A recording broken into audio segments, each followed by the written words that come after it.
And truly I was afraid, I was most afraid, but even so, honored still more that he should seek my hospitality from out the dark door of the secret earth. D.H. Lawrence, his father had been a pot healer before him, and so he, too, healed pots, in fact any kind of ceramic ware left over from the old days, before the war, when objects had not always been made out of plastic. A ceramic pot was a wonderful thing, and each that he healed became an object which he loved, which he never forgot. The shape of it, the texture of it, and its glaze remained with him on and on. However, almost no one needed his work, his services. Too few ceramic pieces remained, and those persons who owned them took great care to see that they did not break. "I am Joe Fernwright," he said to himself. "I am the best pot healer on earth. I, Joe Fernwright, am not like other men." Around in his office, cartons, empty, lay piled. Steel cartons within which to return the healed pot, but on the incoming side, almost nothing. For 7 months his bench had been bare. During those months he had thought many things. He had thought that he ought to give up and take some other line of work onto himself, any line of work, so that he could go off the war veteran's dole. He had thought, my work isn't good enough. I have virtually no clients because they are sending their broken pots to other firms to fix. He had thought of suicide. Once he had thought of a major crime, of killing someone high up in the hierarchy of the peaceful International World Senate. But what good would that do? And anyhow, life wasn't absolutely worth nothing, because there was one good thing which remained, even though everything else had evaded or ignored him: the game.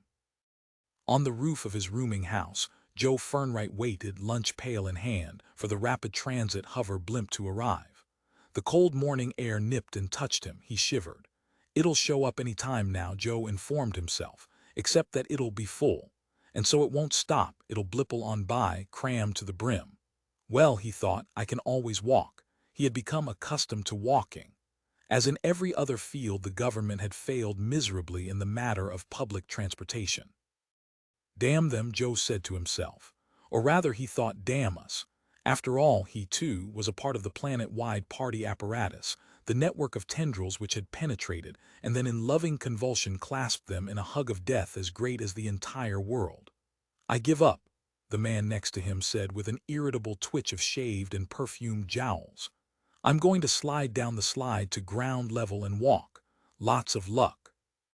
The man pushed his way through the throng of those waiting for the hover blimp. The throng flowed together once more behind him, and he was gone from sight. Me too, Joe decided. He headed for the slide, and so did several other grumpy commuters. At street level, he straddled a cracked and unrepaired sidewalk, took a deep, angry breath, and then, via his personal legs, started north. A police cruiser soared down to linger a little above Joe's head. "You're walking too slow," the uniformed officer informed him and pointed a Walters & Jones laser pistol at him. "Pick up speed or I'll book you." "I swear to God," Joe said, "that I'll hurry. Just give me time to pick up my pace. I just now started." He speeded up, phased himself with the other swiftly striding peds, those others lucky enough, like himself, to have jobs, to have somewhere to go on this dingy Thursday morning in early April 2046, in the city of Cleveland, in the communal North American Citizens Republic. Or he thought at least to have something that looks like a job anyhow. A place, a talent, experience, and one day soon in order to fill. His office and workroom, a cubicle really, contained a bench, tools, the piles of empty metal boxes, a small desk and his ancient chair, a leather-covered rocking chair which had belonged to his grandfather and then, at last, his father. And now he himself sat on that chair, sat day in, day out, month in, month out. He had also a single ceramic vase, short and portly, finished in a free-dripping dull blue glaze over the white biscuit. He had found it years ago and recognized it as 17th-century Japanese. He loved it, and it had never been broken, not even during the war. He seated himself now in this chair and felt it give here and there as it adjusted itself to a familiar body. The chair knew him as well as he knew the chair. It had known him all his life. Then he reached to press the button which would bring the morning's mail sliding down the tube to his desk, reached, but then waited. What if there's nothing, he asked himself. There never is, but this could be different. It's like a batter when he hasn't hit for a long time, you say. He's due any time now, and so he is. Joe pressed the button. 3 bills slid out, and with them the dingy gray packet containing today's government money, his daily dole. Government paper money, in the form of odd and ornate and nearly worthless inflationary trading stamps. Each day, when he received his gray packet of newly printed notes, he hiked as rapidly as possible to GUB, the nearest all-purpose super shopping redemption center, and transacted hasty business. He swapped the notes, while they still had any worth, for food, magazines, pills, a new shirt, anything in fact tangible. Everyone did it. Everyone had to. Holding onto government notes for even 24 hours was a self-imposed disaster, a kind of mortal suicide. Roughly, in 2 days government money dropped 80% in its redemptive power. The man in the cubicle next to his called to the president's healthful longevity, a routine greeting. Yeah, Joe answered reflexively. Other cubicles, lots of them, level upon level. Suddenly a thought came to him. Exactly how many cubicles were there in the building? 1,000. 2 or 2.5 thousand. I can do that today, he said to himself. I can investigate and find out how many other cubicles there are in addition to mine. Then I'll know how many people are with me here in this building, excluding those who are off sick or have died. But first, a cigarette. He got out a package of tobacco cigarettes, highly illegal due to the health hazard and the addictive nature of the plant in question, and started to light up. At that moment his gaze fell, as always, on the smoke sensor mounted on the wall across from him. 1 puff, 10 poscrids, he said to himself. Therefore he returned then the cigarettes to his pocket, rubbed his forehead ruthlessly, trying to fathom the craving lodged deep within him, the need which had caused him to break that law several times. What do I really yearn for? He asked himself. That for which oral gratification is a surrogate. Something vast, he decided. He felt the primordial hunger gape huge-jawed as if to cannibalize everything around him, to place what was outside inside. Thus he played. This had created for him the game. Pressing the red button, he lifted the receiver and waited while the creaking, slow relay machinery fed his phone an outside line. Squeak, the phone said. Its screen displayed non-objective colors and segments. Electronic crosstalk made blurrily visible. From memory he dialed 12 numbers, starting with the 3 which connected him with Moscow. Vice Commissioner Saxton Gordon's staff calling, he said to the Russian switchboard officer, whose face glowered at him from the miniature screen. More games, I suppose, the operator said. Joe said, a humanoid biped cannot maintain metabolic processes by means of plankton flour merely. After a glare of puritanical disapproval, the officer connected him with Gawk. The lean, bored face of the minor Soviet official confronted him. Boredom at once gave way to interest. A proslavny vidyaz, Gawk intoned. Dostany konovad talpi biasmozglu prestupnaya. Don't make a speech, Joe interrupted, feeling impatient, as well as surly. This was his customary morning mood. Prostatai, Gawk apologized. Do you have a title for me? Joe asked. He held his pen ready. The Tokyo translating computer has been tied up all morning, Gawk answered. So I put it through the smaller one at Kobe. In some respects Kobe is more, how shall I put it, quaint than Tokyo. He paused, consulting a slip of paper. His office, like Joe's, consisted of a cubicle containing only a desk, a phone, a straight-back chair made of plastic, and a notepad. Ready? Ready. Joe made a random scratch mark with his pen. Gawk cleared his throat and read from his slip of paper, a taut grin on his face. It was a sleek expression, as if he were certain of himself on this one. This originated in your language, Gawk explained, honoring one of the rules which all of them together had made up, the bunch of them scattered here and there across the map of Earth, in little offices, in puny positions, with nothing to do, no tasks or sorrows or difficult problems. Nothing but the harsh vacuity of their collective society, which each in his own way objected to, which all of them in collaboration circumvented by means of the game. Book title, Gawk continued. That's the only clue I'll give you. Is it well known? Joe asked. Ignoring his question, Gawk read from the slip of paper. The latticework gun-stinging insect. Gun-slinging? Joe asked. No, gun-stinging. Latticework, Joe said, pondering. Network, stinging insect. Wasp. He scratched with his pen, stumped. And you got this from the translation computer at Kobe, B, he decided. Gun, so gun B, heater B, laser B, rod B, gat. He swiftly wrote that down. Gat wasp gat B, Gatsby, lattice work, that would be a grating, great. He had it now. The Great Gatsby by F. Scott Fitzgerald. He tossed down his pen in triumph. 10 points for you, Gawk said. He made a tally. That puts you even with Hirschmeyer in Berlin and slightly ahead of Smith in New York. You want to try another? Joe said. I have one. From his pocket he got out a folded sheet. Spreading it out on his desk he read from it. The male offspring in addition gets out of bed. He eyed Gawk then, feeling the warmth of knowledge that he had gotten a good one. This from the larger language translating computer in downtown Tokyo.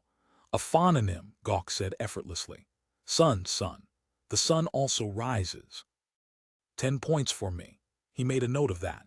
Angrily, Joe said, those for which the male homosexual exacts transit tax. Another by Sirius Constricting Path, Gawk said with a wide smile, for whom the bell tolls. Sirius Constricting Path, Joe echoed wonderingly. Ernest Hemingway, I give up, Joe said. He felt weary. Gawk, as usual, was far ahead of him in their mutual game of retranslating computer translations back into the original tongue. Want to try another? Gawk asked silkily, his face bland. One more, Joe decided, quickly shattered at the quarreling posterior. Jesus, Joe said with deep and timid bewilderment. It rang no bell at all. Quickly shattered, broken maybe, break, quick, that would be fast, breakfast, but quarreling posterior, he cogitated quickly in the Roman sense. Fighting, arguing, spat.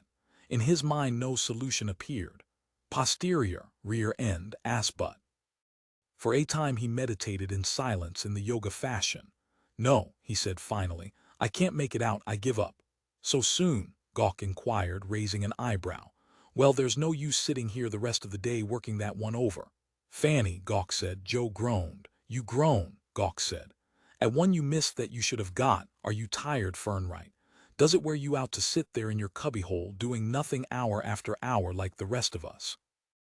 You'd rather sit alone in silence and not talk to us, not try any more. Gawk sounded seriously upset. His face had become dark. It's just that it was an easy one, Joe said lamely, but he could see that his colleague in Moscow was not convinced. Okay, he continued.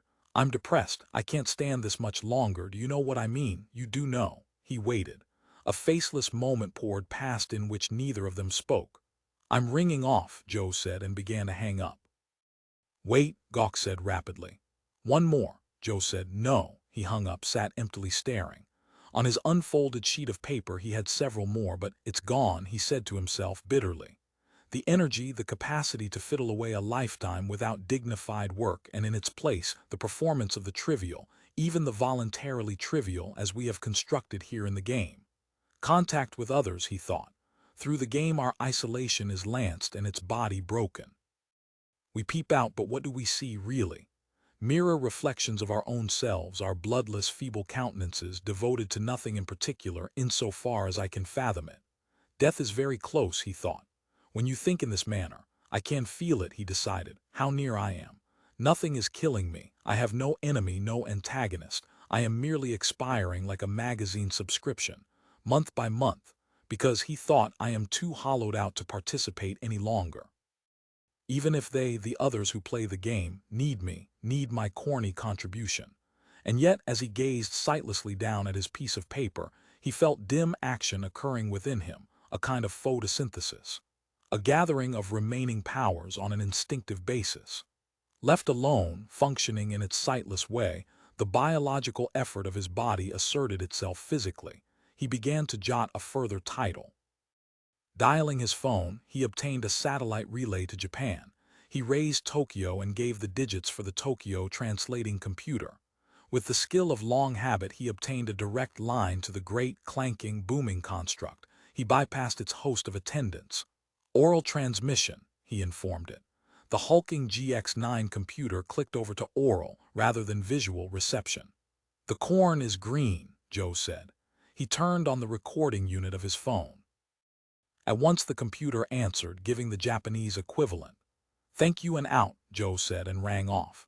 He then dialed the translating computer at Washington, D.C. Rewinding the tape of his phone recorder, he fed the Japanese words, again in oral form, to the computer segment which would translate the Japanese utterance into English.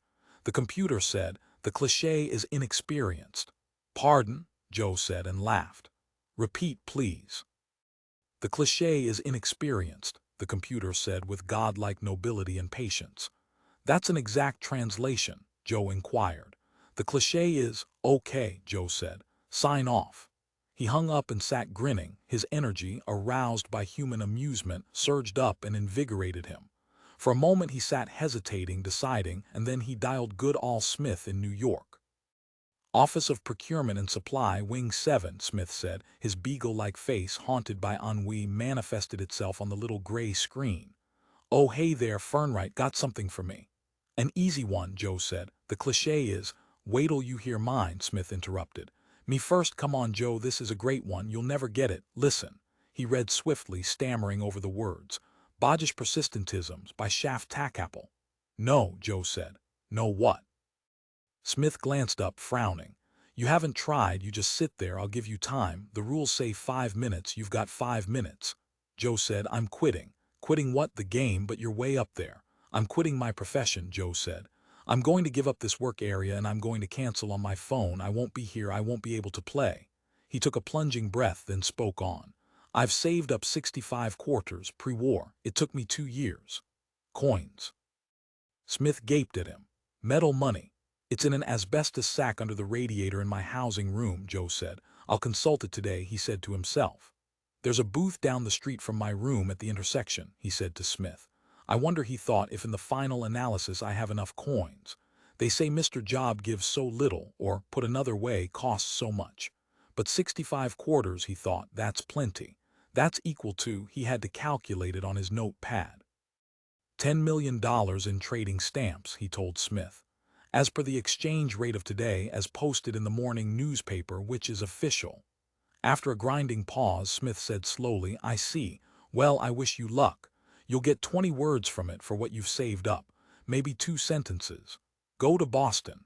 Ask for, and then it clicks off, then it'll cap the lid. The coin box will rattle, your quarters will be down there in that maze of viaducts, rolling under hydraulic pressure to the central Mr. Job in Oslo." He rubbed beneath his nose as if wiping away moisture like a schoolboy heavy with rote labor. "I envy you, Fernwright. Maybe 2 sentences from it will be enough. I consulted it once. I handed 50 quarters over to it. 'Go to Boston,' it said. 'Ask for,' and then it shut off, and I felt as if it enjoyed it. That it liked to shut off, as if my quarters had stirred it to pleasure, the kind of pleasure a pseudo-life form would relish. But go ahead." "Okay," Joe said stoically. "When it's used up your quarters," Smith continued, but Joe broke in, his voice blistered with harshness. "I get your point," Joe said. Smith said, "No prayers." "Okay," Joe said. There was a pause as the two of them faced each other. "No prayers," Smith said at last. "No nothing will get that god-bedamned machine to spit out one additional word." Joe said. He tried to sound casual, but Smith's words had had their effect. He felt himself cool off. He experienced the winds, the howling gales of fright. Anticipation, he thought, of winding up with nothing. A truncated partial statement from Mr. Job, and then, as Smith says, blam. Mr. Job turning itself off is the ultimate visage of black iron, old iron from antediluvian times, the ultimate rebuff. If there is a supernatural deafness, he thought, it is that. When the coins you are putting into Mr. Job run out. Smith said, "Can I hurriedly give you one more I've got? This came via the Namangan translator. Listen." He pawed feverishly with long, classic fingers at his own folded sheet of paper. "The chess-piece made insolvent. Famous movie circa, The Pawnbroker," Joe said tonelessly. "Yes, you're right there on it, Fernwright, really right there, and swinging both arms and a tail as well. Another, don't hang up, I have a truly good one here." "Give it to Hirschmeyer in Berlin," Joe said, and hung up. "I am dying," he said to himself. Seated there in the tattered, antiquated chair, he saw dully that the red warning light of his mail tube had come on, presumably as of the last few minutes. Odd, he thought. There's no delivery until 1:15 this afternoon. He thought special delivery, and punched the button. A letter rolled out, special delivery. He opened it. Inside a slip of paper, it said, "Pot-Healer, I need you. And I will pay, no signature, no address except his as destination." My God, he thought, this is something real and big, I know it. He carefully moved his chair around so that he faced the red warning light of the mail tube, and prepared to wait. Until it comes, he said to himself. Unless I physically starve to death first. I will not voluntarily die now, he thought harshly. I want to stay alive. And wait. And wait. He waited. Nothing more came down the mail tube that day, and Joe Fernwright trudged home. Home consisted of a room on a subsurface level of a huge apartment building. Once, the Jiffy View Company of Greater Cleveland came by every 6 months and created a 3D projection, animated, of a view of Carmel, California. This view filled his room's window, or ersatz window. However, of late, due to his bad financial situation, Joe had given up trying to imagine that he lived on a great hill with a view of the sea and of towering redwoods. He had become content, or rather resigned, to face blank, inert black glass. And in addition, if that wasn't enough, he had let his psycholease lapse, the encephalic gadget installed in a closet of his room which, while he was home, compelled his brain to believe that his ersatz view of Carmel was authentic. The delusion was gone from his brain and the illusion was gone from his window. Now, home from work, he sat in a state of depression, reflecting, as always, on the futile aspects of his life. Once, the Cleveland Historical Artifacts Museum had sent him regular work. His hot needle device had melded many fragments, had recreated into a single homogeneous unit one ceramic item after another as his father had before him. But that was over now. All the ceramic objects owned by the museum had been healed. Here, in his lonely room, Joe Fernwright contemplated the lack of ornamentation. Time after time, wealthy owners of precious and broken pots had come to him, and he had done what they wanted. He had healed their pots and they had gone away. Nothing remained after them, no pots to grace his room in place of the window. Once, seated like this, he had pondered the heat needle which he made use of. If I press this little device against my breast, he had ruminated, and turn it on and put it near my heart, it would put an end to me in less than a second. It is, in some ways, a powerful tool. The failure which is my life, he had thought again and again, would cease. Why not? But there was the strange note which he had received in the mail. How had the person or persons heard of him? To get clients he ran a perpetual small ad in Ceramics Monthly, and via this ad the thin trickle of work throughout the years had come and now really had gone. But this, the strange note, he picked up the receiver of his phone, dialed, and in a few seconds faced his ex-wife Kate. Blonde and hard-lined, she glared at him. "Hi," he said in a friendly sort of fashion. "Where's last month's alimony check?" Kate said. Joe said, "I'm onto something. I'll be able to pay all my back alimony if this." "This what?" Kate interrupted. "Some new nuthead idea dredged out of the depths of what you call your brain." "A note," he said. "I want to read it to you to see if you can infer anything more from it than I can." His ex-wife, although he hated her for it, and for a lot more, had a quick mind. Even now, a year after their divorce, he still relied on her powerful intellect. It was odd, he had once thought, that you could hate a person and never want to see them again, and yet at the same time seek them out and ask their advice. Irrational. Or, he thought, is it a sort of super-rationality? To rise above hate, wasn't it the hate which was irrational? After all, Kate had never done anything to him. Nothing except make him excessively aware, intently aware, always aware of his inability to bring in money. She had taught him to loathe himself, and then, having done that, she had left him. And he still called up and asked for her advice. He read her the note.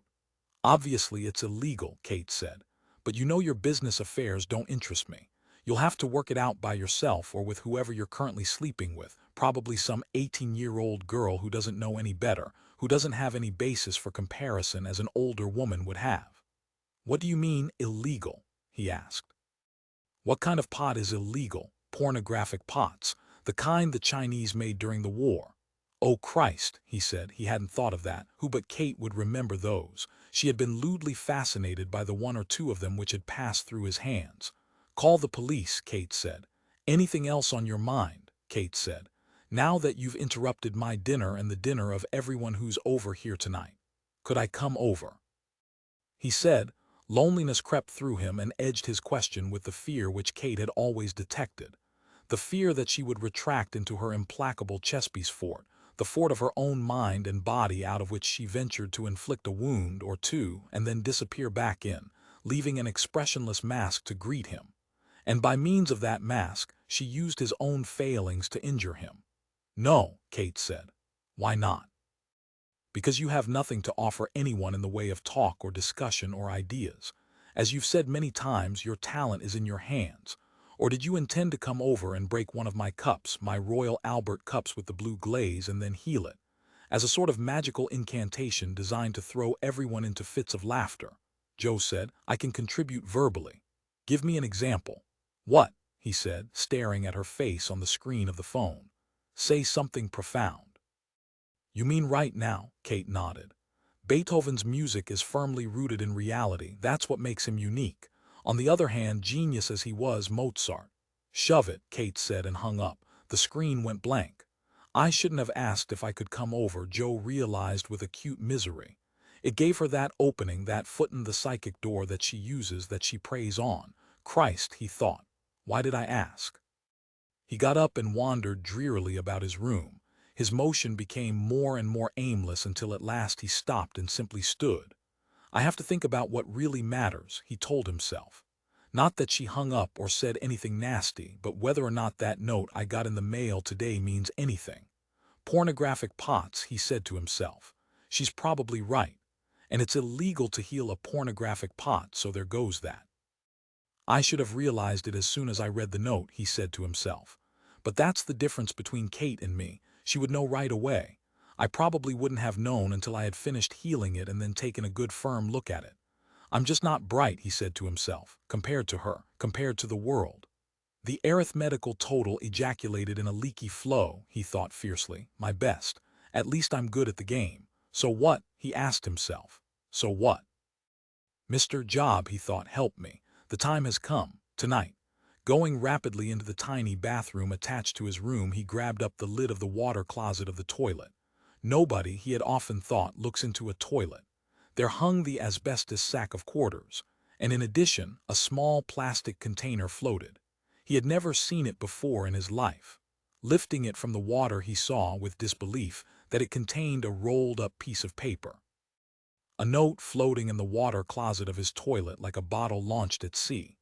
"Oh, this can't really be," he thought, and felt like laughing. "I mean, Christ, it just can't." But he did not laugh because he felt fear, fear that bordered on dread. "It's another communication," he said to himself, "like the one in the mail tube today. But nobody communicates this way. It isn't human."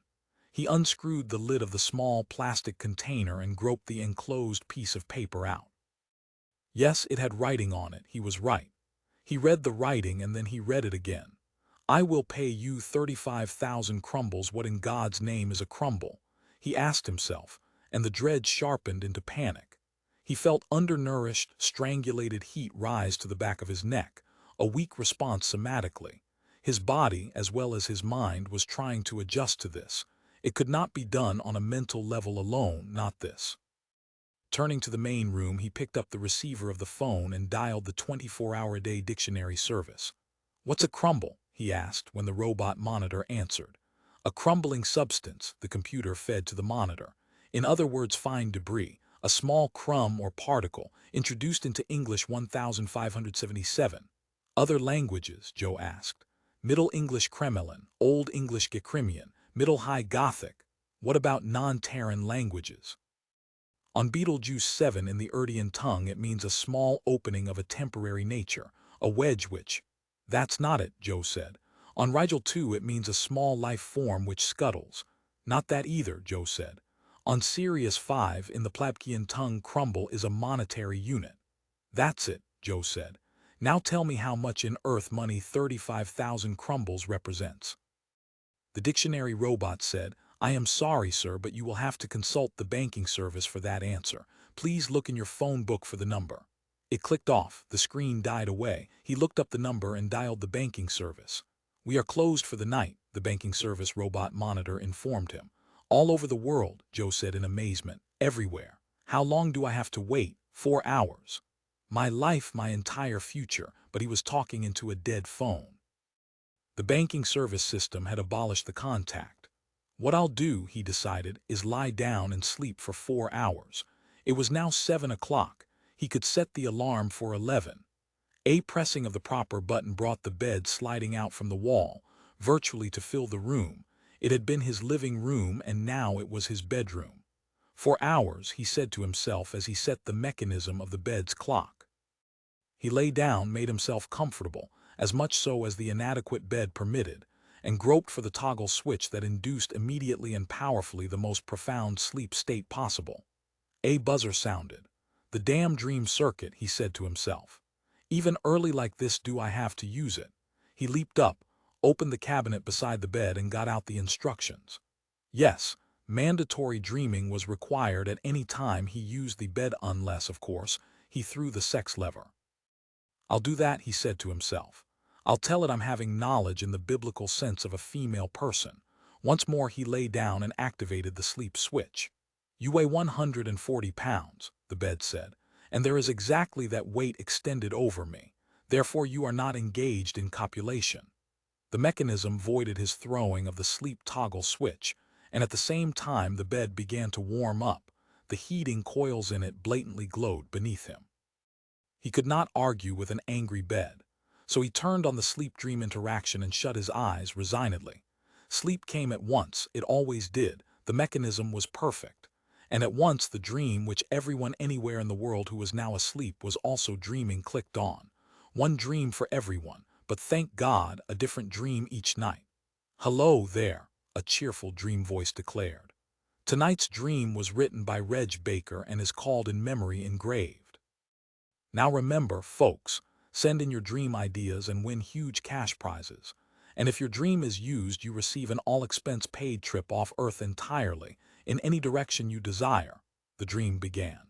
Joe Fernwright stood before the Supreme Fiduciary Council in a state of trembling awe. The secretary of the SFC read from a prepared statement. Mr. Fernwright, he declared in a solemn voice, you have in your engraving shop created the plates from which the new money will be printed. Your design, out of over 100,000 presented to us, and many of them created with what must be called fantastic cunning, has won. Congratulations, Mr. Fernwright. The secretary beamed at him in a fatherly manner, reminding him a little of the Padre presence, which he now and then made use of. I am pleased and honored, Joe responded, by this award, and I know that I have done my part to restore fiscal stability to the world as we know it. It little matters to me that my face will be pictured on the brightly colored new money, but since it is so, let me express my pleasure at this honor. Your signature, Mr. Fernwright, the secretary reminded him in the fashion of a wise father. Your signature, not your face, will appear on the currency notes. Where did you get the idea that it would be your likeness as well? Perhaps you don't understand me, Joe said. Unless my face appears on the new currency, I will withdraw my design, and the entire economic structure of the earth will collapse, seeing as how you'll have to go on using the old inflationary money which has by now become virtually waste paper to be thrown away at the first opportunity. The secretary pondered. You would withdraw your design. You read me loud and clear, Joe in their dream said. At this same moment, roughly 1 billion other people on Earth were withdrawing their designs as he now was doing. But of course he had no thought of that. He only knew this. Without him, the system, the whole nature of their corporate state would break apart. And as to my signature, I will, as that great dead hero of the past Che Guevara did, that noble person, that fine man who died for his friends, because of memory of him, I will merely write Joe on the bills. But my face must be of several colors. 3 at least. Mr. Fernwright, the secretary said, you strike a hard bargain. You are a firm man. You do, in fact, remind me of Che, and I think all the millions watching on TV will agree. Let's hear it now for Joe Fernwright and Che Guevara both together. The secretary threw aside his prepared statement and began to clap. Let's hear it out there from all you good people. This is a hero of the state, a new firm-minded man who has spent years working to. Joe's alarm woke him up. Christ, he said to himself. He sat up groggily. What was that about money? Already it had become hazy in his mind. I made the money, he said aloud, blinking. Or printed it, who cares, he said to himself. A dream, compensation by the state for reality, night after night. It's almost worse than being awake. No, he decided, nothing is worse than being awake. He picked up the phone and dialed the bank. Interplan Corn and Wheat People's Collective Bank. How much are 35,000 crumbles worth in terms of our dollars? Joe asked. Crumbles as in the Plabkian tongue of Sirius Five. Right. The banking service momentarily was silent, and then it said, 200 DCILION dollars, $0. Really? Joe said. Would I lie to you? The bank robot voice said. I don't even know who you are. Are there any other crumbles? Joe said. That is, the word crumble used as a monetary unit in any other enclave, civilization, tribe, cult, or society in the known universe. There is a defunct crumble known several thousand years ago in the... No, Joe said. This is your active crumble. Thank you and off. He hung up, his ears ringing. He felt as if he had wandered into a titanic auditorium filled with bells of terrible and grand sizes. This must be what they mean by a mystical experience, he said to himself. His front door opened and two Quietude Civil Authority policemen made their way into the room. As they walked, their keen, frigid glance took in everything inhabiting the room. QCA Himes and Perkin, one of them said as he briefly let Joe see his identification plaque. You're a pot healer, Mr. Fernwright, correct? And you're also on the vet dole, am I right? Yes, I'm right, he finished, answering his own question. What would you say your daily income amounts to, your dole and money received for the alleged work you do? The other QCA man pushed open the door of the bathroom. Something interesting here. The top of the toilet tank is off. And he's got a bag of metal coins hanging in there, I should guess about 80 quarters. You're a frugal man, Mr. Fernwright. The QCA man came back into the main room. How long? 2 years, Joe said. And I'm not breaking any law, I checked with Mr. Attorney before I began. What's this about 35,000 Plabkian crumbles? Joe hesitated. It was not an unusual phenomenon, his attitude toward the QCA and their men. They had such neat suits, such good gray and brown weaves. Each carried a briefcase. All looked like highly reputable businessmen, prosperous and responsible, able to make decisions. They were not mere bureaucrats to whom orders were given and who merely carried out orders like pseudo-robots, and yet they had an inhumanity about them, for no particular reason that he could make out.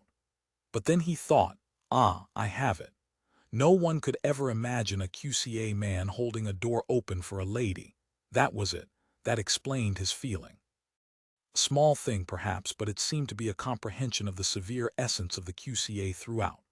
Never hold a door, Joe thought, never take off your hat in an elevator. The ordinary laws of charity did not apply to them, and these laws they did not follow, ever. But how well shaved they were, how greatly neat. Strange, he thought, how thinking this could give me the feeling that at last I understand them. But I do. In symbolic form, maybe. But the comprehension is there and it will never go away. I got a note, Joe said. I'll show it to you. He handed them the note which he had found bobbing about in its plastic bottle in the water closet of his facility. Who wrote this? One of the QCA men asked. God knows, Joe said. Is that a joke? Joe said, you mean is the note a joke, or what I said in answer to your question in saying, God knows, he broke off, because one of the QCA men was bringing out a teep rod, a receptor which would pick up and record his thoughts for police inspection. You, Joe said, will see that it's true. The rod, wand-like, hovered over his head for several minutes. No one spoke. Then the QCA man returned the rod to his pocket and stuffed a little speaker into his ear. He played back the tape of Joe's thoughts, listening intently. It's so, the QCA man said, and stopped the tape transport, which was located, of course, in his briefcase. He doesn't know anything about this note, who put it there or why. Sorry, Mr. Fernwright. You know naturally that we monitor all phone calls. This one interested us because, as you can probably appreciate, the sum involved is so large. His companion cop said, report to us once a day about this matter. He handed Joe a card. The number you're to call is on the card. You don't have to ask for anyone in particular. Tell whoever answers the call what's developed. The first QCA man said, there isn't anything legal that you could do to get paid 35,000 Plabkian crumbles, Mr. Fernwright. It has to be illegal. That's how we see it. Maybe there are a hell of a lot of broken pots on Sirius 5, Joe said. Bit of humor there, the first QCA man said tartly. He nodded to his companion and the two of them opened the door and departed from his room. The door closed behind them. Maybe it's one gigantic pot, Joe said loudly. A pot the size of a planet, with 50 glazes and, he gave up. They probably couldn't hear him anyhow. And originally ornamented by the greatest graphic artist in Plabkian history, he thought. It's the only product of his genius left, and an earthquake has broken the pot which is locally worshipped. So the whole Plabkian civilization has collapsed. Plabkian civilization, whom he thought. Just how far developed are they on Sirius 5, he asked himself. A good question.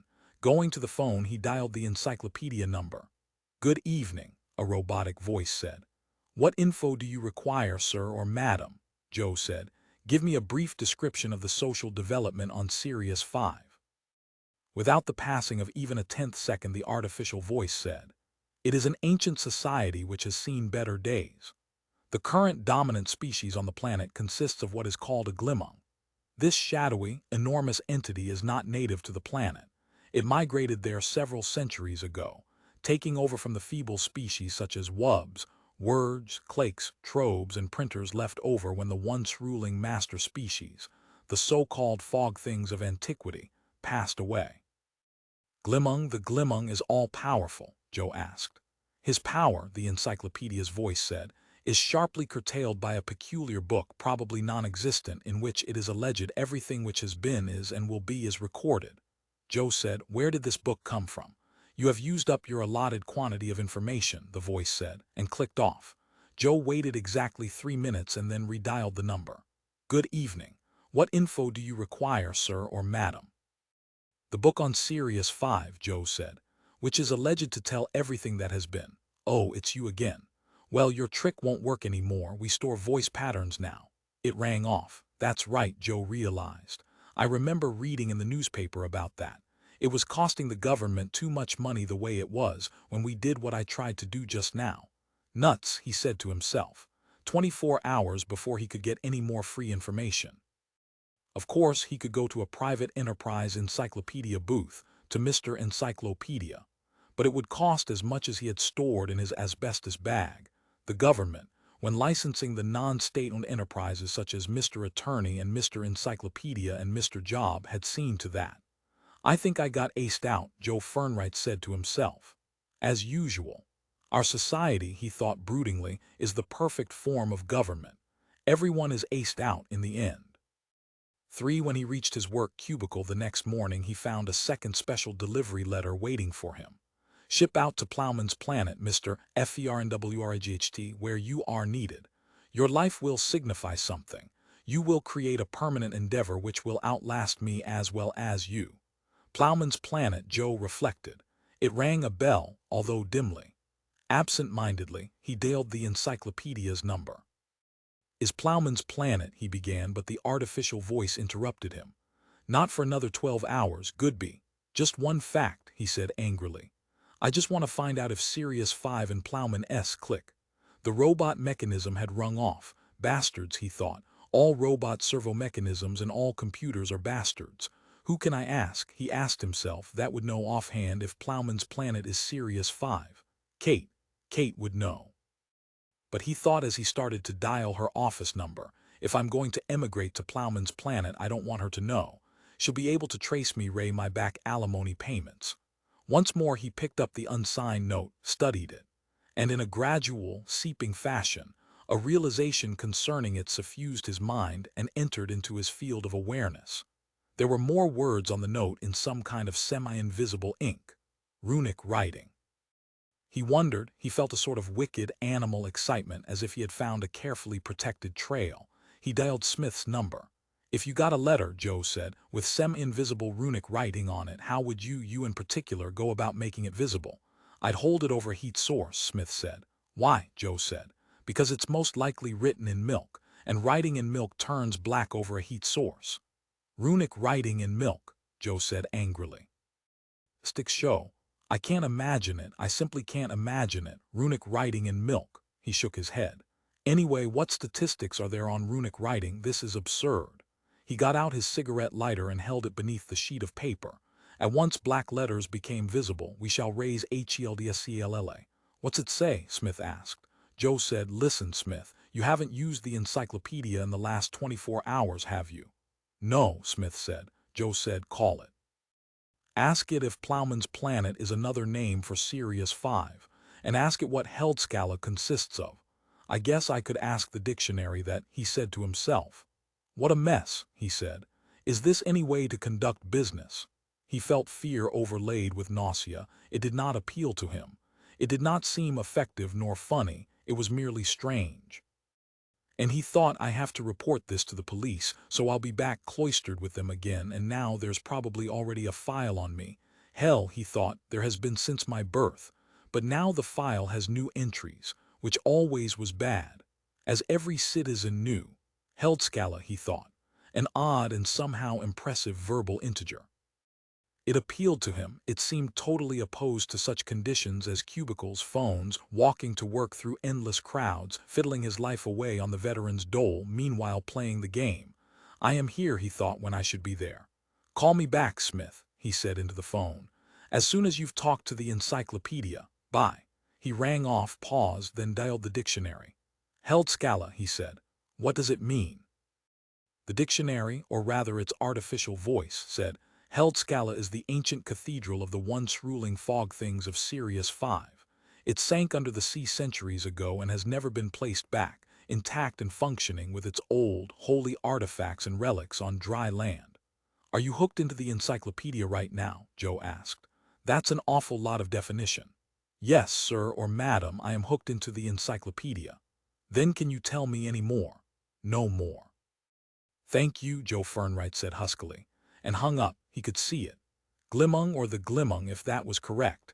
Evidently there was only one of them, intended to raise the ancient cathedral Heldscalla, and to do so the Glimmung needed a wide span of skills. Such as his own, for example, his ability to heal ceramic ware. Heldscalla obviously contained pots, enough of them to cause the Glimmung to approach him, and to offer him a good sum for his work. By now he's probably recruited 200 skills from 200 planets, Joe realized. I'm not the only one getting peculiar letters, etc. He saw in his mind a great cannon being fired, and out of its special delivery letters, thousands of them, addressed to various life-form individuals throughout the galaxy. And oh God, he thought, the police are spotting it.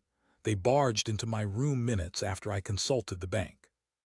Last night those two, they knew already what these letters and weird note floating in the water closet of the toilet mean. They could have told me, but of course they wouldn't. That would be too natural, too humane. His phone buzzed. He lifted the receiver. "I contacted the encyclopedia," Smith said, as his image appeared on the screen. "Plowman's planet is space Argo for Sirius 5. Since I had hold of the encyclopedia, I took the opportunity of asking it more. I thought you might appreciate it." "Yes," Joe said. "One vast old creature lives there, apparently infirm." "You mean it's sick?" Joe asked. "Well, you know, age and such like, dormant, that's what it's been." "Is it menacing?" "How could it be menacing if it's dormant as well as infirm? It's senile." "Yes, that's the word, senile." Joe asked, "Has it ever said anything?" "Not really. Not even the time of day. 10 years ago it came to briefly and asked for an orbiting weather station satellite." "What did it pay for it with?" "It didn't, it's indigent. We contributed it free and we threw in a news-type satellite along with the weather one." "Broken senile," Joe said. He felt glum. "Well," he said, "I guess I won't be getting any money out of it." "Why were you suing it?" "Goodby Smith," Joe said. "Wait," Smith said. "There's a new game. You want to join. It consists of speed scanning the newspaper archives to come up with the funniest headline. Real headline, you realize, not made up. I have a good one. It's from 1962. You want to hear it?" "Okay," Joe said, still feeling glum. His glumness had oozed throughout him, leaving him inert and sponge-like. He responded reflexively. "Let's hear your headline." "Elmo Plaskett sinks giants," Smith read from his slip of paper. Who the hell was Elmo Plaskett? He came up from the miners and, "I have to go now," Joe said, standing up. "I have to leave my office." He hung up. "Home," he said to himself. "To get my bag of quarters." For along the sidewalks of the city, the vast animal-like gasping entity which was the mass of Cleveland's unemployed, and unemployable, gathered and stood and waited and fused together into a lump both unstable and sad. Joe Fernwright, carrying his sack of coins, rubbed against their collective flank as he pushed his way toward the corner and the Mr. Job booth. He smelled the familiar vinegar-like penetrating scent of their presence, their overheated and yet plaintively disappointed massiveness. On all sides of him their eyes contemplated his forward motion, his determination to get past them. "Excuse me," he said to a slender Mexican-looking youth who had become wedged, among all the others, directly ahead of him. The youth blinked nervously but did not move. He had seen the asbestos bag which Joe held. Beyond any doubt he knew what Joe had and where Joe was going and what Joe intended to do. "Can I get by?" Joe asked him. It seemed an impasse of permanent proportions. Behind him, the throng of inactive humanity had closed in, blocking any chance of retreat. He could not go back and he could make no progress forward. "I guess the next thing," he thought, "is that they'll grab my quarters and that will be that." His heart hurt as if he had climbed a ridge, a final ridge of life itself, a terrible hill strewn with skulls. He saw about him gaping eye sockets. He experienced a weird visual distortion as if the ultimate disposition of these people had made its appearance palpably, as if he thought it can't wait. It must have them now. The Mexican youth said, "Could I look at your coins, sir?" It was hard to know what to do. The eyes, or rather the hollow sockets, continued to press in at him in a complete circle. He felt them encompass him and his asbestos bag. "I am shrinking," he thought in surprise. Why? He felt weak and glum but not guilty. It was his money. They knew it and he knew it. And yet the vacant eyes made him small. As if he thought, "It doesn't matter what I do, whether I get to the Mr. Job booth or not. What I do, what becomes of me, it won't change things for these people." And yet on a conscious level he didn't care. They had their lives, he had his, and his included a sack of carefully saved up metal coins. "Can they contaminate me?" he asked himself. "Drag me down into their inertial storm? This is their problem, not mine," he thought. "I'm not going to sink with the system. This is my first decision, to ignore the 2 special delivery letters and do this. Take this journey with this sack of quarters. This is the start of my escape, and there will be no new bondage." "No," he said. "I won't take any," the youth said. A strange impulse overcame Joe Fernwright. Opening the bag he rummaged, got out a quarter, he held it out toward the Mexican youth. As the boy accepted it, other hands appeared on all sides. The ring of hopeless eyes had become a ring of outstretched, open hands. But there was no greed conspiring against him. None of the hands tried to grab his sack of coins. The hands were simply there, merely waiting. Waiting in a silence made up of trust, as his own earlier waiting at the mail tube had been. Horrible, Joe thought. These people think I'm going to give them a present, as if they've been waiting for the universe to do this. The universe has given them nothing all their lives, and they have accepted that as silently as now. They see me as a kind of supernatural deity. But no, he thought. I've got to get out of here. I can't do anything for them. But even as he realized this, he found himself digging into the cloth sack. He found himself putting a quarter into one palm after another. Overhead, a police cruiser whistled loudly as it lowered like a great lid, its 2 occupants in their slick, bright uniforms, wearing riot helmets that sparkled, holding, each of them, a laser rifle. One of the 2 cops said, "Get out of this man's way." The pressing circle began to melt back. The extended hands disappeared as if into a numbed, intolerable darkness. "Don't stand there," the other cop said to Joe in his thick cop's voice.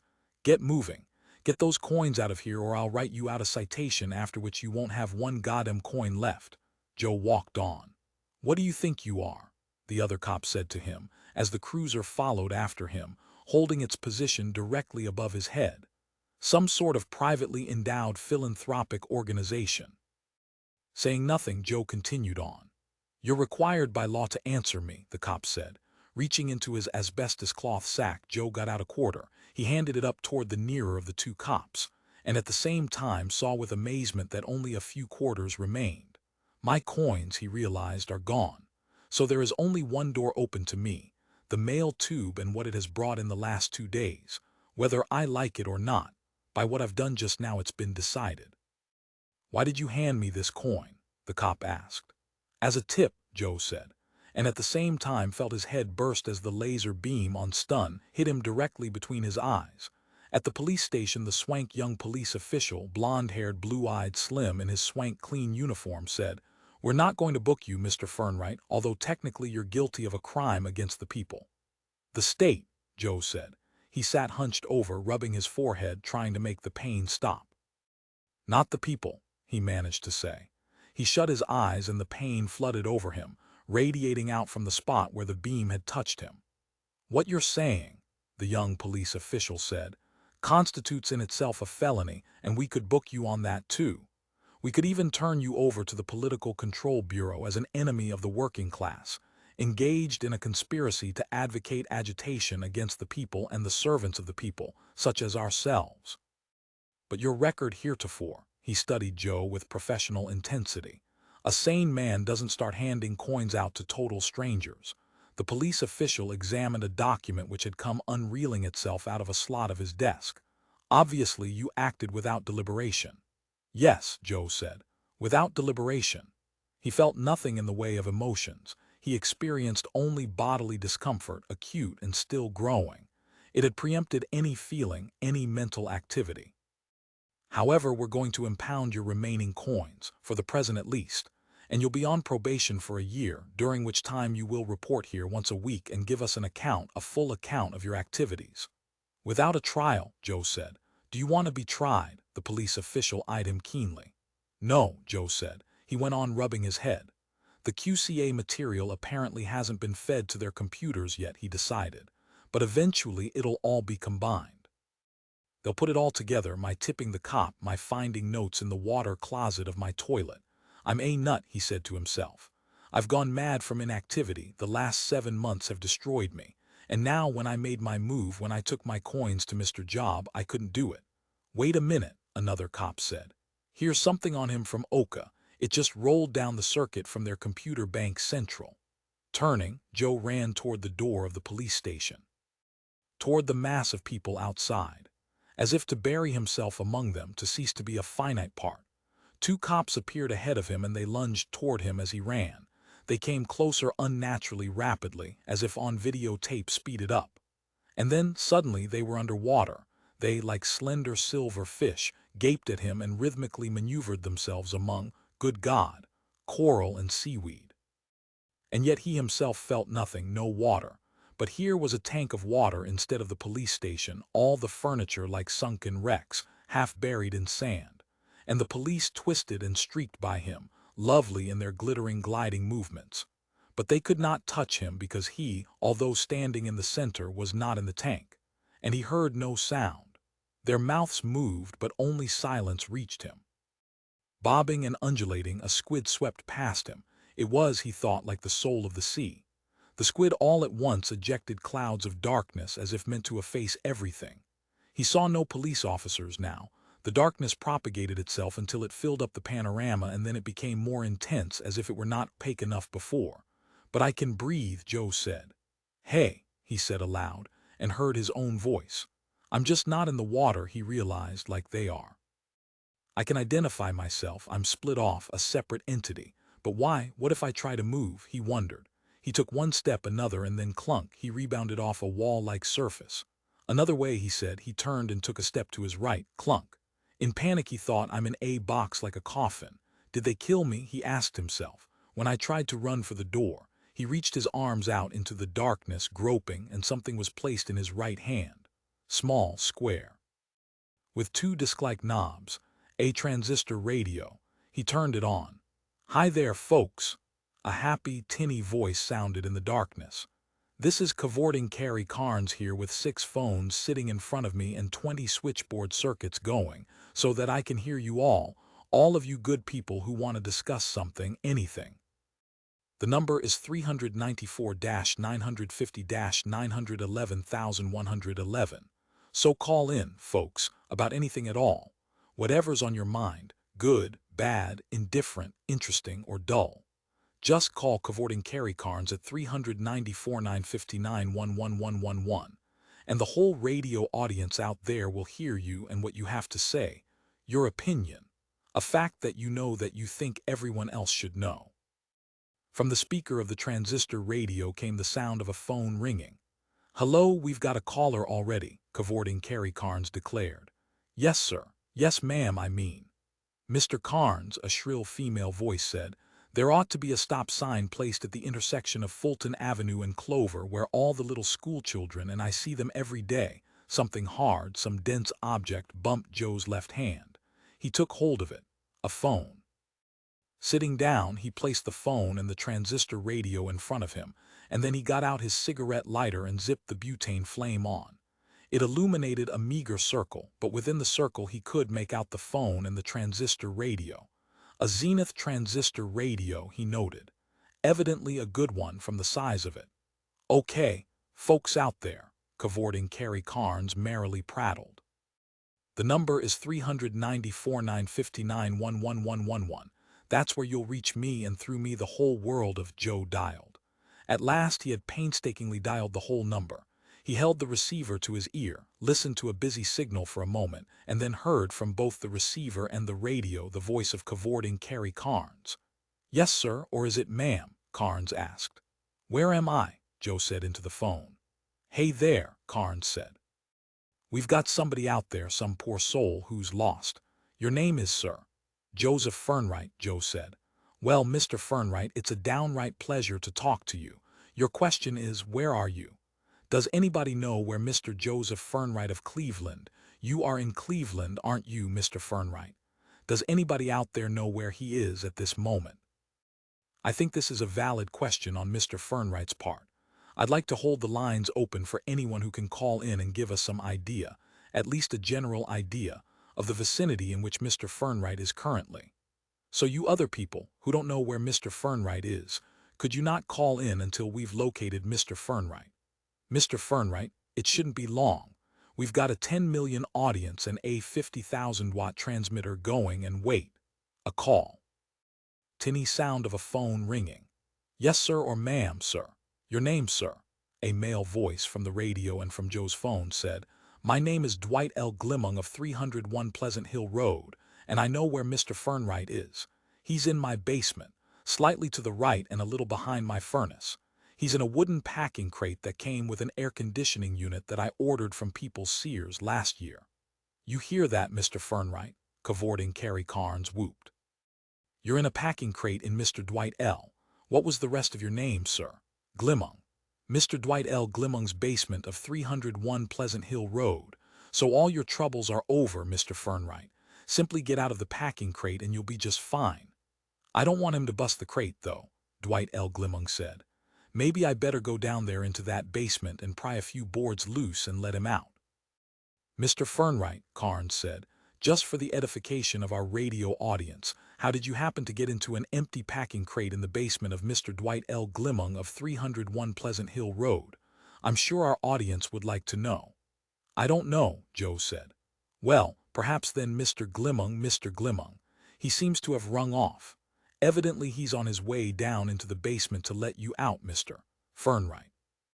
What a lucky thing for you it was, sir, that Mr. Glimmung happened to be listening to this show. Otherwise you probably would be in that crate until doomsday. And now let's turn to another listener. Hello?" The phone clicked in Joe's ear. The circuit had been broken. Sounds from around him. A creaking noise and something wide bent back. Light flooded into the box wherein Joe Fernwright sat with his cigarette lighter, his phone, and his transistor radio. "I got you out of the police barracks the best way I could," a male voice, the same that Joe had heard on the radio, said. "A strange way," Joe said. "To you strange. Strange to me have been a number of things you've done since the time I first became aware of you," Joe said, "like giving away my coins." "No, I understood that. What strikes me as odd is your having sat for all those months in your work cubicle, waiting." A second slat slid away, more light flooded in at Joe, and he blinked. He tried to see Glimmung, but he still could not. "Why didn't you go to a nearby museum and break a number of their pots anonymously, and you would have got their business, and the pots would be healed as new. Nothing would have been lost, and you would have been active and productive over these days." The last slat fell away, and Joe Fernwright saw, up in the full light, the creature from Sirius 5, the life form which the encyclopedia had described as being senile and penniless. He saw a great hoop of water spinning on a horizontal axis, and within it on a vertical axis, a transversal hoop of fire. Hanging over and behind the two elemental hoops, a curtain draped and floated, a billowing fabric which he saw with amazement was paisley. And one more aspect, an image embedded at the nucleus of the revolving hoops of fire and water. The pleasant, pretty face of a brown-haired teenage girl. It hung suspended, and it smiled at him. An ordinary face, easily forgotten but always encountered. It was, he thought, a composite mask, as if drawn on a blank sidewalk with colored chalk. A temporary and not very impressive visage, through which Glimmung apparently meant to encounter him. But the hoop of water, he thought, the basis of the universe, as was the hoop of fire, and they revolved on and on at a perfectly regulated speed.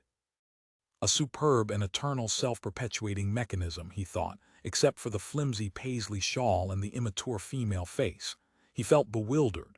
Did what he see add up to strength? Certainly it gave no aura of senility, and yet he had the impression that, despite the jejune face, it was very old. As to its financial status, he could make no estimate at this time. That would have to come later, if at all. "I bought this house 7 years ago," Glimmung, or at least a voice, said. "When there was a buyer's market." Joe, looking for the source of the voice, distinguished an oddity which twitched his blood and made him cold, as if ice and fire had mixed together in him, a pale analogue of Glimmung, the voice. It came from an ancient wind-up Victrola on which a record played at a peculiar high speed. Glimmung's voice was on the record. "Yeah, I guess you're right," Joe said. 7 years ago was a good time to buy. You do your recruiting from here." "I work here," Glimmung's voice, from the ancient wind-up Victrola, answered. "I work many other places as well in many star systems.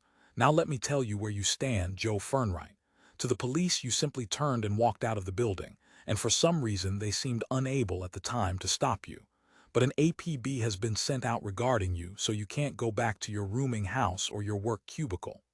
Without being caught by the police," Joe said. "Do you want that?" "Maybe it has to be," Joe said stoically. "Nonsense. Your police are feral and malicious. I want you to see Heldscalla as it was before it sank." Yow-woo-woo, and the phonograph ran down. Joe, via the hand crank, wound it up again, feeling a mixture of feelings, each of which he would probably, if asked, be unable to describe. "You will find a viewing instrument on the table to your right," Glimmung said, the record now playing at its proper speed. "A depth perception mechanism originating here on your own planet." Joe searched and found an antique stereoscope viewer circa 1900 with a set of black and white cards to be put into it. "Couldn't you do better than this?" he demanded. "A film sequence or stereo videotape? Why, this thing was invented before the automobile." It came to him then. "You are broke," he said. "Smith was right." "That's a calumny," Glimmung said. "I am merely parsimonious. It is an inherited characteristic of my order. As a product of your socialistic society, you are used to great waste. I, however, am still on the free enterprise plan. A penny saved." "Oh Christ," Joe groaned. "If you want me to quit," Glimmung said, "merely lift the microdisc playback head and needle assembly from the record." "What happens when the record comes to an end?" Joe said. "It will never do so." "Then it's not a real record." "It's a real record. The grooves form a loop."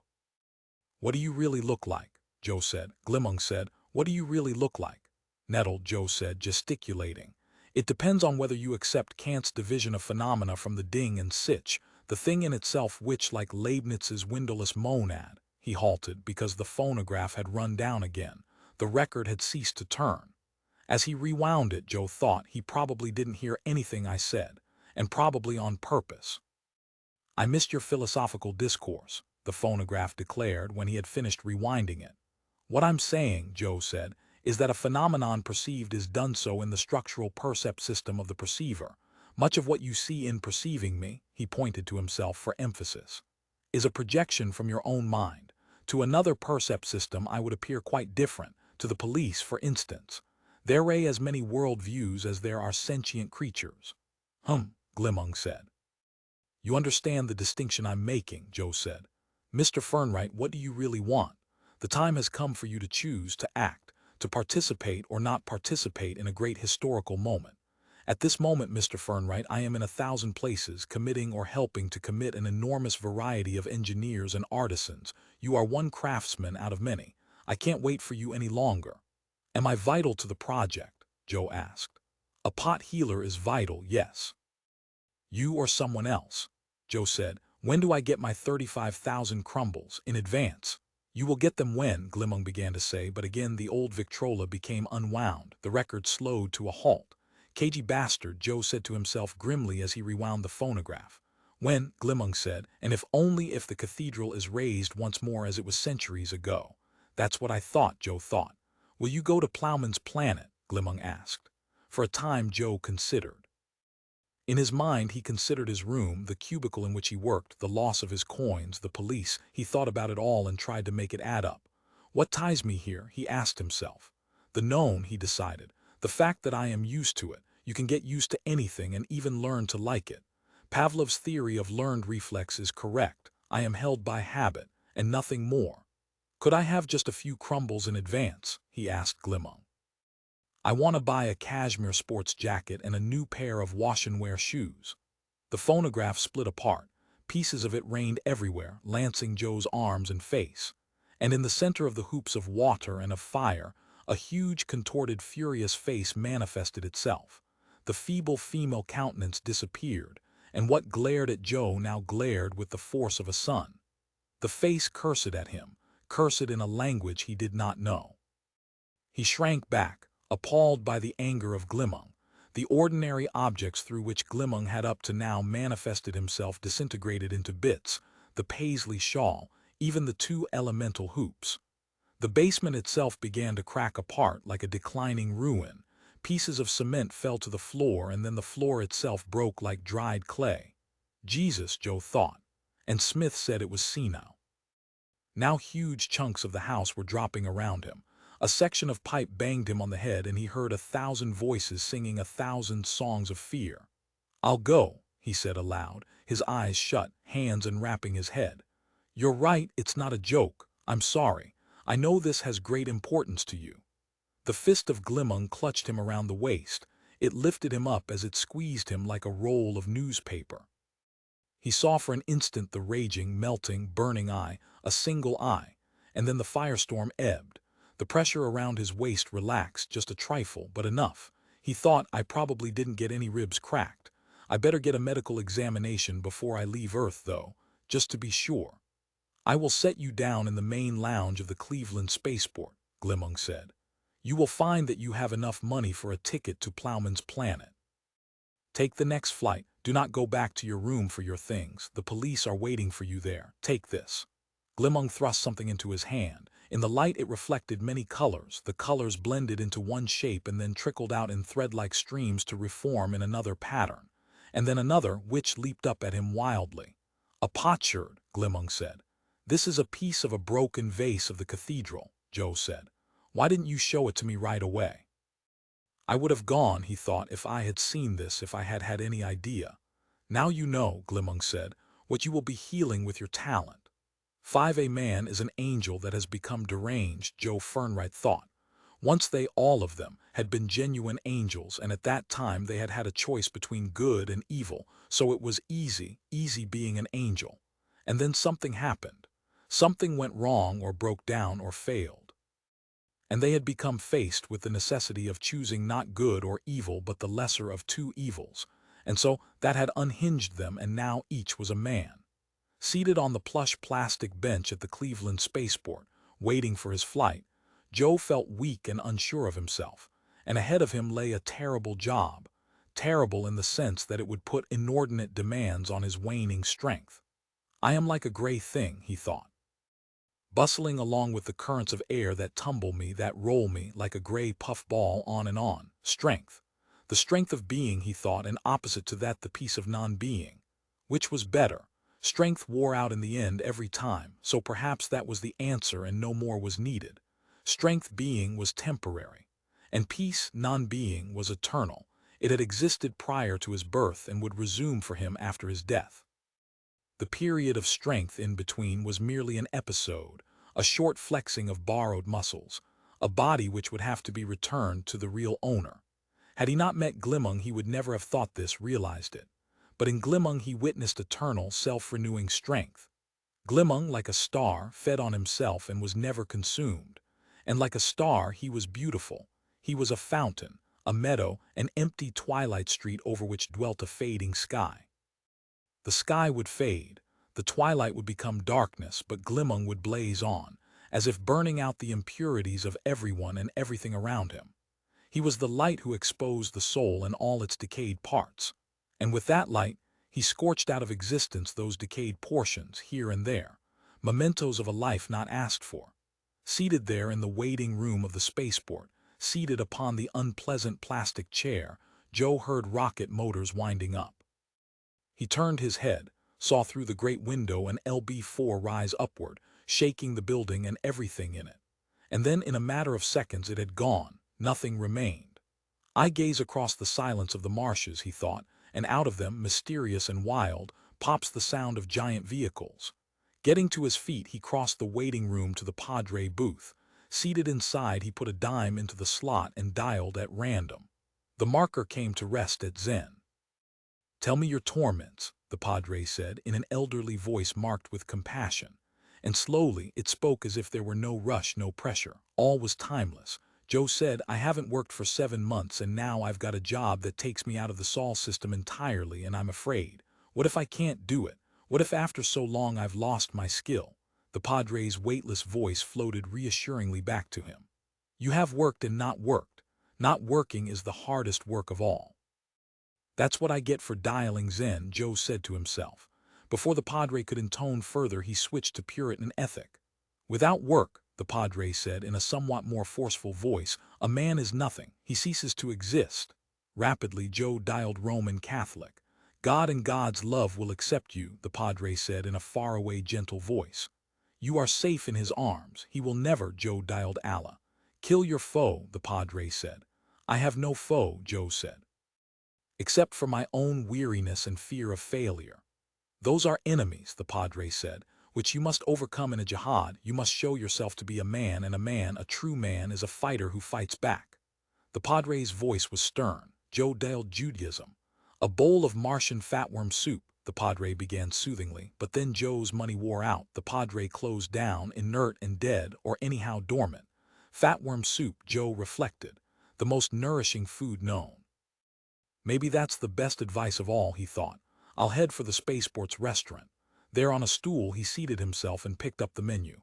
"Care for a tobacco cigarette?" the man next to him said. Horrified, Joe stared at him and said, "My God, you can't smoke a cigarette out in the open, especially here."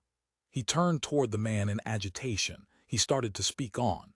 And then he realized whom he was speaking to. In human form, Glimmung sat beside him. "I never intended," Glimmung said, "for you to be so troubled. Your work is good, I've told you that. I picked you because I consider you the finest pot-healer on Earth. I've told you that too. The Padre was right. You need something to eat and a chance to calm down. I'll order for you." Glimmung nodded to the robot mechanism from which the food came, nodded as he openly smoked his tobacco cigarette. "Can't they see the cigarette?" Joe asked. "No," Glimmung said.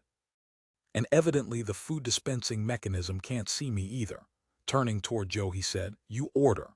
After he had eaten his bowl of fatworm soup and had drunk his caffeine-free, it had to be so, by law, coffee, Joe said, "I don't think you understand, to someone like you."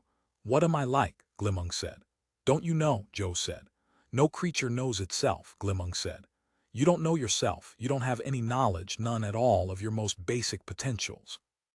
Do you understand what the raising will mean for you? Everything that has been latent, has been potential in you, all of it will become actualized. Everyone who conspires in the raising, everyone involved, from 100 planets tossed here and there in the galaxy, everyone will be. You have never been Joe Fernwright, you merely exist. To be is to do. And we will do a great thing, Joe Fernwright." Glimmung's voice rang like steel. "Did you come here to talk me out of my doubts?" Joe asked. "Is that why you're at the spaceport? To make sure I don't change my mind and drop out at the last moment?" It couldn't be that. He was not that important. Glimmung, stretched between 15 worlds, would not be lowering himself to this, to an attempt to restore the confidence of one meager pot-healer from Cleveland. Glimmung had too much to do. There were larger matters. Glimmung said, "This is a larger matter." "Why?" Because there are no small matters, just as there is no small life. The life of an insect, a spider, his life is as large as yours, and yours is as large as mine. Life is life. You wish to live as much as I do. You have spent 7 months of hell, waiting day after day for what you needed the way a spider waits. Think about the spider, Joe Fernwright. He makes his web. Then he makes a little silk cave at the end of the web to sit in. He holds strands that lead to every part of the web so that he will know when something to eat, something he must have to live, arrives. He waits. A day goes by, 2 days, a week. He waits on, there is nothing he can do but wait. The little fisherman of the night, and perhaps something comes and he lives, or nothing comes and he waits and he thinks, it won't come in time, it is too late. And he is right, he dies still waiting. But for me, Joe said, something came in time. I came, Glimmung said. Joe said, did you pick me because of, he hesitated. Out of pity.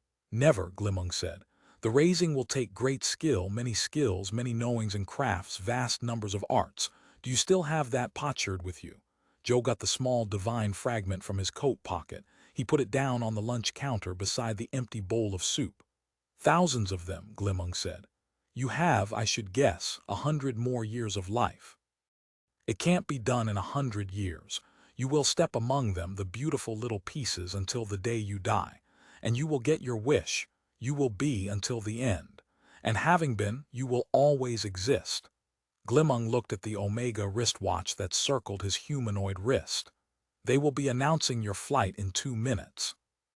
After he had been strapped to his couch and the pressure helmet had been screwed over his head, he managed to twist around so that he could hopefully see his flight companion, the person beside him. Molly Yojas, the tag read. He squinted and saw that it was a girl, non-Terran but humanoid. And then the first thrust rockets ignited and the ship began to rise. He had never been off Earth before, and he realized this starkly as the weight on him grew. This is not like going from New York to Tokyo, he said to himself gaspingly. With incalculable effort he managed to turn his head so that he could once again see the non-Terran girl. She had become blue. Maybe it's natural to her race, Joe thought. Maybe I've turned blue too. Maybe I'm dying, he said to himself, and then the booster rockets came on, and Joe Fernwright passed out. When he awoke, he heard only the sound of the Mahler forth and a low murmur of voices. I'm the last to come out of it, he said to himself gloomily. The pert, dark-haired stewardess busily unscrewed his pressure helmet and shut off his separate supply of oxygen. Feeling better, Mr. Fernwright? The stewardess inquired as she delicately recombed his hair. Miss Yojas has been reading the biographical material you gave us before flight time, and she is very interested in meeting you. There, now your hair looks just ever so fine. Don't you think so, Miss Yojas? How do you do, Mr. Fernwright? Miss Yojas asked him in a heavily accented voice.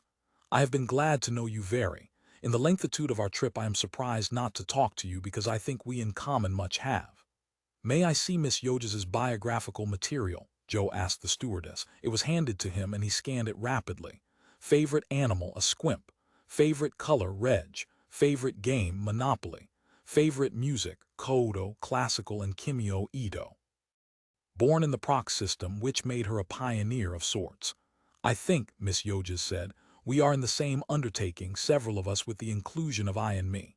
You and me, Joe said. Your natural Earth. I've never been off Earth in my life, Joe said. Then this is your first space flight. Yes, he said. He eyed her covertly and found her attractive. Her short-clipped bronze hair formed an effective contrast to her light gray skin. In addition, she had one of the smallest waists he had ever seen, and in the permoform sprayfoam blouse and pants this as well as the rest of her stood cleanly revealed. You're a marine biologist, he said, reading more of her biographical material. Indeed. I am to determine the depth of coral infestation of, she paused, brought forth a small dictionary and looked up a word. Submerged artifacts. He felt curiosity toward one point, he asked.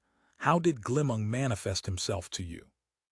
Manifest, Miss Yojas echoed. She searched through her small dictionary.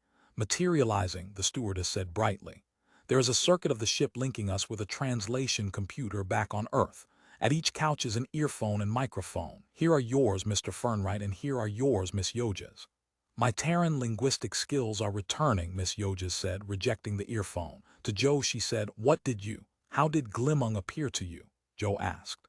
Physically, what did he look like? Big, short, portly, Miss Yoges said. Glimmung initially manifests himself in an aquatic framework, inasmuch as he proper often rests at the bottom of the oceans of his planet in the, she called her mind, the vicinity of the sunken cathedral. That explained the oceanic transformation at the police station. But subsequently, how did he appear? He asked. The same. The second time he came to Miss Yoges said, he manifested himself as a laundry of basket. Can she mean that?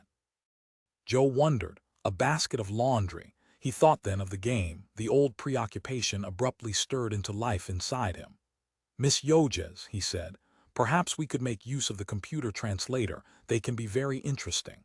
Let me tell you about an incident that occurred in automated translating of a Soviet article on engineering years ago. The term, please, Miss Yoges said. I can't follow you, and additionally we have things other to discuss. We must ask everyone and find out how many has been employed by Mr. Glimmung. She fitted the earphone to the side of her head, lifted the microphone and pressed all the buttons on the translation console beside her. Would everyone who is going to Plowman's planet to work in Mr. Glimmung's undertaking raise their hands, please? So anyway, Joe said, this article on engineering, when the computer translated it into English, had one strange term in it that appeared over and over. Water sheep. What the hell does that mean? They all asked. I dunno, they all said. Well, what finally Miss Yoges broke in. Of the 45 of us aboard this ship, 30 are in Glimmung's pay, she laughed. Perhaps now is the time for us to establish a union and work collectively. A stern-looking gray-haired man at the front end of the section said, that's not a half-bad idea, actually. But he's already paying so much, a timid little fellow on the left side pointed out. Is it in writing? The gray-haired man said. He's made oral promises to us and then he's threatened us, or at least so I gather. Anyhow, he threatened me. He came on like the day of judgment. It really took the wind out of my sails, and if you knew me you'd know it's rare when anyone can do that to Harper Baldwin. So anyhow, Joe said, they finally managed to trace it back to the original paper in Russian, and you know what it was? It was hydraulic ram, and it came out in English as water sheep.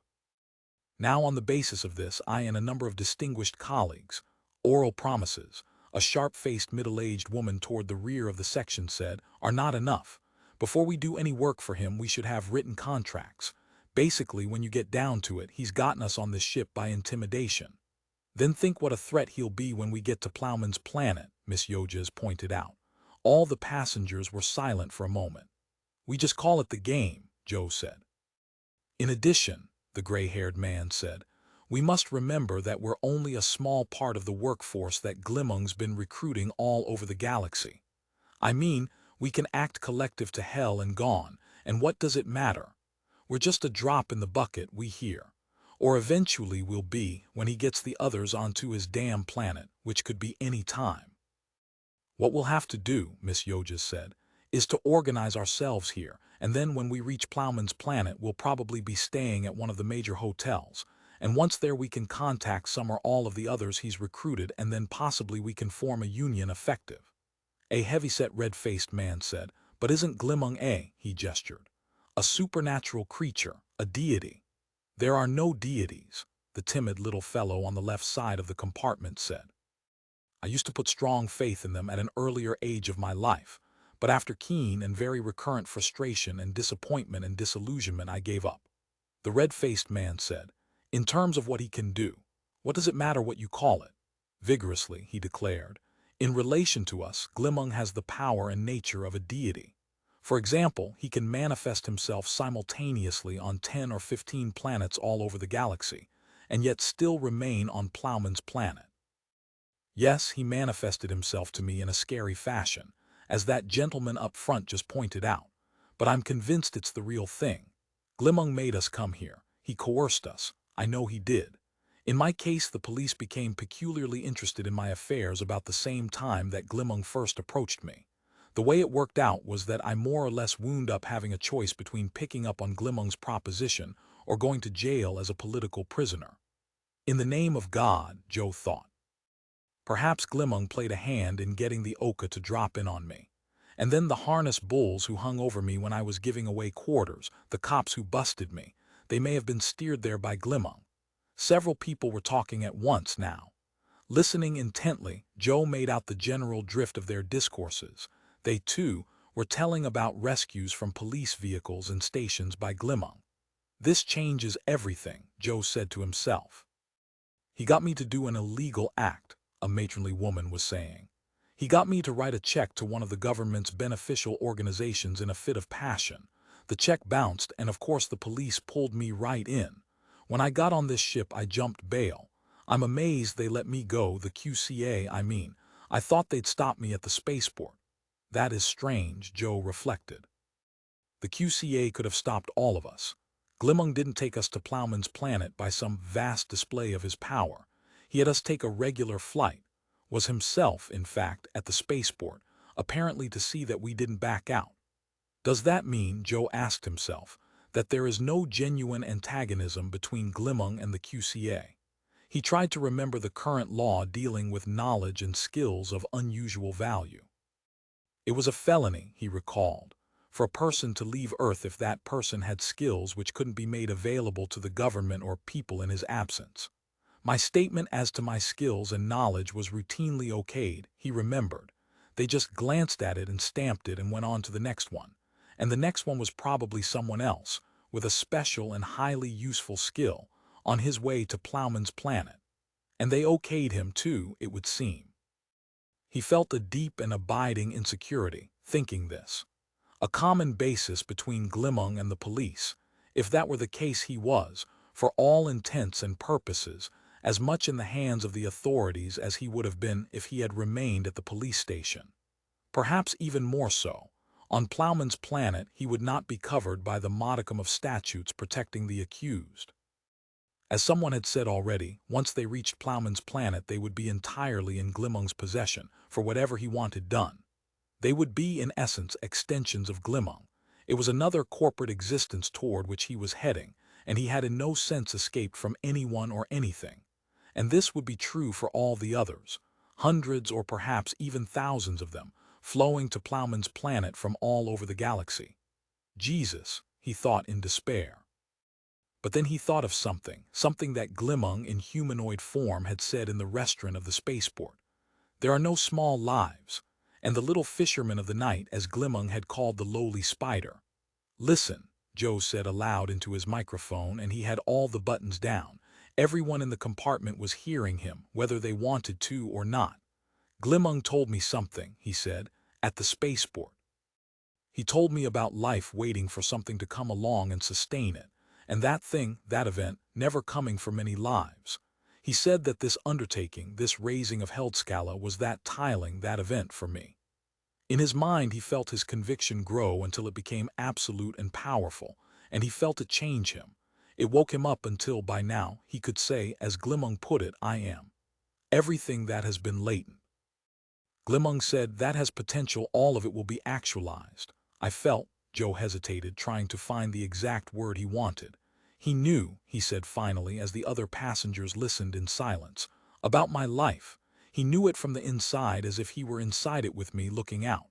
"He's telepathic," the timid little fellow piped up. There was a general stir of agreement. "It was more than that," Joe said. "Hell, the police have equipment that manufactures telepathy and they use it all the time. They used it on me yesterday." Miss Yoges said, "I experienced that also." To the other she said, "Mr. Fernwright is correct. Glimmung looked into the basis of my life. It was as if he saw all the way back through my life, saw it all pass along and lead here to this point. And he saw that at this point it isn't worth living, except for this." "But he conspired with the police," the gray-haired man said, but Miss Yoges interrupted him.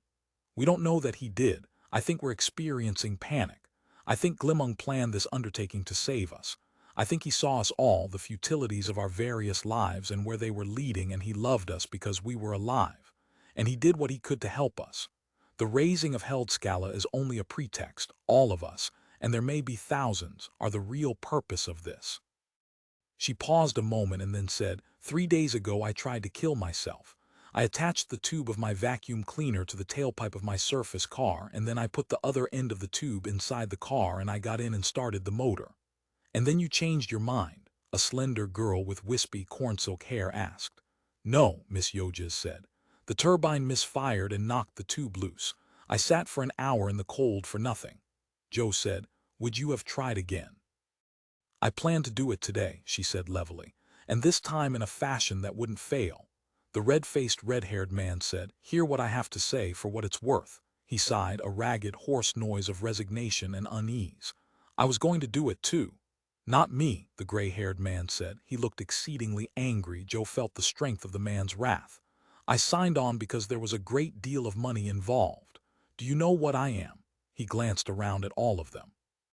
I'm a psychokineticist, the best psychokineticist on Earth. Grimly he reached out his arm and a briefcase at the rear of the compartment flew directly toward him. Fiercely he grabbed it, squeezing it. Squeezing it, Joe thought, the way Glimmung squeezed me. Glimmung is here, Joe said, among us. To the gray-haired man he said, you are Glimmung and yet you're violently arguing against our trusting him. You, the gray-haired man smiled. No, friend, I'm not Glimmung. I'm Harper Baldwin, psychokineticist consultant for the government, as of yesterday anyhow. But Glimmung is here somewhere, a plump woman with tangled doll hair said. She was knitting and had said nothing up until now. He's right, that man there. Mr. Fernwright, the stewardess offered helpfully. May I introduce you to one another? This attractive girl beside Mr. Fernwright is Miss Molly Yoges, and this gentleman. She droned on, but Joe did not listen. Names weren't important except, perhaps, the name of the girl seated beside him. He had, during the last 40 minutes, become more and more favorably inclined toward her spare, sparse, even bleak beauty. Nothing at all like Kate, he thought to himself. The opposite. This is a truly feminine woman. Kate's a frustrated man. And that's the kind which castrates right and left.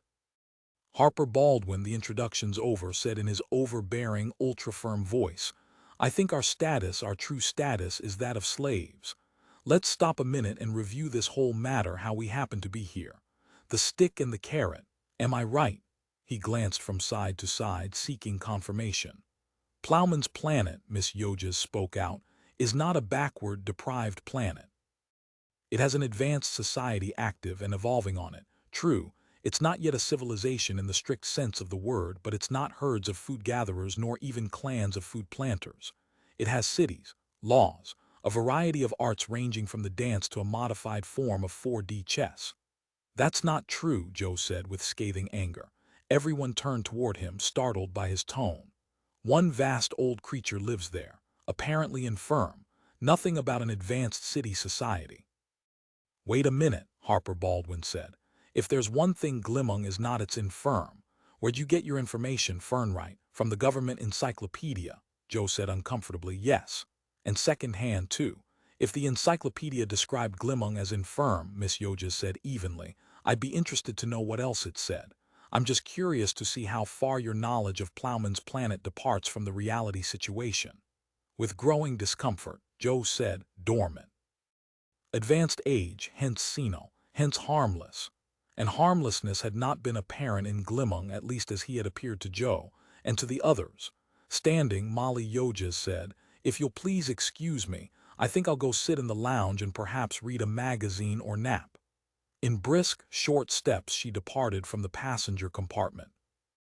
I think, the plump woman busily knitting said without looking up from her work, that Mr. Fernwright ought to go to the lounge and apologize to Miss whatever her name is.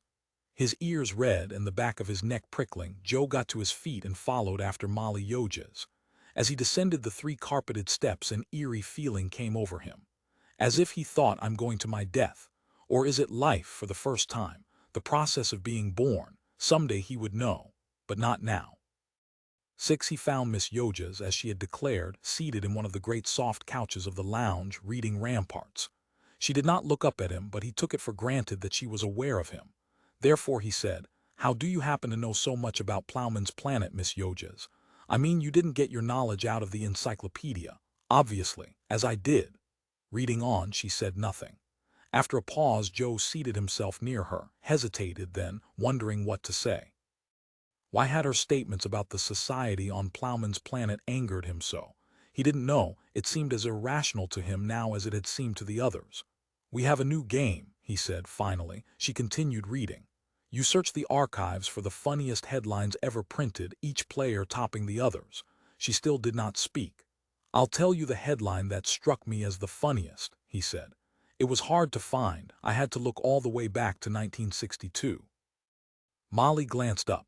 Her face showed no great emotion, no resentment, merely detached curiosity of a social nature, no more. And what was your headline, Mr. Fernwright? Elmo Plaskett sinks giants, Joe said. Who was Elmo Plaskett? That's the point, Joe said. He came up from the miners, nobody ever heard of him, that's what makes it funny. I mean Elmo Plaskett, he came up for one day, hit one home run. Basketball, Miss Yoges asked. Baseball. Oh yes. The game of inches. Joe said, you have been on Plowman's planet. For a moment she did not answer, and then she said simply, yes. He noticed that she had rolled the magazine into a tight cylinder, holding it with both hands very tightly, and her face showed severe stress. So you know firsthand what it's like, and you encountered Glimmung. Not really. We knew he was there, half dead or half alive. Whichever way you'd put it, I don't know, excuse me. She turned away. Joe started to say something further, and then he saw in a corner of the lounge what appeared to be an SSA machine. Getting to his feet, he went over to it and inspected it. May I be of help, sir? A stewardess said and approached him. Would you like me to seal the lounge off so that you and Miss Yoges can make love? No, he said. I'm interested in this. He touched the control panel of the SSA machine. How much does it cost to use it? SSA service is free during your flight for one time, the stewardess said. After that it takes 2 genuine dimes. Do you want me to set it up for you and Miss Yoges? I'm uninterested, Molly Yoges spoke up. How unfair to Mr. Fernwright, the stewardess said, still smiling but in her voice conveying a reprimand. He can't use it alone, you understand. What do you stand to lose? Joe asked Molly Yoges. You and I has no future together, she answered. But that's the whole point of the SSA machine, Joe protested. To find out what? I know what it finds out, Molly Yoges interrupted. I've used they before, okay, she said abruptly. So you can see how it works, she searched for the word, experience. Thanks, Joe said. The stewardess began setting up the SSA machine in a rapid, efficient fashion, meanwhile explaining it. SSA stands for subspecie eternitatis, that is, something seen outside of time.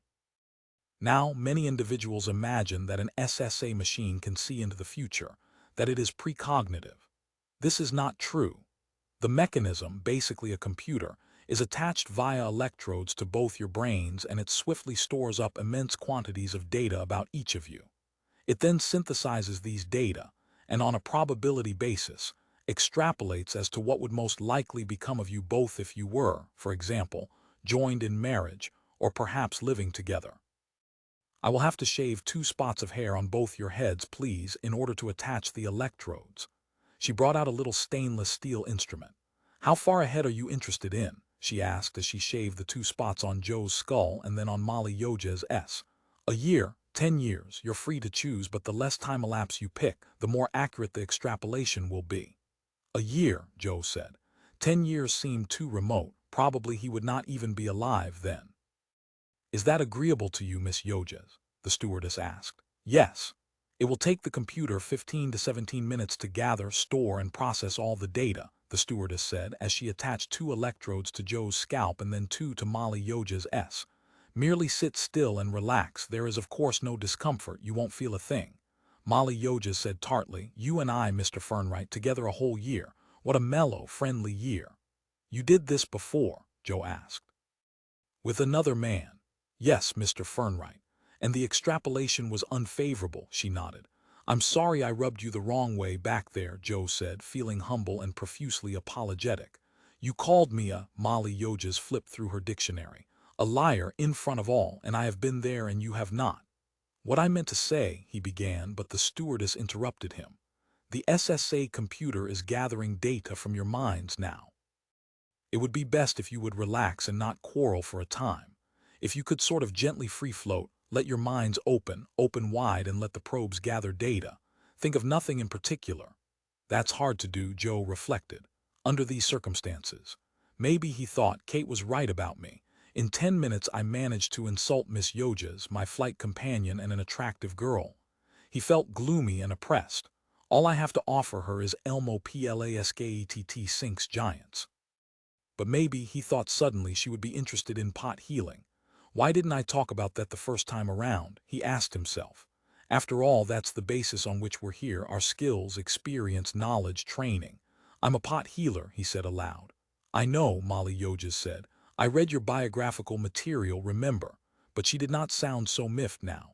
Her hostility, conjured up by his ineptness, had abated. Are you interested in pot healing? Joe asked. I'm fascinated by it, she answered. That's why I sew, she gestured, then again consulted her dictionary. Delighted to sit and talk with you. Tell me, is the pot's perfect again? Not mended but, like you say, healed, Joe said. A healed ceramic piece is in the exact condition as before it broke. Everything fuses, everything flows. Of course, I have to have all the pieces. I can't do it with a fraction of the pot not present. I'm beginning to talk like she does, he said to himself. She must be a strong personality, and I'm subconsciously sensing this. As Jung pointed out, there is the anima archetype, which men experience when they encounter women. The archetypal image projected onto first one woman and then the next, giving them a charismatic power. I had better be careful, he reflected. After all, my involvement with Kate suggests that my anima figure is strong-willed and dominating, rather than receptive and passive. I don't want to make the same mistake all over again, he said to himself. The mistake called Catherine Hurley Blaine. The SSA computer has obtained the data, the stewardess informed him and Molly Yoges. She removed the electrodes from their scalps. It will take 2 or 3 minutes for it to process them. What form does its extrapolation take? Joe asked. Written on a paper ribbon in punch form, or you will be presented pictorially with a representative moment of your 2 lives entwined together a year from now, the stewardess said. Projected in 3D in color on the far wall. She lowered the lights in the lounge. Can I smoke? Molly Yoges said. We're not bound by Terran law out here. The smoking of tobacco cigarettes is forbidden on the ship during its entire flight, the stewardess said. Because of the high oxygen content of the retained atmosphere. The lights dimmed. Everything around Joe sank into cloudy darkness, and each object became indistinct, including the girl beside him. A moment passed, and then an illuminated square materialized in depth near the SSA machine. Colors flashed by, colors and variegated images. He saw himself at work healing pots. He saw himself eating dinner. He saw her seated at her vanity table combing her hair. The images continued to flutter past, and then, all at once, the visual representation locked into place. He saw, in 3D and in color, himself and Molly holding hands and walking slowly along the twilight beach of some deserted other world. The fisheye lens system zoomed in, and he saw his own face and hers. Both their faces expressed the most tender love possible. He knew at once, seeing his expression a year from now, that he had never had such a look on his face. Life had never held anything like that before for him. Perhaps, he thought, it had never held this for her either. He glanced toward her but could not make out her features. He could not see how she was taking this. My, but you two look happy, the stewardess said. Molly Yoges said, please leave us, now. Well, the stewardess said, I'm very sorry I was here at all. She left the lounge. The door clicked after her. They're everywhere, Molly Yoges said by way of explanation. The entire flight, they never leave you, leave alone. But she showed us how the mechanism worked, Joe said. Hell, I can make a SSA machine work. I've it several times done. She sounded cross and tense, as if what she saw did not appeal to her. It looks like we'd be good for each other, Joe offered. Oh Christ, Molly Yoges screeched. She banged her fist down on the arm of her chair. That's what it said before. I and Ralph, perfect, outworking in everywhere. And it were not. Her voice sank to a husky growl. Her anger pervaded the lounge, as palpable as animal musk. He felt her glowering next to him. He intuited her immense emotional reaction to the representative scene projected by the machine. As the stewardess explained, Joe said, the SSA mechanism can't see the future. It can only put together all the data from my mind and yours and work out a trend of greatest probability. Why then use it at all? Molly Yoges countered. Consider it like fire insurance, Joe said. You're sort of putting yourself in the position of claiming fraud because your rooming house didn't burn down after all. In other words, that you really didn't need the insurance. The analogy is imperfect. Joe said sorry. He too felt irritable now, and as before at her. Do you think, Molly said bitingly, that I'm to go to bed with you because of this scene of us holding our hands? Tunuma makimo hilo ke de bifo didikar suwat, she said in her own tongue, obviously profanity. There sounded a knock on the door. Hey, you two, Harper Baldwin bawled. We're working out the logistics of our collective employment. We need both of you. Joe got up and made his way through the darkness of the lounge to the door. For 2 hours they haggled, and at no time did they reach any kind of joint conclusion. We just don't know enough about Glimmung, Harper Baldwin complained, looking weary. He then scrutinized Molly Yoges intently. I have the feeling that you know more about Glimmung than any of us, and a lot more than you'll admit. Hell, you even kept back from us the fact that you ever were on Plowman's planet, if you hadn't mentioned it to Fernwright. Nobody asked her, Joe said. Until I did, and she said so straight out. A muffled, gangly youth asked, What do you think, Miss Yoges? Is Glimmung trying to help us, or has he in effect created a slave population of experts for his own ends? Because if it's the latter, we better get this ship turned around before we get any closer to Plowman's planet. His voice squeaked with nervousness. Seated beside Joe, Molly Yoges leaned toward him and said in a low voice, Let's get out of here. Let's go back to the lounge. We are getting nowhere and I want to talk to you farther. Okay, he said, pleased. He stood up and so did she. Together they made their way down the aisle toward the lounge. There they go, Harper Baldwin complained. What's the great attraction about the lounge, Miss Yoges? Molly paused and said, We besport ourselves amorously. She then continued on. You shouldn't have told them that, Joe said as he and she entered the lounge and closed the door. They probably believed you. But it's true, Molly said. A person doesn't normally use the SSA machine unless he's serious. To the other person, in this case she seated herself on the couch of the lounge and reached up her arms toward him. He locked the lounge door first. It seemed, all circumstances considered, a reasonable thing to do. Joy's too fierce, he thought, too fierce to be expressed. Whoever said that understood. 7 in orbit around Plowman's planet, the ship began firing its retro-rockets, cutting its velocity. They would be landing in half an hour. Meanwhile, Joe Fernwright amused himself in a mordant way. By reading the Wall Street Journal, he had found over the years that this newspaper, out of all of them, contained the most chilling and the most recent oddities. Reading the journal was like taking a little trip into the future, 6 months or so. A new deep-depth rooming house in New Jersey, designed especially for geriatric persons, has built into it a novel circuit, designed to make the transfer of the room easy and without delay. When a roomer dies, electronic detectors in the wall register his lack of pulse and send swift circuits into action. The deceased is grappled by standard Waldos drawn into the wall of the room, where on the spot his remains are incinerated within an asbestos chamber, thus permitting the new tenant, also a geriatric case, to take possession by noon. He ceased reading, tossed down the newspaper. We must be better off out here, he decided, if that's what they've got planned for us back on Earth. I've verified our reservations, Molly said matter-of-factly. We all have rooms at the Olympia Hotel in the largest city on the planet. Diamond Head it's called because it's on a winding prominence that goes 50 miles out into Mare Nostrum. What's Mare Nostrum? Joe asked. Our ocean. He showed the item in the journal to her and then silently to the rest of the passengers. They all read it and then they all looked at one another for sign of a reaction. We made the right choice, Harper Baldwin said. The others nodded. That's good enough for me, Baldwin said. He shook his head and scowled, disgust and anger contorting his face. And we built such a society, he rasped. Strong-armed members of the ship's crew manually unscrewed the hatch. Outside air eddied in, smelling odd and cold. It seemed to Joe that the ocean was close. He sensed it in the air. Shielding his eyes, he gazed out against a weak sun. He distinguished the outline of a reasonably modern-looking city, and past it, hills in a mixture of brown and gray. But the ocean is somewhere nearby, he said to himself. Molly is right. This is a planet dominated by an ocean, and it is in the ocean that we will find everything that matters.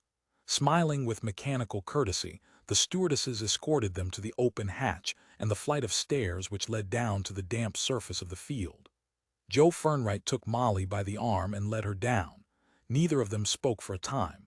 Molly seemed absorbed in herself, taking no notice of the other people or the spaceport buildings. Bad memories, Joe reflected. Maybe what happened to her happened here, and for me, he thought, look what this is for me. The first interplanetary or intersystem flight in my life. This ground under me is not Earth. A very strange and important thing is happening to me. He smelled the air, another world and another atmosphere. It feels strange, he decided. Don't say, Molly said, that you find this place unearthly, please, for my sake. I don't get it, Joe said. It is unearthly. It's completely different. Never mind, Molly said. A little game Ralph and I had, a long time ago, thingisms we called them. Let's see if I can remember some of them. He thought all of them up. The book business is hidebound, that's one. Plants are taking over the world sporadically. Let's see. The operator let me off the hook. I always liked that. It made me think of a giant hook, in fact a whole giant phone. In 1945, the discovery of atomic energy electrified the world. Do you see? She glanced at him. You don't, she said. Never mind. They're all true statements, Joe said. As far as I can make out, what's the game part?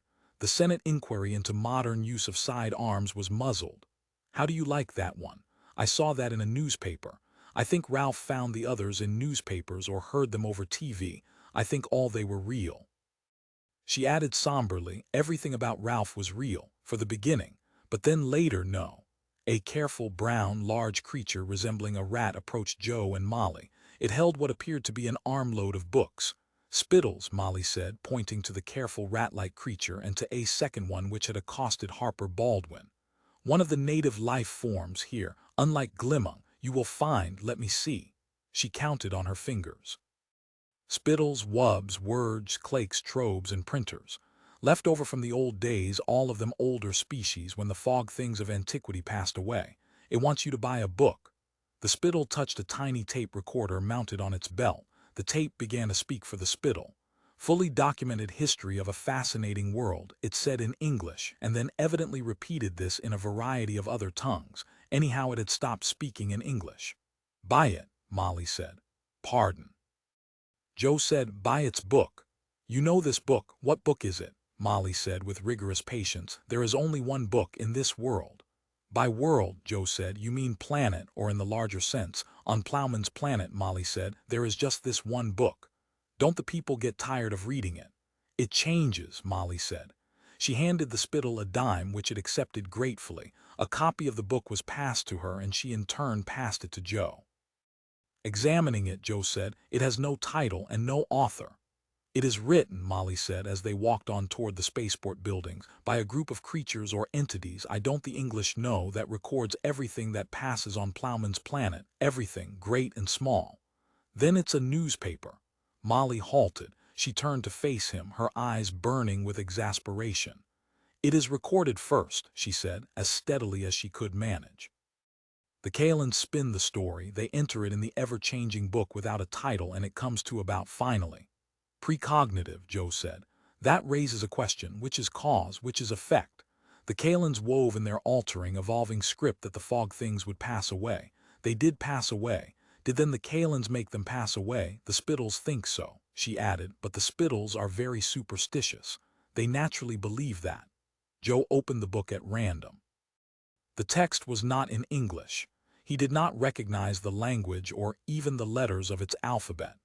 But then, as he leafed through it, he came to a short section in English, embedded in the mass of alien-looking entries. The girl Molly Yoges is an expert at removing coral deposits from submerged artifacts. Other individuals brought from various systems throughout the galaxy include geologists, structural engineers, hydraulic engineers, seismologists. One specializes in underwater robot operations, and another, an archaeologist, is a master at locating buried, ancient cities. A peculiar many-armed bivalve lives in a tank of salt water and functions well in supervising the raising of sunken ships for salvage purposes. A gastropod capable of. At that point the text lapsed into another language. He shut the book, pondered. Maybe I'm mentioned in here somewhere, he said, as they reached the moving sidewalk leading to the concourse sections of the spaceport terminal building complex. Of course, Molly said calmly. If you long look enough you will find it. How will you make it? Pardon. How will it make you feel? Eerie, he said, still pondering. A surface car acting as a taxi transported them to their hotel. Joe Fernwright, on the short trip, continued to examine the untitled book. It preoccupied him, preempting the colorful shops which the taxi passed, and the several life forms bustling about here and there. He was aware of the city street, its people and buildings, but only dimly, because he had already found another passage in English. Obviously, the undertaking involves the locating of and the raising and repair of an underwater structure, probably, due to the number of engineers involved, of great magnitude, almost certainly an entire city or even an entire civilization, very likely of some remote past age. And then, once again, the text lapsed into a foreign script resembling dots and dashes, a sort of binary system of annotation. Joe said to the girl beside him in the taxi, "The people who are writing this book know about the raising of Heldscalla." "Yes," Molly said shortly. "But where's the precognition?" Joe demanded. "This is remarkably up to date right up to this minute, give or take an hour, but that's all." "You will find it," Molly said, "when you have looked a long time. It is buried among the different texts, which are all translations of one primary text, one line like a thread. The thread of the past entering the present, then entering the future. Somewhere in that book, Mr. Fernwright, the future of Heldscalla is written, the future of Glimmung, the future of us. We are all woven in by the yarn of the Kalins' time, their time outside of time," Joe said, "and you already knew about this book before the Spittles sold it to you." "I saw it before when Ralph and I were here. The SSA machine extrapolated we'd be joyous, and the Kalins' book, this book, said Ralph would." She paused. "He killed himself. First he tried to kill me, but he wasn't able to. And the Kalins' book said that." "Yes, exactly that. I remember it, Ralph and I reading in the text about ourselves and not believing, still under the idea that the SSA mechanism was scientific data analysis and this book was tale by old wife, a lot of old wives, seeing doom when we and the SSA machine saw happyhood. Why did the SSA machine miss? It missed because it didn't have one datum. Whitney syndrome, psychotic reaction to amphetamines by Ralph, paranoia and murderous hostility. He thought himself overweight, he took them as, she hunted for the word. Appetite suppressants, Joe said. Like alcohol. Good for some people, he thought, lethal for others. And Whitney's syndrome didn't require overdoses, even a small amount triggered it off. If the latent illness was already there. Just as for an alcoholic, the smallest drink meant defeat and bitter, utter, final destruction. "Too bad," he murmured. The taxi pulled up to the curb. Its driver, a beaver-like creature with wicked cutting teeth, said several words in a language which Joe did not understand. Molly, however, nodded and gave the beaverish individual a sum of metal money from her purse, and then she and Joe stepped from the taxi onto the sidewalk. Joe, looking around him, said, "It's like going back 150 years. Surface cars, carbon arc lighting. This could be Earth in the days of President Franklin Roosevelt," he thought to himself, both enticed and amused. He liked it. The pace, he realized, it's slower. And the density of population, relatively few organisms propelled themselves up and down the street either on foot or a reasonable substitute or in cars. "You can see why I got angry at you," Molly said, catching his reaction. "For your defaming Plowman's planet, my home for 6 years. And now," she gestured, "I'm back. And doing again what I did then, believing faith in a SSA mechanism. Let's go inside the hotel," Joe said, "and have a drink." Together they passed through the revolving door into the Olympia Hotel with its wooden floors, carved hardwood decorations, polished brass doorknobs and railings, and thick red carpet, and its antique elevator which Joe had already caught sight of. Non-automatic, he discovered. The elevator required an attendant. In his hotel room, with its dresser, splotched mirror, iron bed, and canvas window shade elegance, Joe Fernwright sat on an overstuffed, faded chair and studied the book. Not long ago he had been preoccupied with the game. And now, the book. But this consisted of something quite different, and the more he read of the book, the more he realized it. Gradually, as he nosed among its pages, he began to assemble in his mind the totality of the English text. He had begun to put the separate bits in superimposition over one another. "I'm going to take a bath," Molly said. She had already opened her suitcase and had laid most of her clothes out on the bed in her room. "Isn't it strange, Joe Fernwright," she called, "that we have to keep two rooms, like a century ago?" "Yes," he said. She entered the room wearing only her tight pants, bare from the waist up, he saw, small-breasted but dense and tall with fine muscle tone. The body of a dancer, he said to himself, or a Cro-Magnon female, a hunter, an astute, supple person accustomed to long, lean, even fruitless marches. There was not a gram of useless flesh on her, as he had already discovered in the locked lounge of the ship. He had clutched it then, now he saw it. However, he thought morbidly, Kate still has as good a figure. That made him depressed. He returned to reading the book. "Would you have wanted to go to sleep with me," Molly said, "if I were a cyclops?" She pointed to a spot above her nose. "One eye there, Polyphemus, the Cyclops in the Odyssey. They put his one eye out with a burning stick, I think." Joe said, "Listen to this." He read aloud from the book. "The current dominant species on the planet consists of what is called a Glimmung. This shadowy, enormous entity is not native to the planet. It migrated here several centuries ago, taking over from the weak species left over when the once ruling master species, the so-called fog things of antiquity, vanished." Joe waved her to come and look. "Glimmung's power, however, is sharply curtailed by a mysterious book in which, it is alleged, everything which has been, is, and will be is recorded." He snapped the book shut. "It's talking about itself." Coming over to his chair, Molly bent to read the text.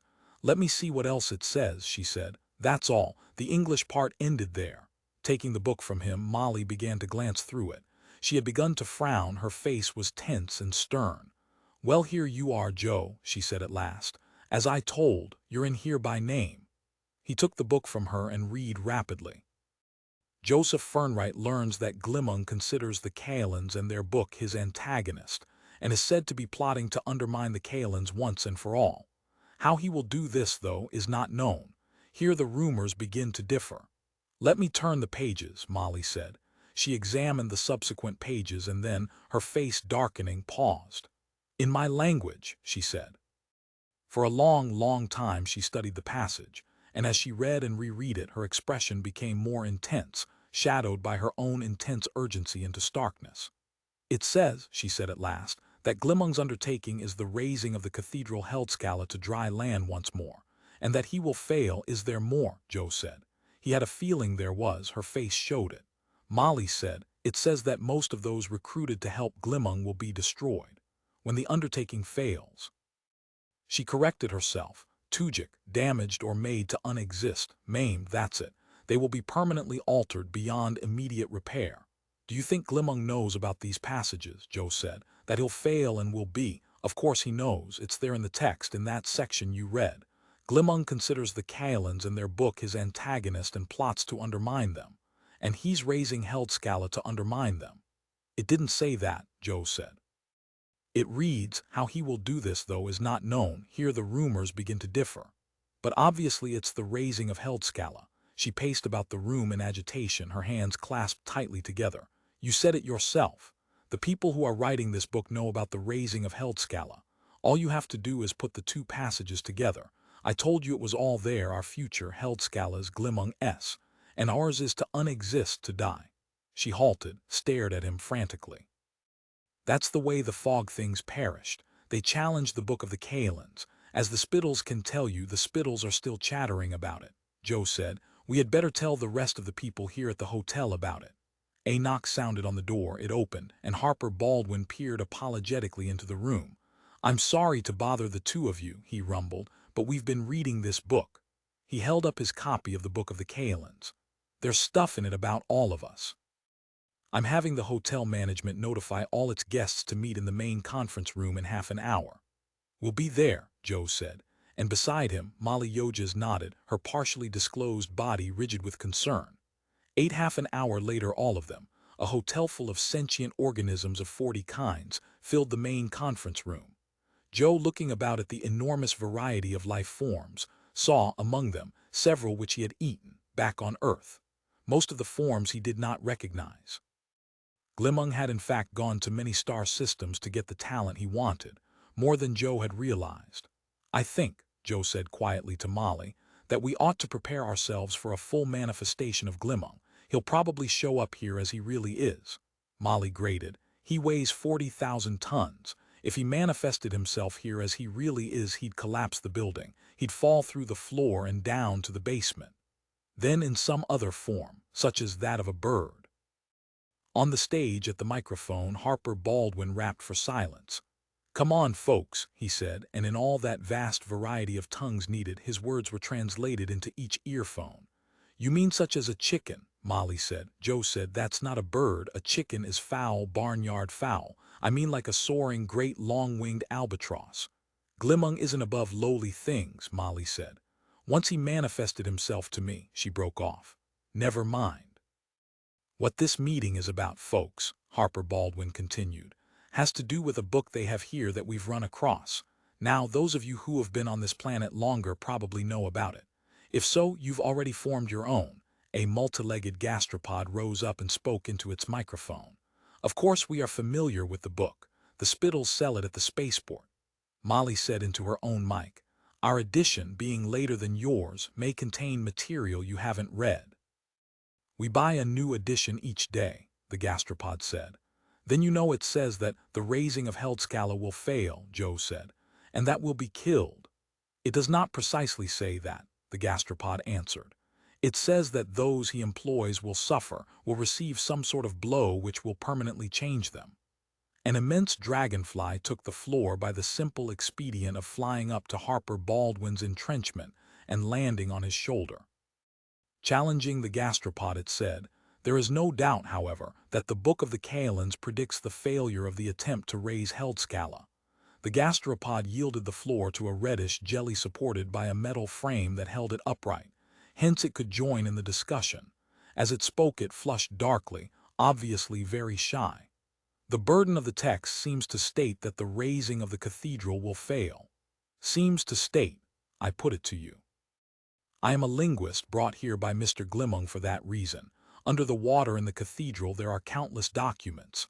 The key sentence, 'The undertaking will fail,' appears 123 times in the book. I have read each of the translations, and I submit that the text most properly means, there will be failure after the undertaking, that it will lead to failure rather than it will fail." "I don't see the difference," Harper Baldwin said, frowning. "Anyhow, the part that's important for us is the part about our being killed or injured, not the failure of the undertaking. Isn't this book always right? The creature that sold it to me said it was." The reddish jelly said, "The creature who sold that book gets 40% of the purchase price for itself. Naturally, it says the book is accurate." Stung by the jibe, Joe hopped to his feet. "Then by the same token you could indict all the doctors in the universe on the grounds that they make money when you're sick, so they're responsible for your being sick when you're sick." Laughing, Molly tugged him back down into his seat. "Oh God," she said, covering her mouth. "I don't think anyone's defended the Spittles in 200 years. Now they have a, let's see, a champagne." "Champion," Joe growled, still feeling the heat of resentment. "It's our lives," he said to her, "that we're talking about. This isn't a political debate or a taxpayers' meeting about the local transportation." An undercurrent of muttering moved about the room. The craftsmen and scientists were talking among themselves. "I move," Harper Baldwin brayed, "that we act collectively, that we form a permanent organization with officers who can deal as a deputation with Glimmung for the rights of us all. But before that, all of you friends and coworkers seated here today, or flying around the room here today, I suggest that we take an initial vote as to whether we want to work on the undertaking at all. Maybe we don't want to. Maybe we want to go home. Maybe we ought to go home. Let's see how we feel collectively about it. Now, how many vote to go ahead and work?" he broke off. A vast rumbling shook the conference room. Harper Baldwin's voice had become inaudible. Talk for any of them was now out of the question. Glimmung had come. It must be the true manifestation, Joe decided as he watched and listened. It was in all respects the real Glimmung, Glimmung as he actually was. And so, like the sound of 10,000 junked, rusty automobiles being stirred by one giant wooden spoon, Glimmung heaved himself up and onto the raised stage at the far end of the conference room. His body quivered and shuddered, and from deep inside him a moan became audible. The moan rose until it became a shriek. An animal, Joe thought, caught perhaps in a trap, one paw, and it's trying to get loose, but the trap is too complicated. And at the same time, a great spewing forth of brackish sea water, trash fish, aquatic mammals, sea kelp. The room reeked with the roar and shock of the sea. And in the center of all of it, the churning lump which was Glimmung. "The hotel people aren't going to like this," Joe said half aloud. Good God, the huge mass of fluttering extremities, the whipping, writhing arms which flung themselves at every spot on the gigantic carcass. The whole thing heaved, and then with a furious roar it collapsed the floor beneath it. The mass disappeared from sight, leaving remnants of the sea all over the room. From the gaping chasm, smoke-like tendrils, probably steam, fizzled upward. But Glimmung was gone. As Molly had predicted, his weight had been too great. Glimmung was down in the basement of the hotel, 10 floors below them. Shaken, Harper Baldwin said into his microphone, apparently will have to go downstairs to talk to him." Several life forms hurried over to him. He listened, then straightened up and said, "I understand he's in the cellar rather than on the next floor." Baldwin gestured in agitation, "evidently went the whole way down." "I knew it would happen," Molly said, "if he tried to come here." "Well, we'll have to conduct our words with him in the cellar." She and Joe both got to their feet. They joined the crowd of life forms gathered at the elevators. Joe said he should have come as an albatross. 9 When they reached the basement, Glimmung boomed a hearty greeting at them. "You won't need translating equipment," he informed them. "I'll speak to each of you telepathically in your own language." He filled almost all of the basement. They had to remain by the elevators. Now he had become more dense, more compact, but he still remained huge. Joe took a large, deep, steadying breath and said, "Are you going to pay the hotel compensation for the damage you've done?" "My check," Glimmung said, "will be in the mail by tomorrow morning." "Mr. Fernwright just meant that as a joke," Harper Baldwin said nervously, "about paying the hotel." "Joke," Joe said. "Collapsing 10 floors of a 12-floor building. How do you know people weren't killed? There could be as many as 100 dead, plus a lot more injured." No, Glimmung assured him. "I killed no one, but the query is legitimate, Mr. Fernwright." Joe felt the presence of Glimmung within him, stirring in his brain. Glimmung edged here and there throughout the most unusual corners of Joe's mind. "I wonder what he's looking for," Joe thought, and at once the answer within his consciousness came. "I'm interested in your reaction to the Book of the Kalends," Glimmung said. He spoke then to them all. "Out of all of you, only Miss Yojas knew about the book. The rest of you I'll need to study. It will only take a moment." The extension of Glimmung left Joe's mind then. It had gone elsewhere. Turning to Joe, Molly said, "I'm going to ask him a question." She too took a deep and steadying breath. "Glimmung," she said sharply, "tell me one thing. Are you going to die soon?" The enormous lump throbbed. Its whip-like extremities thrashed in agitation. "Does it say that in the Book of the Kalends?" Glimmung demanded. "It does not. If I were, it would say." Molly said, "Then the book is infallible." "You have no reason to think I am near death," Glimmung said. "None at all," Molly said. "I asked my question in order to learn something. I learned it." "When I am depressed," Glimmung said, "I begin to think about the Book of the Kalends, and I think that their prediction that I cannot raise Heldscalla is true. That in fact I can accomplish nothing. The cathedral will remain at the bottom of Mare Nostrum into eternity," Joe said. "But that's when your energy is low." "Each living entity," Glimmung said, "passes through periods of expansion and periods of contraction. The rhythm of living is as active in me as in any of you. I am larger, I am older, I can do many things that none of you even collectively can.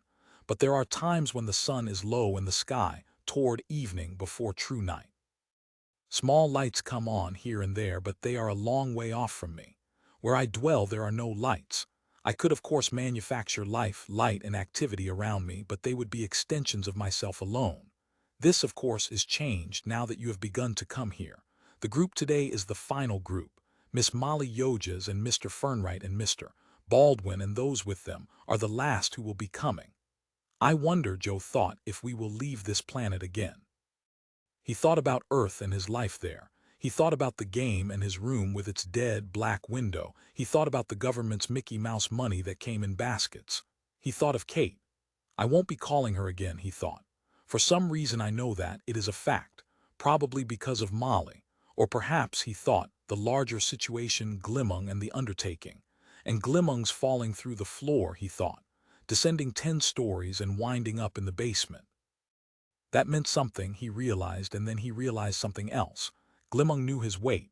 As Molly had said, no floor could hold him. Glimmung had done it on purpose, so we wouldn't be afraid of him, Joe realized. When we at last saw him as he really is, then he thought we really should be afraid of him, perhaps, more so than before, just exactly because of this. Afraid of me, Glimmung's thought came. Of the whole undertaking, Joe said. There's too little chance of it being a success. You are right, Glimmung said. We are talking about chances, about possibilities, statistical probabilities. It may work, it may not. I don't claim to know, I am only hoping. I have no certitude about the future, nor does anyone else, including the Kalins. That is the basis of my entire position, and my intent, Joe said, but to try and then to fail. Is that so terrible? Glimmung said. I'll now tell you all something about yourselves, something that every one of you possesses, a quality in common. You have met failure so often that you have all become afraid to fail. I thought so, Joe thought. Well, so it goes. What I am doing, Glimmung said, is this. I am attempting to learn how much strength I have. There is no abstract way of determining the limits of one's force, one's ability to exert effort. It can only be measured in a way such as this, a task which brings into view the actual, real limitation to my admittedly finite but great strength. Failure will tell me as much about myself as will success. Do you see that? No, none of you can. You are paralyzed. That's why I brought you here. Self-knowledge, that is what I will achieve. And so will you, each about himself. Suppose we fail, Molly asked. The self-knowledge will be there anyhow, Glimmung said. He sounded baffled, as if there was a gap between himself and the group of them. You really do not understand, do you? He said to them all. You will before it's over. Those of you anyhow who want to go through with it. A fungiform lispingly asked. At this late point do we still have the right to choose? Any of you who wish to return to your own world are free to do so, Glimmung said. I will provide passage first class back. But those of you who do go back, you will find it once again as it was. And as it was, you could not live such a life. Each of you intended to destroy yourselves and were in the process of so doing when I found you. Remember, that is what lies behind you. Don't make it that which lies ahead of you. There was an uncomfortable silence. I'm leaving, Harper Baldwin said. Several others moved closer to him, signifying that they would leave too. What about you? Molly asked Joe. Joe said, what's behind me is the police. And death, he thought, the same as for you, for us all. No, he said, I'm going to try. I'll take the chance that we fail. Maybe he's right, maybe even failure is valuable. As he says, it tells us the limit of ourselves, it maps our boundaries. If you'll give me a tobacco cigarette, Molly said with a shiver of fear, I'll stay too, but I'm dying for a cigarette. That's nothing worth dying for, Joe said. Let's die for this. Even if we fall 10 stories into the basement doing it. And the rest of you are staying, Glimmung said. That's right, a univalvular cephalopod squeaked. Uneasily, Harper Baldwin said, I'll stay, I guess. Glimmung, with satisfaction, said, then let us begin. At the curb before the Olympia Hotel, heavy-duty trucks had been parked. Each had a driver, and each driver knew what to do. A portly organism with a long, ropey tail approached Joe and Molly, a clipboard clutched energetically in its fuzzy paw. You two are to go with me, the organism declared, and then picked from the group 11 more individuals. That's a Wurge, Molly said to Joe. Our driver. They can make excellent speed. Their reflexes are so acute. We'll be out on the promontory in the manner of a minute. Matter of minutes, Joe corrected absently as he seated himself on the bench in the rear segment of the truck. Other life forms squeezed in with Joe and Molly, and then the truck engine came noisily to life. What kind of turbine is that? Joe said, annoyed by the noise it made. A kindly-looking bivalve beside him groaned. It's internal combustion. Bang, bang, bang all the way. The frontier, Joe said, and felt an aching joy all at once. Yes, he thought, this is the frontier. We are back with Abraham Lincoln in a log cabin and Daniel Boone, all of them. The old-time pioneers. One by one the trucks pulled away from the curb, their lights yellow in the night, like the orbs of luminous foreign moths. Glimmung will be waiting for us, Molly said. When we get there. She sounded tired. He's capable of reflex relocation based on autonomic pulsations emanating from within his own neurological substructure. For all intents and purposes he can move from one locus to another without time lapse. She rubbed her eyes and sighed. The helpful bivalve spoke up once more. The creature beside you, Mr. Fernwright, is truthful. It extended a pseudopodium to Molly. Miss Yoges, I am Nerb K. Old Doc from Sirius 3. We have all been waiting anxiously for your party to arrive, because we understood that once you reach the Hotel Olympia, all of us who have been waiting a long time can begin. As it seems to be so. But in addition, I am glad to become known to you and have you know me, in that I for my part will search out and locate the coral-encrusted objects which will then be brought out of Mare Nostrum and brought to you at your shop. I am the engineer in charge of discrete artifacts and the transporting thereof on Mr. Nerb K. Old Doc's request to your shop, a quasi-arachnid, brightly black in its chitinous exoskeleton, said. You haven't done any preliminary work, Molly asked it. While you waited. Glimmung kept us in our rooms, the bivalve explained. We did two things. 1. We read all pertinent documents relating to the history of Heldscalla. 2. We watched on a video monitor as robot sensors scanned the sunken cathedral time and again. On our screens we have seen Heldscalla countless times, but now we will be allowed to touch it. I wish I could go to sleep, Molly said. She rested her close-cropped head on Joe's shoulder and slumped against him. Wake me up when we get there. The quasi-arachnid said to Joe and the bivalve. This total undertaking, it reminds me of an Earth saga, parts of which we were required to memorize during our educational years. It made a deep impression on me.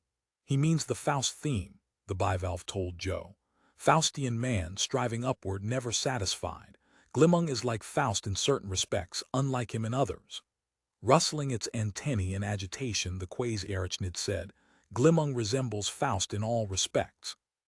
The Faust at least of Goethe, which is the version I adhere to. Eerie, Joe thought. A chitinous multi-legged quasi-arachnid and a large bivalve with pseudopodia arguing about Goethe's Faust. A book which I've never read, and it originated on my planet, is the product of a human being. Part of the difficulty, the quasi-arachnid was saying, lies in the translation. It was written in a language which has died out. German, Joe said. He knew that much at least. I have, the quasi-arachnid muttered, it groped in a plastic utility pouch slung over its shoulder, 4 of its manual extremities busily sorted through the pouch. Damn thing, it muttered. Everything sinks to the bottom, here it is. It brought out a much-folded sheet of paper, which it proceeded to unfold carefully. I have made my own translation into modern-day Terran, formerly called English. I will read you the crucial scene from the second part.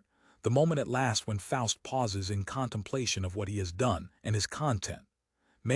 Whatever the expression is. All right, Mr. Fernwright, sir. Sure, Joe said as the truck rumbled along over potholes and rocks, shaking and swaying the creatures within it. Molly now seemed to have totally fallen asleep. She had certainly been right about the driving skill of the Wurge. The truck rattled through the darkness at a great rate. A swamp surrounds the mountains. The quasi-arachnid read from its carefully preserved sheet of paper. Poisoning everything already reclaimed. To drain the foul marsh, this must be done. This would be the highest conquest possible. I'll open room for many millions, not in any sense safe, but daily freed in which to live. Green the meadow and fruitful, men and herds almost already on the most new earth, settled on the rim of which has been pushed up by bold people's efforts. Within here a paradise land that keeps outside the flood, and as it eats away, trying to enter and take over, a group will hurries to cut it off. Yes, this, the bivalve interrupted the quasi-arachnid's earnest recitation. Your translation is not idiomatic. Men and herds almost already on the most new earth. Grammatically it is correct, but no Terran talks like that. The bivalve waved a pseudopodium toward Joe, seeking his support. Isn't that so, Mr. Fernwright? Joe thought men and herds almost already on the most new earth. The bivalve was right, of course, but I like it, Joe said. Highly pleased, the quasi-arachnid yelped, and see how much it resembles us in Glimmung, the undertaking. Within here a paradise land that keeps outside the flood.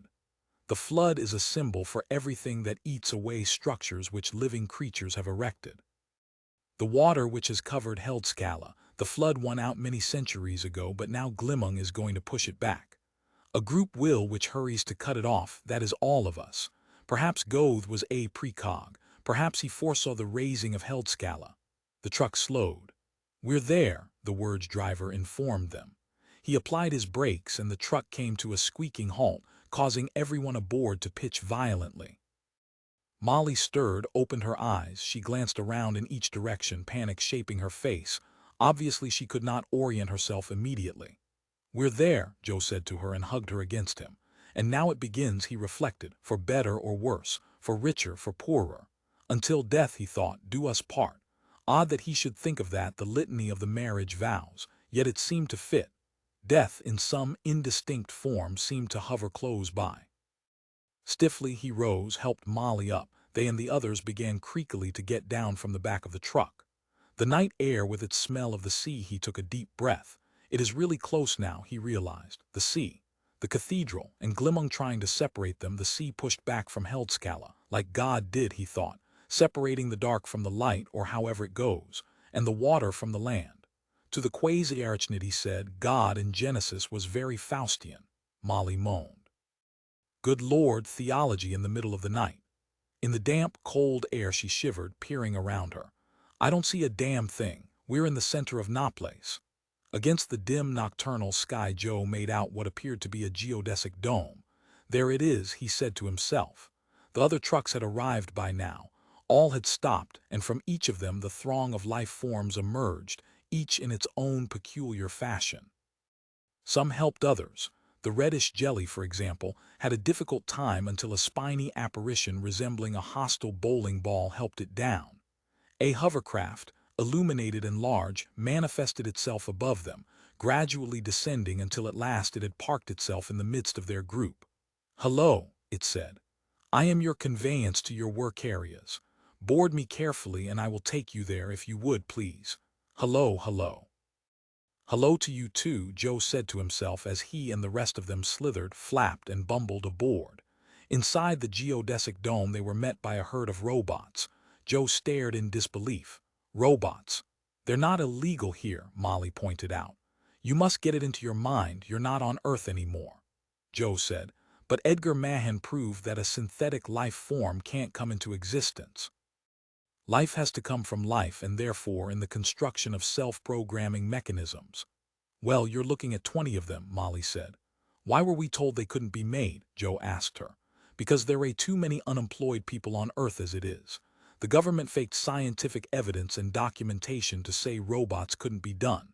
They are rare, however. They are hard to build and costly. I'm surprised to see this many. It is all he has, I'm sure. This is she searched for the word, for our benefit, a display to impress us." One of the robots, catching sight of Joe, coasted directly toward him. "Mr. Fernwright?" "Yes," Joe said. He looked around him at the corridors and massive doors and the recessed overhead lighting, efficient, extensive, and labyrinthine, and without defect. Obviously it had just been built and not yet put to use. "I'm amazingly glad to see you," the robot declared. The center of my chest you will probably see the word Willis stenciled. I'm programmed to respond to any instruction beginning with that word. For example, if you would like to see your work area, merely say, "Willis, I would like to be taken to my work area," and I would then happily lead you there, giving pleasure to myself and hopefully to you as well. "Willis," Joe said, "are there living quarters here for us? For example, is there a private room for Miss Yoges? She's tired, she should be asleep." "A 3-room apartment is ready for you and Miss Yoges," Willis said. "Your personal living quarters." "What?" Joe said. "A 3-room apartment? You mean we have an actual apartment, not just a room?" "A 3-room apartment," Willis repeated with robotic patience. "Take us there," Joe said. "No," Willis said. "You have to say, 'Willis, take us there.' Willis, take us there." "Yes, Mr. Fernwright." The robot led them across the foyer to the elevators. After looking over the apartment, Joe got Molly into bed. She fell asleep without a sound. Even the bed was large. Everything in the apartment was solid and in good taste, of a modest sort, and the apartment itself was, like its contents, large. He could hardly believe it. He examined the kitchen, the living room, and found in the living room, on a coffee table, a jar from Heldscalla. As soon as he saw it, he knew what it was. Seating himself on the couch, he reached out and carefully picked it up. The deep yellow glaze.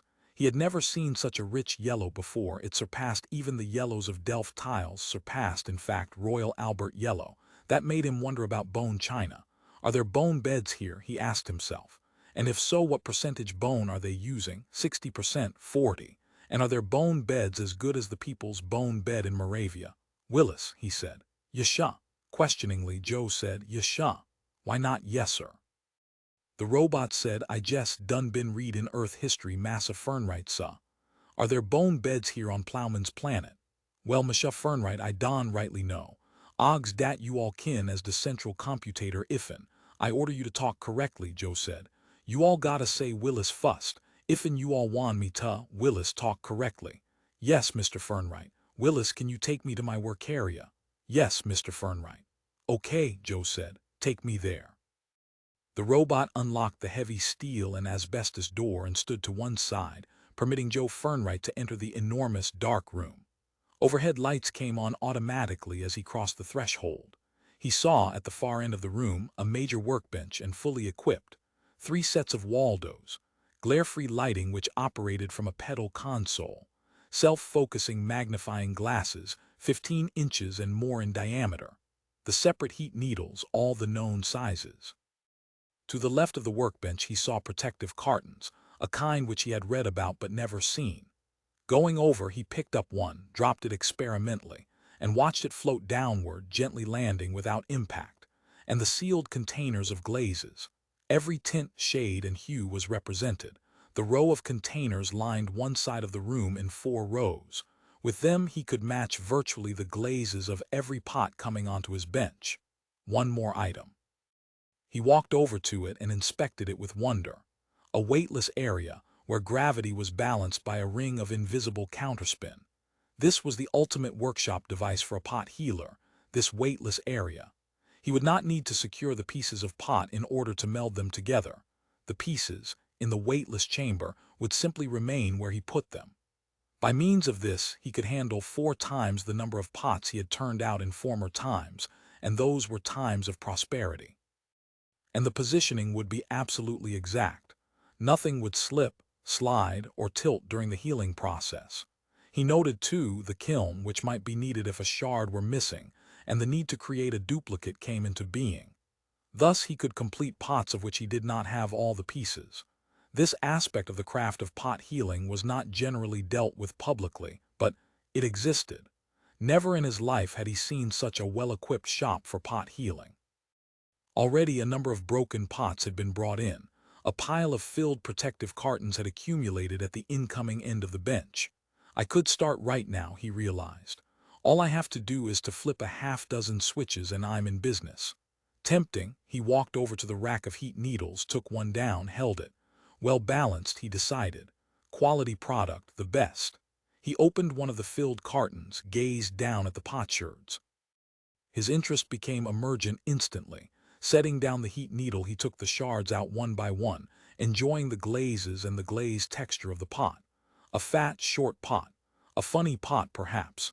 He put the pieces back in the carton and turned with the idea of carrying them over to the weightless area. He wanted to begin. This was his life. Never did I think, he thought, that I would have access to the use of. He halted, and felt, inside, as if some animal had gnawed at his heart. Gnawed it with greed and delight. A black figure, like a negative of life itself, stood facing him. It had been watching him, and now that he faced it, he thought it would go away. But it remained. He waited a little longer. It still remained. What is this thing? He asked the robot, who still stood at the threshold of the workroom. You have to say Willis first, the robot reminded him. You have to say Willis. What? Willis, he said. What is it? A calend, the robot said.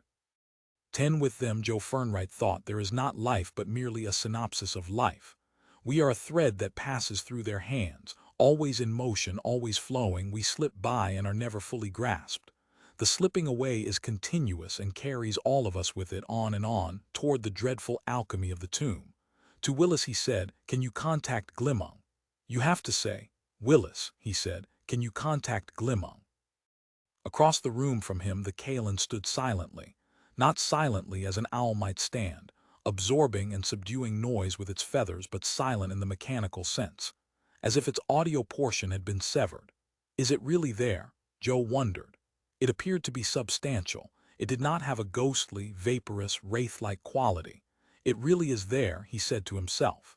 It has invaded my work area before I have placed a single shard into the weightless chamber, before I have ignited one heat needle. I can't contact Glimmung, Willis said. He's sleeping. This is his time for that. In another 12 hours he'll wake up and then I can contact him. But he's left a large number of servo-assist mechanisms ready in case of an emergency. Do you want any of them activated? Joe said. Tell me what to do. Willis, tell me what the hell to do. About the Kaland. There is no existing record of anyone doing anything about Kalans. Do you want me to research this further? There is one particular computer which I can tie into. Perhaps it can make an analysis of your abilities in relation to the nature of the Kaland and formulate a new interaction which... Do they die? Joe said. The robot remained silent. Willis, he said, can they be killed? That's hard to say, the robot said. They're not your standard living creature. Also, they all look alike, which makes the problem even more complicated.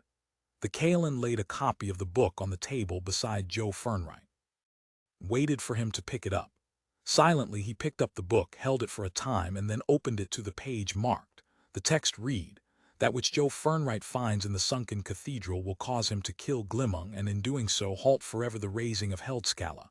That which I will find in the cathedral," Joe said to himself, "down there under the water, already down beneath the sea. Waiting for me," he thought. "I had better get under the water as soon as I can. Will Glimmung let me?"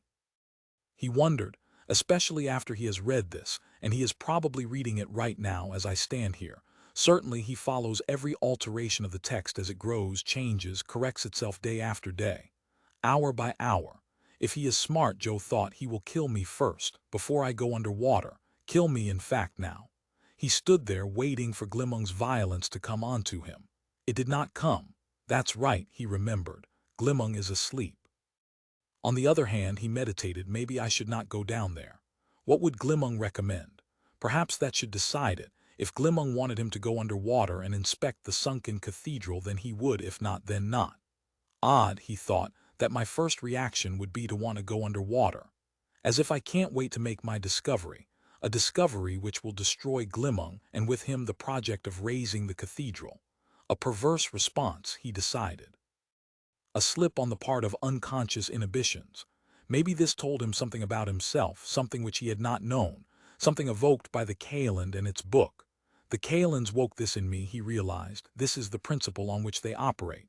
By this they make their prophecy come true. Willis, he said, how does one get down to Heldscalla? One descends via suit and mask or via a prolepsis chamber, the robot said. Can you take me there? Joe asked. I mean, Willis, just a moment, the robot said. There's a call coming through to you, an official call. The robot was silent for a moment. Then it said, Miss Hilda Reis, Glimmung's personal secretary. She wants to talk to you. A door in the robot's chest popped open and out on a tray came an audio telephone. Pick up the receiver, Willis said. Joe picked up the receiver. Mr. Fernwright. Practiced, competent female voice said, I have an urgent request for you from Mr. Glimmung, who is now sleeping. He would prefer it if you did not go down to the cathedral right now. He wants you to wait until someone can go with you. You say request, Joe said. Am I to assume that that's actually an order, that he's ordering me not to go below water? All Mr. Glimmung's instructions, Miss Reis said, come in the form of requests. He does not order, he always merely requests. So this is actually an order, Joe said. Miss Reis said, I think you understand, Mr. Fernwright. Sometime tomorrow Mr. Glimmung will contact you. Goodby. The phone clicked, became dead. It's an order, Joe said. That's right, Willis the robot agreed. That's the way he handles everything, as she cleverly pointed out. But if I tried to go below water, well, you can't, the robot said flatly. I can, Joe said. I can do it and get fired. You can do it, the robot said, and become killed. Killed, Willis, killed how and who by? He felt frightened and angry, a peculiar mixture of emotions that started his vagus nerve into spasms. His breathing, his peristalsis, and his heart rate all changed radically. Killed by who? He demanded. You first have to say, all the hell with it, the robot said. Yes, many feral life forms, many hazards. But normal for a task of this kind, Joe said. I suppose you could say that. But a request like this.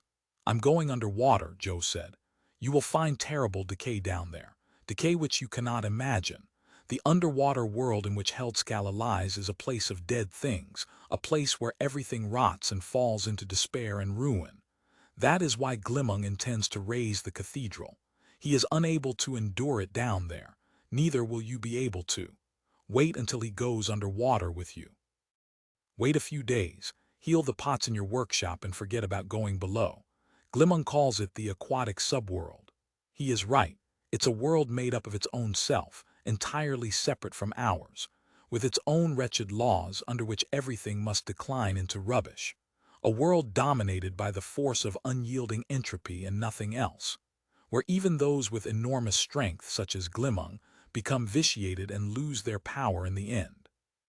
It is an oceanic grave, and it will kill all of us unless the cathedral can be raised. It can't be all that bad, Joe said, but as he spoke he felt fear rustle through him and lodge inside his heart, fear generated in part by the vacuity of his own remark. The robot looked at him enigmatically, a complex look that gradually became that of scorn. Considering you're a robot, Joe said, I don't see what you have emotionally involved in this. You have no life. The robot said, no structure, even an artificial one, enjoys the process of entropy. It is the ultimate fate of everything, and everything resists it, Joe said, and Glimmung expects to halt this process. If it's the ultimate fate of everything, then Glimmung can't halt it. He's doomed. He'll fail and the process will go on. Down below the water, Willis said, the decay process is the only force at work. But up here, the cathedral raised, there will be other forces which do not move in a retrograde manner, forces of sanction and repair, of building and making and form creating, and in your case, healing. That is why you are so needed. It is you and the others like you who will forestall the decay process by your abilities and work. Do you see? I want to go down there, Joe said. Suit yourself. I mean that literally. Put on diving gear and descend into Mare Nostrum alone in the night. Descend into the subworld of decay and see it for yourself. I'll take you to one of the staging centers floating on Mare Nostrum. You can descend from there without me. Thanks, Joe said. He uttered the word with what he intended to be irony. However, it emerged in a weak wheeze, and the robot did not seem to catch his tone. The staging center consisted of a platform within hermetically sealed domes, 3 of them, each large enough for life forms to gather with their equipment. Joe gazed about him in expert appreciation at the size of the construct. Built with robot labor, he decided. And recently, the domes seemed new and probably were so. This installation had been created for him and the others, and would not be used until he and they began to operate out of them. Space, he reflected, is not at a premium here as it is on Earth. These domes can be as large as they want, and Glimmung, of course, had wanted them large indeed. And you still won't descend with me, he said to the robot Willis. Never. Show me the diving gear, Joe said, and show me how to use it. Show me everything I need to know. I will show you the minimal, the robot began and then broke off. On the roof field of the greatest dome, a small airship was landing. Willis scrutinized it intently. Too small for Glimmung, he murmured. It must be a more meager and hence lesser life form. The airship came to a stop. It remained immobile and then its hatch slid back. Taxi, it proclaimed from its stem to its stern. And out of the taxi stepped Molly Yoges. She descended via the elevator and came directly toward Joe and the robot Willis. Glimmung spoke to me, she said. He told me what you're doing here. He wanted me to go along with you. There was some doubt in his mind as to whether you could make it alone. I mean physically survive the experience of the subworld down there.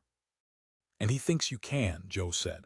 He thinks that 2 of us going together and having each other to rely on, he thinks that that would probably work, and I'm more experienced than you, vastly more. Mrs. Lady, Willis said to her, did Glimmung want me to go undersea too? He didn't mention you, Molly said tartly. It's just as well. The robot scowled in heavy gloom. I dislike it down there. But soon, Molly said, it will all be changed. There will be no down there. Only up here in this world where other laws operate. The best-laid plans of mice and men, the robot said with frigid skepticism. Help us into our gear, Joe said. The robot said, down there in the aquatic subworld you will be in a place that a Melita has forgotten. Who is a Melita? Joe asked. Molly said, the god for whom the cathedral was built, the god who was worshipped in Heldscalla. When the cathedral is restored, then Glimmung can call upon a Melita as in earlier times before the catastrophe in which the cathedral sank. The defeat of a Melita by Borel, a temporary defeat but a major one. I am reminded of a Terran poem by Bert Brecht called The Drowned Girl. Let's see. If memory serves, and gradually God forgot her, first her arms, then her legs and body until she was, Joe said. What sort of deities are these? There had been no mention of this before, but of course it was obvious and logical. A cathedral was a place in which to worship, and someone or something had to be the object of the worship. To Molly, he said, "Do you know anything more about this angle?" "I can fully inform you," the robot said, annoyed. To it, Molly said, "Had it ever occurred to you that it might be a Melita working through Glimmung who is raising the cathedral, so that worship of him here on this planet can resume?" The robot said in a nettled fashion. Joe could almost hear it whir and click as it cogitated. "Well," it said all at once, "anyhow you asked about the two deities, Mr. Sir. However, you once again neglected to say." "Willis," Joe said, "tell me about a Melita and Borel. How long have they been worshipped and on how many planets, and where did the cult begin?" "I have a brochure," the robot said, "which will exhaustively cover these matters." It slid its hand into its thorax pocket. From the pocket it lifted out a mimeographed pamphlet. "I wrote this in my spare time," the robot said. "With your permission I will refer to it. That way I don't have to overtax so much in my memory spools. To begin with, a Melita existed alone. That was roughly 50,000 Terran years in the past. Then, in a spasm of apotheosis, a Melita felt sexual desire. But there was nothing to feel sexual desire toward. He felt love and there was nothing to love. He felt hate and there was nothing to hate. He felt apathy, and there was nothing to feel apathetic about. Molly spoke without emotion. It did not involve her. "Let's tackle sexual desire first," the robot said. "As is well known, the most enjoyable form of sexual love is that which pertains to incest, inasmuch as incest is the fundamental taboo throughout the universe. The greater the taboo, the more sheer excitement. Hence, a Melita created his sister, Borel. The next most exciting aspect of sexual love is love for someone evil, someone who, if you didn't love them, you would abominate them. So a Melita caused his sister to be evil. She began at once to tear down everything which he had over the centuries built." Molly murmured, "Such as Heldscalla." "Yes, Mrs. Lady," the robot agreed. "Now, the next most powerful stimulant to sexual love is to be in love with someone stronger than you. So a Melita caused his sister to be capable of destroying his edifices one by one. He tried to intervene, but she was by now too strong, as he had intended. Finally, the last element, the love object, forces one to descend to its level, where its laws, unethical and violent, obtain. This is what we have here in the raising of Heldscalla. Every one of you will have to descend into the aquatic subworld in which a Melita's laws do not operate. Even Glimmung himself will inevitably sink into the subworld where Borel's travesty of reality cloaks everything and is everywhere. "I thought of Glimmung as a deity," Joe said, "because of his immense power." The robot said, "Deities do not fall 10 floors to the basement." "That seems reasonable," Joe admitted. "The criteria involved," the robot said, "start with immortality. A Melita and Borel have that, Glimmung has not. The second criterion deals with—" "We are aware of the two other criteria," Molly interrupted, "unlimited power and unlimited knowledge." "Then you've read my pamphlet," the robot said. "Christ," Molly said with withering disdain. "You mentioned Christ," the robot said. "He is an interesting deity because he has only limited power, he has only partial knowledge, and he could die. He fulfills none of the criteria." "Then how did Christianity come into being?" Joe said. "It came into being," the robot said, "because this is what Christ did. He worried about other people." Worry is the true translation of the Greek agape and the Latin caritas. Christ stands empty-handed. He can save no one, not even himself. And yet by his concern, his esteem for others, he transcends. "Just give us the pamphlet," Molly said wearily. "We'll read it in our spare time. As of now, we're going under the water. Get our diving gear ready," as Mr. Fernwright asked. "There is a somewhat similar deity," the robot said, "on Beta 12. This deity learned how to die whenever another creature on his planet died. He could not die in place of them, but he could die with them. And then, as each new creature was born, he was restored, so he has endured countless deaths and rebirths, as compared with Christ who died only once. This too is dealt with in my pamphlet. Everything is in my pamphlet. Then you're a Kalan, Joe said. The robot eyed him, long and carefully. And silently. And your pamphlet, Joe said, is the Book of the Kalans. Not exactly, the robot said at last. Meaning what? Molly demanded sharply. Meaning that I have based my various pamphlets on the Book of the Kalans. Why? Joe said. The robot hesitated and then said, I hope to be a freelance writer someday. Get our gear, Molly said with overwhelming weariness. An odd, random thought entered Joe's mind. Possibly it had emerged because of the discussion about Christ. Worry, he said aloud, echoing the robot's term. I think I know what you mean. A strange thing happened to me once back on Earth, a very small thing. I got down a cup from the cupboard, a cup I hardly ever used. In it I found a spider, a dead spider. It had died because there was nothing for it to eat. Obviously it had fallen into the cup and couldn't get out. But here's the point. It had woven a web at the bottom of the cup, as good a web as it could weave under the circumstances. When I found it, saw it dead in the cup with its meager, hopeless web, I thought it never had a chance. No flies would ever have come along even if it had waited forever. It waited until it died. It tried to make the best of the circumstances, but it was hopeless. I always wondered, did it know it was hopeless? Did it weave the web knowing it was no use? Little tragedy of life, the robot said. Billions of them, unnoticed every day. Except that God notices, at least according to my pamphlet. But I see what you mean, Joe said. About worry, concern, that's closer to it. I felt it concerned me. It did concern me, karatas, or in the Greek. He could not remember the word. Can we go below now? Molly asked. Yes, Joe said. Obviously she did not understand, but oddly the robot did. Strange, Joe thought. Why does it understand when she does? Maybe karatas is a factor of intelligence, he reflected. Maybe we've always been wrong. Caritas is not a feeling but a high form of cerebral activity, an ability to perceive something in the environment, to notice, and as the robot had put it, to worry. Cognition, he realized, that's what it is. It isn't a case of feeling versus thinking. Cognition is cognition. Aloud he said, Can I have a copy of your pamphlet? 10 cents, please, the robot said, holding out the pamphlet. Joe fished out a cardboard dime and handed it to the robot. To Molly he said, Now let's go below. 11. The robot touched a switch.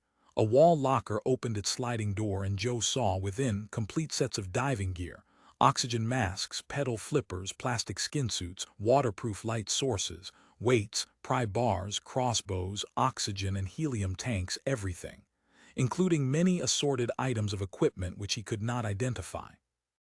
In view of your lack of experience in deep-sea diving, the robot said, I would suggest you descend by spherical prolepsis chamber, but if you want to suit up, it shrugged. I have no control over that, the decision is yours. I've had sufficient experience, Molly said briskly. She began bringing equipment out of the locker. Presently she had a formidable heap stacked neatly before her. Get out what I got out, she instructed Joe. Put the segments of the suit on in the order I'm putting them on and in the same way. They suited up and then, led by Willis, they made their way to the staging chamber proper. Some time, the robot said as it unscrewed the great plug valve in the floor of the chamber, I intend to write a pamphlet on deep-sea diving. There is a basic assumption that the chthonic world is in the ground. You find this in every religion. But in actuality it's in the ocean. The ocean, it dragged the huge plug away, is the actual primordial world, out of which every living thing came a billion years ago. On your planet, Mr. Fernwright, this error is found in many religions. For instance, the Greek goddess Demeter and her daughter Kore, they come up from the earth. Molly said to Joe, there is attached to your belt an emergency device in case of failure in the oxygen circuit of your rig. If you lose your air, if the conduit loosens or bursts or the tanks run dry, activate the hypo-plunger of the belt unit. She pointed to the one mounted on her own belt. It swiftly drops metabolic processes so that your need for oxygen is minimal, little enough so that you can easily float to the surface before you suffer any brain damage or experience any other lasting physiological effect from the curtailed oxygen supply. When you float to the surface, you will of course be unconscious, but your mask is designed to let in air automatically. It will respond to the altered condition, the presence of outside air. and then I'll be up to steer you back here." "I must be gone," Joe quoted, trying to remember how it went. "There is a grave where daffodil and lily wave," the robot said, "and I would please the hapless fawn buried under the sleepy ground. A favorite of mine, Yeats, I believe. Do you think, Mr. Sir, that you are descending into a grave, that what stands before you is death, that to descend is to die? Answer in 25 words or less." "I know what the Kalan told me," Joe said somberly. "What I find in Heldscalla will cause me to kill Glimmung. So it is into death that I'm going, maybe not my death but someone else's, to permanently halt the raising of Heldscalla." Grimly, the words flowed within his mind, always at the surface, always available. They would not sink out of sight for a long, long time. Perhaps, he thought, never. The stigma is upon me and I will carry it the rest of my life. "I will give you a lucky charm," the robot said. Again it rummaged within its chest pocket. It presently brought out a tiny packet which it handed to Joe. "A token which represents the purity and sublimity of a Melita, a symbol, so to speak." "And it'll ward off evil influences?" Joe asked. The robot said, "You must say, Willis, will it ward?" "Willis," Joe said, "will this charm help us down there?" After a pause, the robot said, "No." "Then why did you give it to him?" Molly asked caustically. The robot hesitated. "Never mind." It seemed then to retract into itself. It became silent, distantly inert. "I'm going to lash us up in tandem," Molly said to Joe as she attached a cable from her belt to his. "This will give us 20 feet of free line. That should be enough. I can't risk getting separated from you. That might be the last we'd see of you." The robot wordlessly handed Joe a plastic carton. "What for?" Joe said. "You probably will find a broken pot or two down there, and you'll want to bring the shards up." Stalking cat-like to the aperture in the floor of the staging chamber, Molly said, "Let's go." She snapped on her helium-powered torch, glanced briefly at Joe, and then dived out of sight. The 20-foot cable attached to him stretched taut, pulled him. It walked him to the aperture, propelling him, and then, his mind blank of any real thoughts, he dived too. Passively. The light of the staging chamber faded out above him. He snapped on his own torch and allowed himself to be tugged along, down and down. The water became utterly black, except for the vague, seemingly half-real quadrant illuminated by his torch. And below him, Molly's torch glowed like the phosphorescent light of an exceedingly deep-sea fish. "Are you okay?" Molly's voice sounded in his ear. It startled him, and then he realized that a two-way intercom connected them. "Yes," he said. Various fish floated past him, incurious and pompous. They gawked at him and traveled on, disappearing into the void surrounding his illuminated path. "That windbag robot," Molly said scathingly. "My God, we must have conversed with it for 20 minutes. But Joe thought, we are here now, within the waters of Mare Nostrum, spiraling down and down. I wonder, he thought, how many theologically inclined robots there are in the universe. Perhaps Willis was the only one. Put there by Glimmung to talk at extended length, thus interfering with the attempt to go below the surface. The heat unit of his suit snapped on. He felt the cold of the sea ebb away from him, and for that he gave thanks. "Joe Fernwright," Molly's voice sounded in his ear. "Did it occur to you that Glimmung might have sent me here to go below with you as we're doing, to kill you? Glimmung knows the prophecy. Wouldn't it be reasonable for him to do that? So obvious. Didn't you think at all of that?" As a matter of fact, he had not. And thinking it now, he felt the chill of the ocean ease back into its grip around him. The enervating cold plundered his loins, his heart. He felt himself freeze within into frightened immobility, like a defenseless minor creature. His fear deprived him of his sense of being human and of being a man. It was not a man's fear. It was the fear of a small animal. It shrank him as if devolving him into ages past. It eradicated the contemporary aspects of his self, his being. "God," he thought, "I am feeling a fear that is millions of years old." On the other hand, Molly pointed out, the text which the Kalan showed you might have been a forgery prepared for your benefit, one single copy for your eyes alone. Joe said hoarsely, "How did you know about the Kalan and the new text?" "Glimmung told me." Then he read what I read. "It isn't a forgery for my benefit. If it was, you wouldn't be here." She laughed and said nothing. And on they spiraled downward. "Then I can assume I'm right," Joe said. Stark and yellow, the hull of something gleamed and putrefied within the focus of his torch. To his right, Molly's torch lit up another vertebra of it. huge like an ark that had been built to contain every living thing, and an ark which had sunk to the bottom of Mare Nostrum, forever. The ark, he thought, of failure. What is it? He asked Molly. A skeleton. Of what? He thrashed toward it, sweeping out as much of it as possible with his torch. Simultaneously, Molly did the same. She bobbed close to him then. He could see her face through the transparent plastic disc of her oxygen mask. When she spoke, her tone was subdued, as if, despite her knowledge and experience, she had not expected to find this here. "It's a Glimmung," she said. The skeleton of an ancient, archaic, long-dead, forgotten Glimmung, its coral encrusted terribly. It's been down here, I would say, for a century at least. Good Lord. You mean you didn't know it was here? He demanded. Maybe Glimmung, not me, but she hesitated. I think it's a black Glimmung. What's this? Joe asked, and his uneasiness burgeoned. It filled him and became, by degrees, overwhelming dread. It's almost impossible to explain, Molly said. As with antimatter, you can talk about it, but you can't really imagine what the words mean. There are Glimmungs and there are black Glimmungs, always on a 1-to-1 ratio. Each individual Glimmung has his counterpart, his opaque doppelganger. Sooner or later during his life, he must kill his black counterpart or it will kill him. Why? Joe said. Because that's the way it is. It's like asking, why is a stone? Do you see? They evolved this way on this strange parity basis. They are mutually exclusive, antagonistic entities, or, if you prefer, properties. Yes, properties like chemical combinations. You see, the black Glimmungs are not precisely alive, and yet they're not biochemically inert either. They're like malformed crystals with the form-destroying principle motivating them, tropic specifically as regards their matching Glimmung. And some say that it's not limited to Glimmungs. Some say, she broke off, staring acutely ahead. No, she said, not this. Not already, not the first time. A decaying hump of flopping fabric mingled with threads of cloth tottered toward them, propelled by the currents of murky water.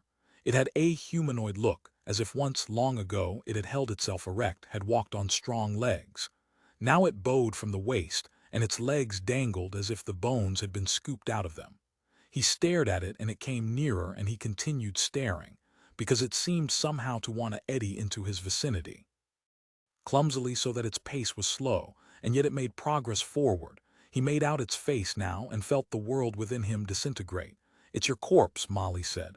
You must understand, time down here is simply not. It's blind, he said. Its eyes, they've rotted away, gone. Can it see me? It's aware of you. It wants, she hesitated. What does it want? He demanded, snarling at her so that she shuddered. It wants to talk to you, she said then. And became totally silent. Now she merely observed, merely saw, and did nothing in either direction. She did not assist him, she did not assist his corrupted corpse. As if he thought, she has withdrawn and is not here. I am alone with this thing. What should I do? He asked her. Not, she became silent once more, then abruptly said, don't hear what it says. You mean it can speak? He demanded, appalled. He could accept what he saw. He could retain his sanity when presented with his own dead body. But he could not believe beyond that. It could not be real, not sane. It had to be the mimicry of some aquatic life form, something which saw him and managed in a plastic manner to adopt the semblance of his own shape. It will tell you to go away, Molly said. To leave this world, this ocean. Leave Heldscalla forever and Glimmung's hopes, his project. See, it's already trying to form words. The decayed flesh of the lower face writhed. He saw broken teeth, and then, from within the cavity which his mouth had become, noise issued forth. A drumming, as if far off on a heavy ocean cable. Something extending for 500 miles, something which weighed so much. Something so dense, so hard to maneuver. And yet the thing tried. The drumming continued. And finally, as it bobbed before him, rotating slow motion and rising now, then sinking a little, he distinguished one word. Then another. Stay, it said, and its mouth cavity gaped. Small fish floated in, disappeared, then floated skimmingly back out.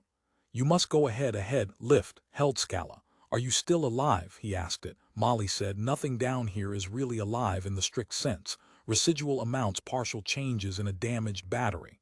But it's not yet, he said. This is the future. There is no future down here, Molly said. But it hasn't happened to me yet. I'm alive. I'm facing this ugly thing, this horrible mobile rot. It couldn't talk to me if I were it. Obviously, Molly said. but the distinction isn't really complete between the two of you. Some of it is merged in you, some of you remains in it. They are both you, you are both of them. The child is father to the man, remember, and the man is father to the corpse, but I thought it would say to you to go away, and instead it wants you to remain. That's what it swum up here to tell you. I don't understand. This can't be your black in the sense that I was explaining it anyhow. It's badly decayed, but it's benign, and the blacks are never benign. Can I ask it something? He said nothing. Molly took it as silent assent. How did you die? She asked the corpse. The exposed jawbone waggled whitely in the currents of water surrounding it as it drummed out its deformed words, its answer. Glimmung had us killed. Us? She asked alertly.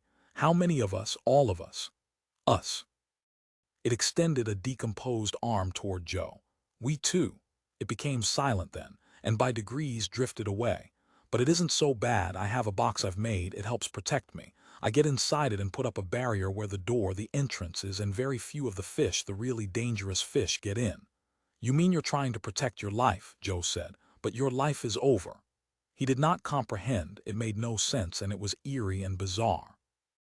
The thought of a decayed corpse, his corpse, living this semi-life down here, going through the motions of making itself safe. Improve living standards for the dead, he said savagely, speaking at large to neither Molly nor the corrupted body floating before him. The curse, Molly said. What? He said. It won't let you go. It confronts you with your own final self, and yet you won't go away. And then later on when you're this, she gestured at the corpse. You'll wish you had left, today, tonight, tomorrow morning. Stay, the corpse said to Joe. Why? He said. When Heldscalla is raised from the water, I will go to sleep. I'm waiting to go to sleep. I'm glad you came at last. I have waited centuries. Until you come here and release me, I am caught in the totality of time. It made an imploring gesture with its right arm and hand, but portions of the hand broke loose and fell away into the murky water. The hand now had only 2 fingers, and seeing this, Joe felt physically, substantially sickened. He thought, if I could turn the clock back and not have come here. But the corpse had said the opposite. His coming here meant its, and his, release. My good Jesus, he thought. I'll be that thing before long. Parts of my body will fall off and be snapped up by the dangerous fish. I will have to hide in a box down here at the bottom of the sea, and the fish will eat me piece by piece. Or maybe it's not true, he thought. Maybe this is not my corpse. How many people are confronted by their own corpse, a corpse talking beseechingly? The Kalins, he thought. But that made no sense because, contrary to Molly's expectations, it had urged him to stay, urged him to begin his job of pot healing. Glimmung, he thought. This is a phantasm projected by him, a warped, a deranged hook to gaff me. Obviously, he said to the bobbing, lingering corpse. Well, thanks for your advice. I'll take it under advisement. Is my corpse here too? Molly demanded. No answer. Joe's physical remnants had floated away. Did I say the wrong thing? Joe asked himself. But ye gods, what are you supposed to say to your own corpse? I said I'd think its advice over. What more can it ask? He felt strangely angry, not frightened any longer or horrified, just the mundane boiling inside him of irritability. Pressure like this, it was unfair. He had been told that he must go ahead with his part of the project. And then he thought of the curse. Death, he said to Molly as they bobbed close to each other. Death and sin are connected. That means that if the cathedral is cursed, then we also. I'm going back up. She rose, drifting upward above him, her legs moving expertly. I don't want to find myself too close to the dredging operation. She pointed. He turned his body in that direction. An enormous, silent instrument, a construct which he did not recognize, lay far to their right. He heard its activity now, the dull, low throbbing. Its sound had been there all this time, but he estimated in the form of a 20 cycles per second churning at the lower limit of audibility. Perhaps he had felt it as a vibration. Perhaps he still felt it that way now. What is it? He asked her and started in that direction. It fascinated him. A caprix scoop, Molly said. Ionian caprix, the element with the greatest atomic weight currently in use, replacing the older Rixurid scoops that you used to see. Is the entire cathedral going to be raised by the scoop? He asked Molly, who unwillingly flapped and dove beside him, following his course in a reluctant, halting manner. Only the base, Molly said. The rest is being cut into blocks. Everything but the base, which is a solid slab of Deneb 3 agate. If it were sawed into blocks, it would be unable to support the superstructure. Hence the scoop. She hung back. It's not safe to go so close. Anyhow, you've seen Capric's scoops and shovels in operation before. You know the principle they utilize. The fulcrum is passed back and forth among the four rims of the scoop. Now please, let's go back up to the surface. I find it very exacting down here. Damn it, it's dangerous so near the dredging. Are all the blocks cut? He asked. Oh God, Molly said wearily. No, not all, only an initial few. The scoop is not yet lifting the base, it's merely inserting itself in place. What will the ascent rate be? He asked. That hasn't been decided. Look, we're not ready for that. You're talking about ascent rate while we're still involved in getting the scoop in place. This isn't your field, you have no knowledge about dredging. The scoop is moving horizontally at the rate of 6 inches per 26-hour day, which is virtually not moving at all, he said. There's something you don't want me to see. Paranoia, Molly said. Flashing his bifocal light source to the right of the scoop, he made out something. A dense and opaque mass that soared up high, becoming a triangle of planes past which fish swam and onto which barnacles and bivalves and a host of unipodular mollusks and crustacea clung. And next to it, where the scoop slowly worked, an identical shape, Heldscalla. That's what you didn't want me to see, he said to Molly. 2 cathedrals. 12, one of them, he said, is black, the Black Cathedral. The one they're dredging, Molly said. Is he sure? Joe said. Could he make such a mistake? It would kill Glimmung, he knew that intuitively. It would be the end of everything and of them all. Merely knowing that it existed and seeing it, he felt the sting of death. Ice settled over his heart and remained there. Hopelessly, he flashed his torch about here and there, as if trying to find and failing to find a way out. You now know, Molly said, why I wanted to go back up. He said, I'll go up with you. He did not want to remain here any longer. Like Molly, he yearned for the surface, for the world above water. That world contained nothing like this, and he thought it never should. That was never intended. Let's go, he said to Molly, and swam upward. With each passing second he was farther up from these black-chilled depths and all that they held. Give me your hand. He turned, reached back for her, and then he saw it, saw the pot, in the rays of his torch. What's wrong? Molly said in alarm. He had ceased rising. I have to go back, he said. Don't let it draw you down. That's the terrible thing it does. Its valence works on you. Climb. She tore her hand away from his and, kicking vigorously, ascended past him toward the surface above. Her legs kicked as if she were trying to shake loose some binding substance, something which mired her down here. You go on up, Joe said. He sank lower and lower, his eyes never leaving the pot. And steadily he focused his torch on it. It had coral around it, but for the most part it remained uncovered. As if he thought it was here waiting for me, trying to ensnare me the best possible way through the thing I love most. Molly hesitated above him, then reluctantly descended until she was parallel with him. What? She began, and then she too saw the pot. She gasped. It's a volute crater, Joe said. Very large. Already he could distinguish colors emanating from it toward him, the colors which bound him more firmly to this spot than all the cords and seaweed, all the other snares. He sank, and sank some more. What can you tell about it? Molly asked. They had almost reached the pot. Joe's arms extended themselves as if acting on their own will. Is it? Not earthenware, Joe said. It's been fired past 500 degrees centigrade. It may even have been fired at a temperature as high as 1250 degrees. There's a great deal of vitrification over and above the glaze. Now he touched it. Carefully he tugged at it, but the coral held it tight. Stoneware, he decided. Not porcelain, it's not translucent. The white of the glaze makes me think, as a guess, that it's a stannic oxide compound. If so, it would then be a majolica ceramic piece. Tin enameling, it's generally called, like the Delft ceramic offerings. He rubbed the surface of the pot. From the feel, I'd say it's sgraffito ware with a lead glaze. See, the pattern has been incised through the slip, disclosing the body color beneath. As I say, this is a volute crater, but with it here we can probably expect to find cichters and amphoras as well. It's just a question of removing the coral deposits and seeing what's below.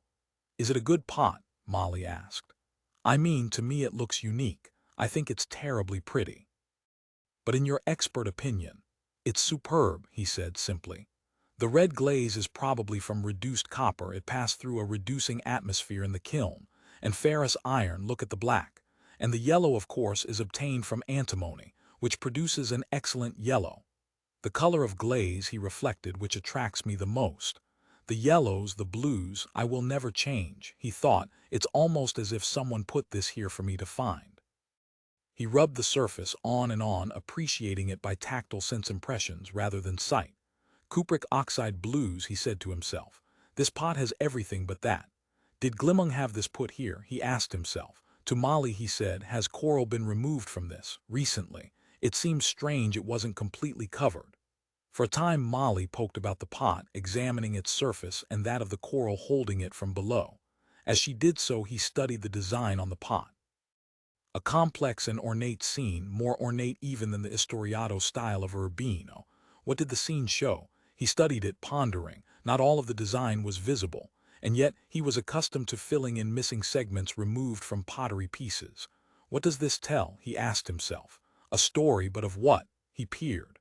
I don't like the amount of black on it, Molly said all at once. Anything black down here undermines my sense of security. She floated away from the pot, her examination over. Now can we go back up? She asked. Her tension had become even greater. It grew with each tick of the clock. I'm not going to stay down here and extinguish my life voluntarily for one damn dumb pot. Pots just aren't that important. Joe said. What did your examination show? Coral has been stripped from it within the last 6 months. She broke a section of coral away, revealing more of the pot. I can finish the job in a few minutes when I have my tools. Now he saw more of the design. The first panel showed a man seated alone in a bleak and empty room. The next, an intersystem spacecraft of commercial design. The third showed a man, evidently the same man, fishing. It showed him lifting a huge black fish from the water.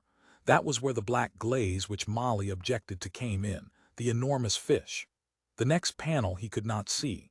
Coral blocked his view. But something came after the lifting up of the giant black fish. Lifting the fish was not the end. There was at least one more panel and perhaps two. This is a flambe glaze, Joe said absently. As I said before, of reduced copper, but in some places it looks almost like dead leaf glaze if I didn't know better I'd. You pedantic fop, Molly said savagely. You miserable nitwit, I'm going up. She kicked away, rose, unfastened the cable which connected them and was soon gone, her torch flashing above him. He found himself alone with the pot and the nearby black cathedral, silence, and the utter abstention of activity. No fish moved near him, they seemed to shun the black cathedral and its environs. They are wise, he decided. As is Molly. He took one last, long, lonely look at the dead structure, the cathedral which had never been alive. Bending over the pot he took hold with both hands and tugged mightily, his torch temporarily put aside. The pot broke into many pieces. The pieces drifted away in the ocean currents, and he found himself gazing down at the few still imprisoned fragments. Bracing himself, he grasped a remaining fragment and tore it forward, where the whole pot had been. The consolidated coral hung back. It kept its seizure of the fragment active. And then, by degrees, the coral released the fragment. It came loose in his hands, and at once he flailed for the surface above. He held in his hand the remaining 2 panels of the visual narrative. They ascended with him, held tight. Presently he broke through to the surface. He slid aside his mask and, floating about, examined the 2 panels by torch light. What is it? Molly called, swimming toward him with long, lean strokes. The rest of the pot, he said raspingly. The first panel showed the great black fish swallowing the man who had caught it. The second and final panel revealed the great fish once again. This time it devoured and absorbed a Glimmung, or rather the Glimmung. Both the man and Glimmung disappeared down the throat of the fish, to be decomposed within its stomach. The man and Glimmung ceased. Only the great black fish remained. It had engulfed all. This potsherd, he began, and then broke off. There was something that he had failed to see at first glance. That something now gathered his attention. It tugged at him, drawing him restlessly, impotently toward it. In the latter panel, a talk balloon had been incised above the fish's head. Words filled the talk balloon, words in his own language. He read them haltingly as he bobbed about upon the uneasy water. Life on this planet is under water, not on the land. Do not get involved with the fat fake calling himself Glimmung. The depths draw from the earth, and within those depths the real Glimmung can be found. And then in very small letters, these words at the edge of the terminal panel. This has been a public service message. It's insane, Joe said as Molly swam up beside him. He felt like dropping the fragment of pot, letting it drift down and down into the dark, heavy water out of sight once more. Peering over his shoulder, clinging roundly and wetly to him, Molly read the contents of the talk balloon. "Good God," she said and laughed. "It's like that what is it you have on Earth, cookies, with messages in them." "Fortune cookies," Joe said savagely. "I read where someone in a Chinese restaurant on Earth in the city San Francisco opened a fortune cookie and the slip said, 'Abstain from fornication.'" Again she laughed, a warm, throaty laugh. At the same time she clutched at his shoulder, turning herself about so that she faced him. Now all at once she became calm, and very serious. "It's going to make a terrible fight," she said, "to keep the cathedral down there." Joe said, "It doesn't want to come up, the cathedral, it wants to stay down there. This shard is a part of it."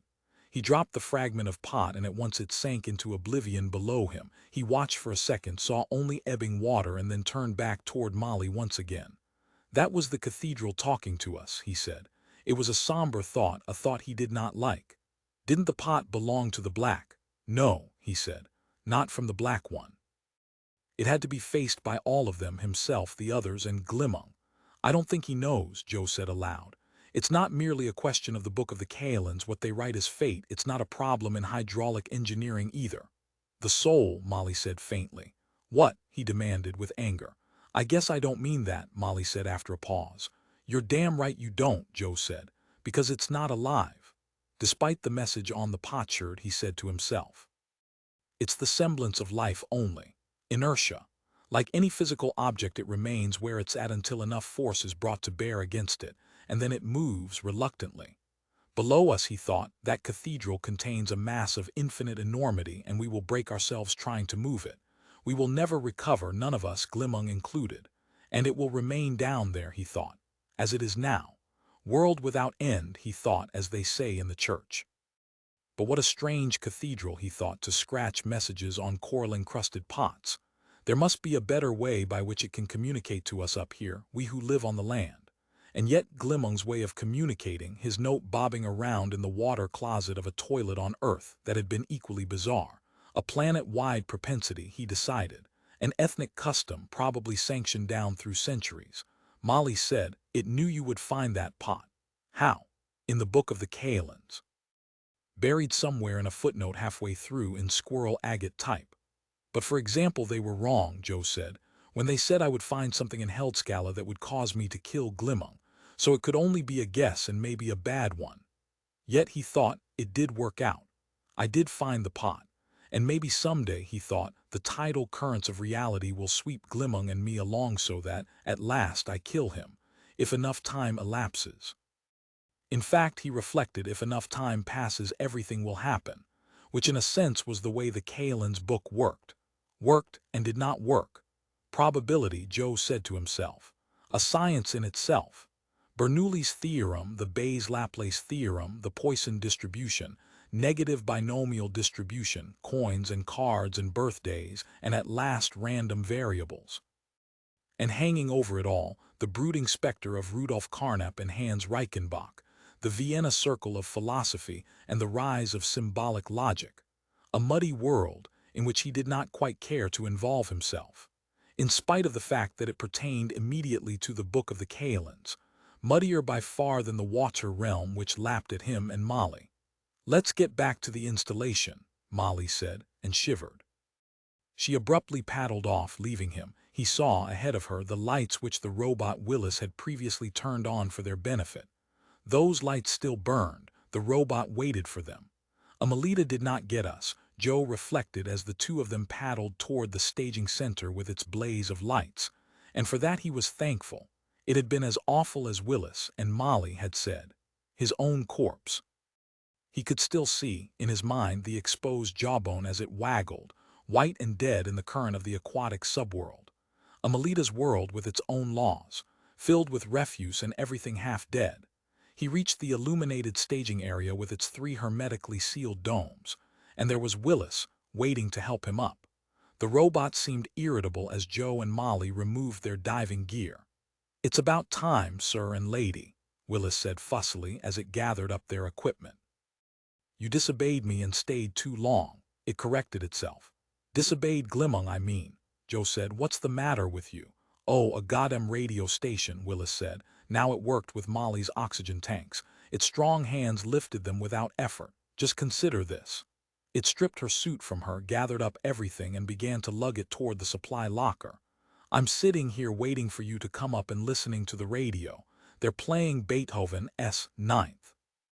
Then there's a commercial for a hernia belt. Then the Good Friday music from Wagner's Parsifal, then an ad for an ointment that cures athlete's foot. Then a chorale from the Bach cantata Jesu du Main Seek. Then an ad for a rectal suppository used in the treatment of piles. Then Pergolesi Stabat Mater. Then an ad for a false teeth dentifrice. Then the Sanctus from the Verdi Requiem. Then a laxative ad. Then the Gloria section from Haydn's Mass in Time of War. Then an ad for an analgesic used for female monthly disorders. Then a chorale from the St. Matthew Passion. Then an ad for cat litter. Then, abruptly, the robot ceased speaking.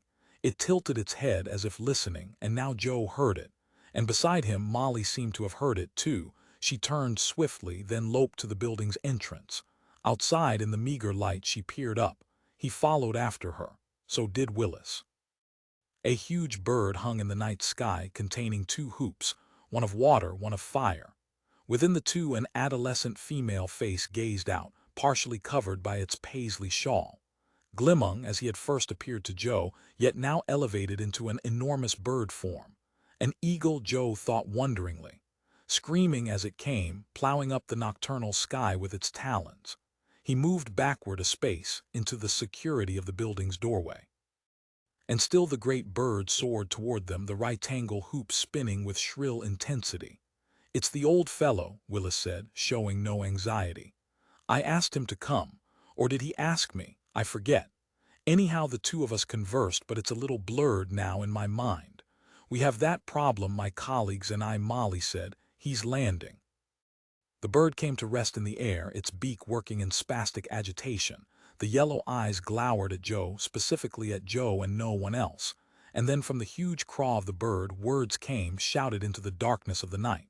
Words sharp and wild, a screech of interrogation. You, the bird yelled at him. I didn't want you to go into the ocean.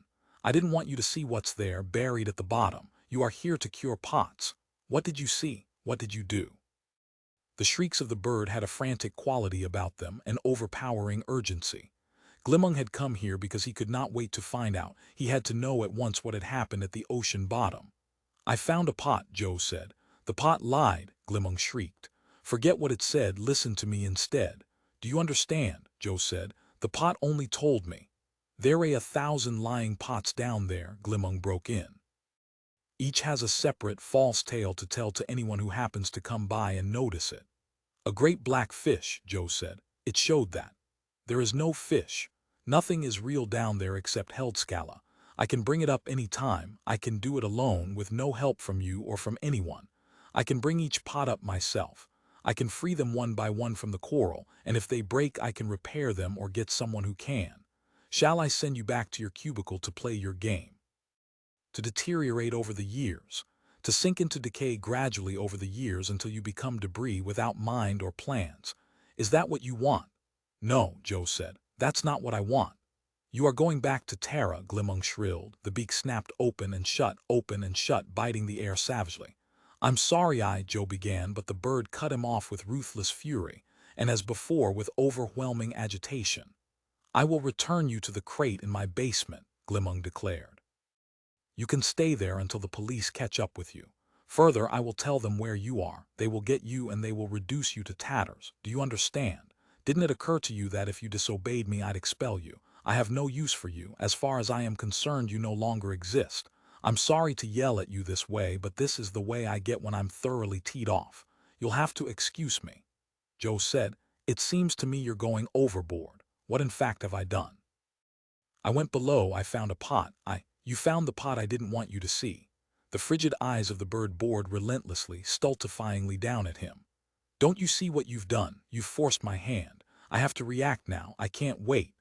All at once the bird wheeled upward, spinning and realigning itself, turned now toward the sea rather than Joe. The bird shot outward at tremendous velocity. Its massive wings flapped with violent rage, and the bird soared, rose, and hovered. Hung in the sky above the sea, shrieking in wild, determined bursts of ear-piercing noise. Cavorting Carrie Carnes and his 6 phones won't help you now. The bird shrilled as it hung in the dark sky, merging with the fog which rolled in like waves above the ocean's surface. The radio audience doesn't know about you. The radio audience doesn't care about you. The bird wheeled, dropped lower, something rose from the sea. 13, oh God, Molly said, standing close to Joe. It's the black one, coming to meet him. From the sea the black Glimmung ascended, meeting the authentic Glimmung in midair. Feathers flew in all directions as the 2 creatures raked each other with their claws. Then, almost at once, the tangled mass of the 2 of them dropped like a stone into the water. On the surface they thrashed momentarily, and it seemed to Joe, unless it was an illusion, that the authentic Glimmung was struggling to extricate himself. Both Glimmungs disappeared, out of sight, into the depths of Mare Nostrum. It pulled him under, Molly whispered in a stricken voice. To the robot, Joe said, is there anything we can do to help him, to get him free? He's drowning, Joe realized. This will kill him. He will emerge, the robot said. You can't be sure of that, Joe said. Molly beside him echoed his words. Has this ever happened before? Joe demanded. Glimmung pulled under. Instead of lifting Heldscalla up, he realized Glimmung had been dragged down. To join the black Glimmung and the black cathedral forever. Like my corpse, a lifeless thing floating about in the form of mere debris, dwelling in a box. I can fire an HB cartridge into the water, the robot said, but a warhead like that would kill him too. No, Molly said emphatically. This did happen once before, Willis said, reflecting. In Terran time, it calculated. Late in 1936, about the time of the Summer Olympics held in Berlin that year. Molly said, and he made it back up. Yes, Mrs. Lady, Willis answered, and the black one slid back down to the bottom again, where it has remained until now. By coming here, Glimmung took a calculated risk. He knew it might disturb the black one. That's why he said, "You forced my hand." You did. It's been forced. He's down there now. Flashing his torch out onto the water, Joe saw something bobbing about, an object which reflected light. Do you have a power boat? He asked Willis. Yes, Mr. Sir, the robot said. Do you want to go out there? What if they come boiling up? I want to see what that is out there, Joe said. He already had a good idea. Grudgingly, the robot went off in search of the boat. A few minutes later, the 3 of them putted their way out onto the dark and turbulent surface of Mare Nostrum. There it is, Joe said. A few yards to the right. He held the object fixed with his torch as the boat approached it. Reaching out, he groped for the thing. His fingers closed over its handle and he lifted it back into the boat. A large bottle, and in the bottle a note. Another message from Glimmung, Joe said acidly as he unscrewed the lid of the bottle and dumped the note out. It fluttered onto the bottom of the boat and he retrieved it carefully. Holding it in the light of the torch, he read it. Watch this place for hourly progress reports. Cordially, Glimmung. P.S. If I'm not up by morning, notify everybody that the project has been scrubbed. Get back to your own planets as best you can. My best to you all. Gee, why does he do this? Joe asked the robot. Why does he leave notes in bottles and reach people via radio programs and an idiosyncratic method of interpersonal communication? The robot answered as they putted back toward the staging center. As long as I've known him, he's dribbled out opaque, elliptical chunks of information in indirect ways. In your opinion, how ought he to communicate? By satellite? He might as well, Joe said, and felt gloom descend over him in a morbid, taciturn cloud. He withdrew silently into himself. Shivering with cold, he awaited their arrival back at the staging area. He's going to die, Molly said quietly. Glimmung? Joe asked. She nodded. In the dim light, her face seemed ghostly. Across it, vague shadows flitted like ebbing tides. Did I ever tell you about the game? Joe said. I'm sorry, at this moment it works this way. You take a book title, preferably one well-known, and you feed it orally into a computer in Japan, which translates it into Japanese. Then is that what you're going back to? Molly asked. Yes, it is, he said. I should feel sorry for you, Molly said. But I can't. You brought this on all of us. You've destroyed Glimmung, who meant to save you from your puerile pastimes. He meant to restore the dignity of work to you in a heroic enterprise, a joint enterprise involving hundreds of us from a multitude of planets. But Mr. Sir had to go below, the robot said. Exactly, Molly said. The Book of the Kalends made me do it, Joe said. No, it didn't, the robot said. You had it in your mind to go below Mare Nostrum before the Kalends showed up and got you to read that passage in the book. A man must do what aids his humanity, Joe said. What does that mean? Molly demanded. A figure of speech, Joe said lamely. What I mean is, like with the mountain climbers, it is there. And now he thought I have killed Glimmung as the book foretold. The Kalend was right. The Kalends are always right. Glimmung is dying as we sit here in this boat, putting back to the staging area. Without me, without my descent into Mare Nostrum, he would be alive and functioning. They are right. It's my fault, as Glimmung himself said there at the end before the black Glimmung rose from the sea to do battle with him. How do you feel, Joe Fernwright? Molly asked him. Knowing what you did, knowing what you are responsible for. Well, Joe said, I suggest we keep watching the hourly progress reports. It sounded weak even to him. As he said it, his voice faded away, ebbed at last into silence. The three of them continued on, no one speaking, until they reached the dock of the staging area and Willis was securing the boat. The hourly progress reports, Molly said sardonically as they climbed up onto the wharf. The bright lights of the staging area blazed around them, giving Molly and Willis an unnatural cast, a kind of blanched lead aspect, as if they were mimicking human life in a macabre, unnatural way. Or he thought, as if I've killed them too and these are their corpses. But a robot, he decided, does not have a corpse. It's the lighting and the fact that I'm tired. He had never felt such exhaustion in his life. As he climbed, he wheezed for air, his lungs aching. It was as if he had tried by his own muscles to lift Glimmung out of the sea and back onto dry land and safety, which he thought Glimmung deserves. It's an interesting story, Joe said to change the subject, about how Glimmung first contacted me. I was sitting in my cubicle with nothing to do and the mail light lit up. I pressed the button and down the pipe came. Look, Molly interrupted quietly. Her voice was low but deeply intense. She pointed out over the water and Joe turned his torch in that direction. It's frothing from the struggle underneath. The black Glimmung swallows Glimmung, the black cathedral swallows the cathedral. Amelita and Boral are forgotten and so is Glimmung. Nothing survives, nothing comes back up out of the water. She turned her back and continued on into the staging area. Just a moment, the robot said. I think a call is coming through for Mr. Sir. As before, an official call. The robot became silent and then it said, Glimmung's personal secretary. She wants to talk to you once again. The door of the robot's chest swung open and as before on its tray appeared the audio telephone. Please pick up the receiver, the robot instructed. Once again Joe picked up the receiver. He felt weights attached to his arms drag him down. He had to struggle to hold the receiver up high enough so that he could hear. Mr. Fernwright, the professional, adequate female voice. This is Hilda Rias again. Is Glimmung there with you? Tell her, Molly said. Tell her the truth. Joe said. He's at the bottom of Mare Nostrum. Is that so, Mr. Fernwright? Do I understand you correctly? He went down into the aquatic subworld, Joe said. All of a sudden, none of us expected it. I don't think I'm understanding you properly, Miss Rias said. You seem to be saying, he's fighting with everything he's got, Joe said. I'm sure he'll emerge eventually. Says he'll be sending up hourly progress reports, so I don't think there's really too much to worry about.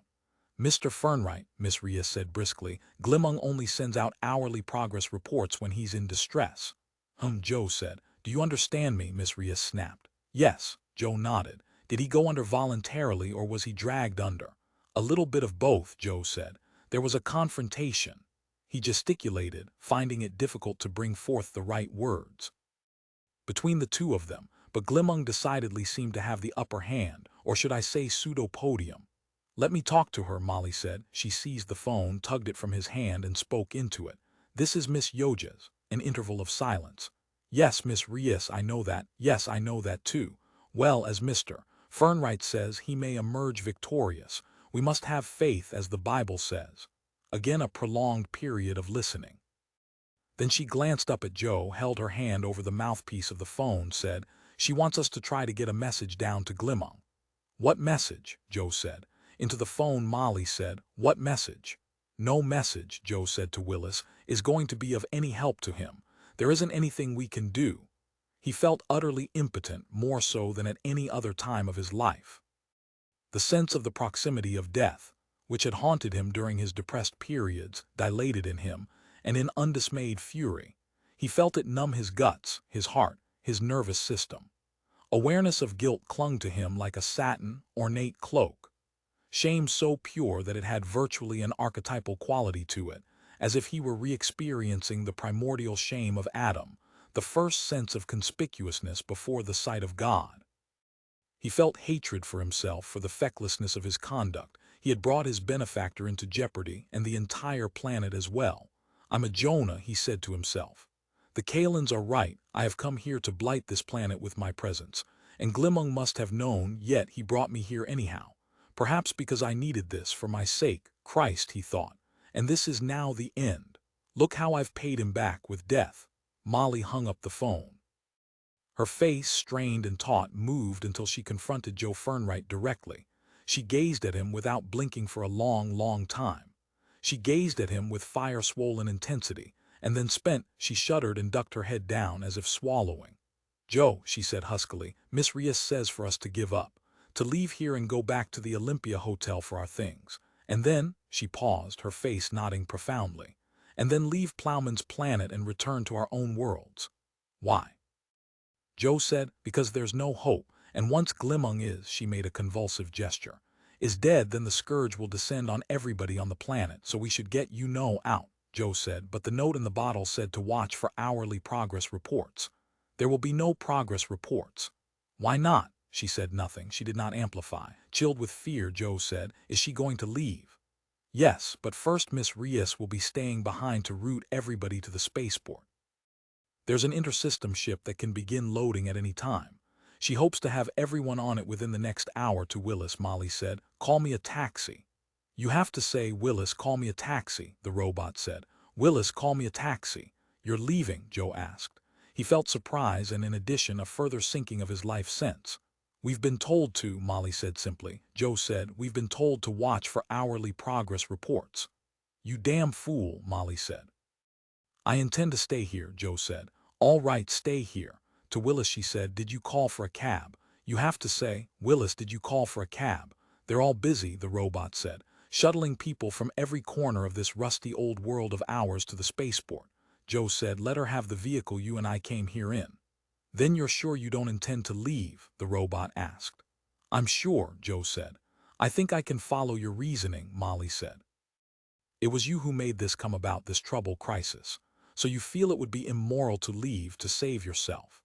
"No," he said. "Truthfully," he said, "I'm too tired. I can't face going back home. I'll take a calculated risk. If Glimmung returns to dry land, then we can continue with the raising of Heldscalla. If not," he shrugged. "Fake bravery," Molly said. "Fake nothing, just weariness. Get going, take off for the spaceport. The end could come any minute, as you well know." "Well, anyhow, that's what Miss Rios told me," Molly said, somewhat apologetically. She loitered, clearly divided in her mind as to what to do. "If I stay," she began, but Joe cut her off.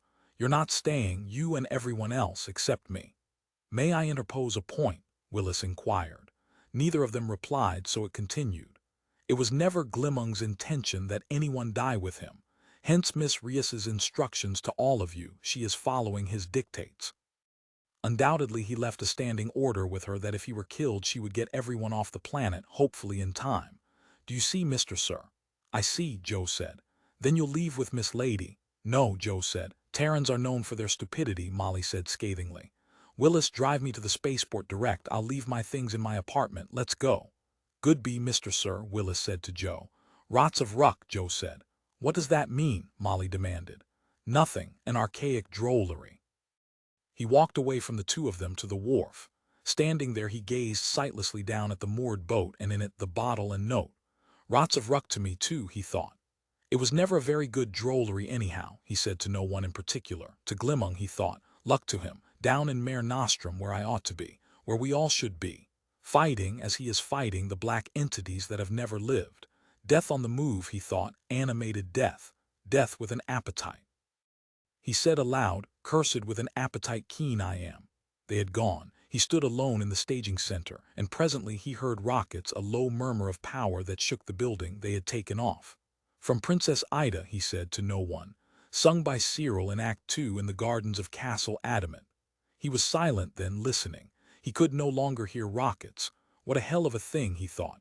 A really lousy hell of a thing, and I brought it on. The book made a pool ball out of me, an object set in motion, as in Aristotle's view of the world. One moving pool ball hits the next, it hits a third, that is the essence of life. Would Molly and Willis have known what he was quoting from? Molly, no, but Willis was familiar with Yeats. Surely it would be equally familiar with W.S. Gilbert, Yeats. He then thought this, Q. Do you like Yeats? I don't know, I've never tried any. For a time his mind was empty, and then he thought this, Q. Do you like Kipling? I don't know, I've never kippled. Anguish and despair filled him as these thoughts passed through his brain. I've gone mad, he said to himself. Only rubbish occupies my attention, I am flattened by pain. What is going on down there? He stood on the dock, gazing out across the water. Firm and smooth. The surface hid anything beneath. He could get no idea from what he saw, no understanding. And then, a quarter-mile from the staging area, the water began violently to churn. Something huge rose to the surface, thrashed about, and then tore itself loose. The vast object spread wings which beat ineffectually. The wings continued beating slowly as if the creature were exhausted. And then, in a ragged, careening flight, the thing rose up. It pumped its wings up and down, and yet it did not rise more than a few feet from the surface. Glimmung. He strained to see as the thing drew closer. It pumped and flapped until it reached a dome of the staging area. It did not land, however. Laboriously it continued past. He heard and felt it go by overhead in the night's darkness. At the same time, an autonomic alarm, triggered by the thing's proximity, tripped on. A recorded stentorian voice began to speak from horns here and there throughout the structure. Attention! A false Glimmung is active. Take emergency procedures under Condition 3. Attention! A false Glimmung, it boomed on and on. The flailing, thrashing object which had risen from the sea was not Glimmung. 14. The worst alternative had come about. Glimmung had been defeated. He realized it as he heard the alarm and listened to the heavy rustle of giant, preoccupied wings. The thing had a mission. It was heading in a calculated direction. Where? Joe wondered. Reflexively he cringed. Even without landing, it cast its terrible weight over the planet's surface, and over him as well. It seemed as if he bore the thing, at least momentarily. It's not interested in me, he said to himself as he crouched, eyes shut, his body drawn into a fetal position. He said aloud, Glimmung. There was no answer. It's heading toward the spaceport, he said to himself. They will never leave this planet. Going that way, he sensed the determination in its exhausted straining. Glimmung had damaged it but not destroyed it. And Glimmung lay at the bottom of Mare Nostrum, probably, almost certainly, dying. Got to go below, Joe realized. I have to dive once more to see if there's anything I can do for him. Frantically, he began collecting his previous diving gear. He found oxygen tanks, the transparent mask, flippers, his torch. He located weights to fix his belt. Feverishly he worked. And as he crept into the skin-tight suit, he realized that it didn't matter. He was too late. And he thought, even if I find him, I have no way of grappling him. I have no hoist by which to bring him up. And who can heal him? Not me, not anyone. He gave up. He began stripping the suit and weighted belt from him. His half-paralyzed fingers plucked at the zipper. The job of desuiting lay almost beyond his capacity. A disaster of a trade, he thought. Glimmung now on the ocean bottom, the black Glimmung, the false Glimmung in charge of the sky. Everything has been reversed and a dangerous situation has become a catastrophe. But at least, he thought, it didn't try to get me. It flapped on past. In search of greater prey. He gazed out across the water. He shone his torch on the spot where Glimmung and his antithesis had sunk. What appeared to be bits of hide and broken clumps of feathers shone pale and sticky in the light of the torch, and a deep stain eddying out in greater and greater circles like oil. Blood, he thought. The thing is hurt, all right, unless that's Glimmung's blood. Stiffly, his arms shaking, he managed to creep down into the moored power boat. Presently he had put-putted out to the spot. The blood slick glistened on all sides of his boat as he shut off the power to the engine and merely drifted. The flotsam told him nothing. Even so, he remained there, listening to the sound of waves flopping blindly against a dark coastline somewhere behind him. Experimentally, he reached his hand down into the water and brought it out.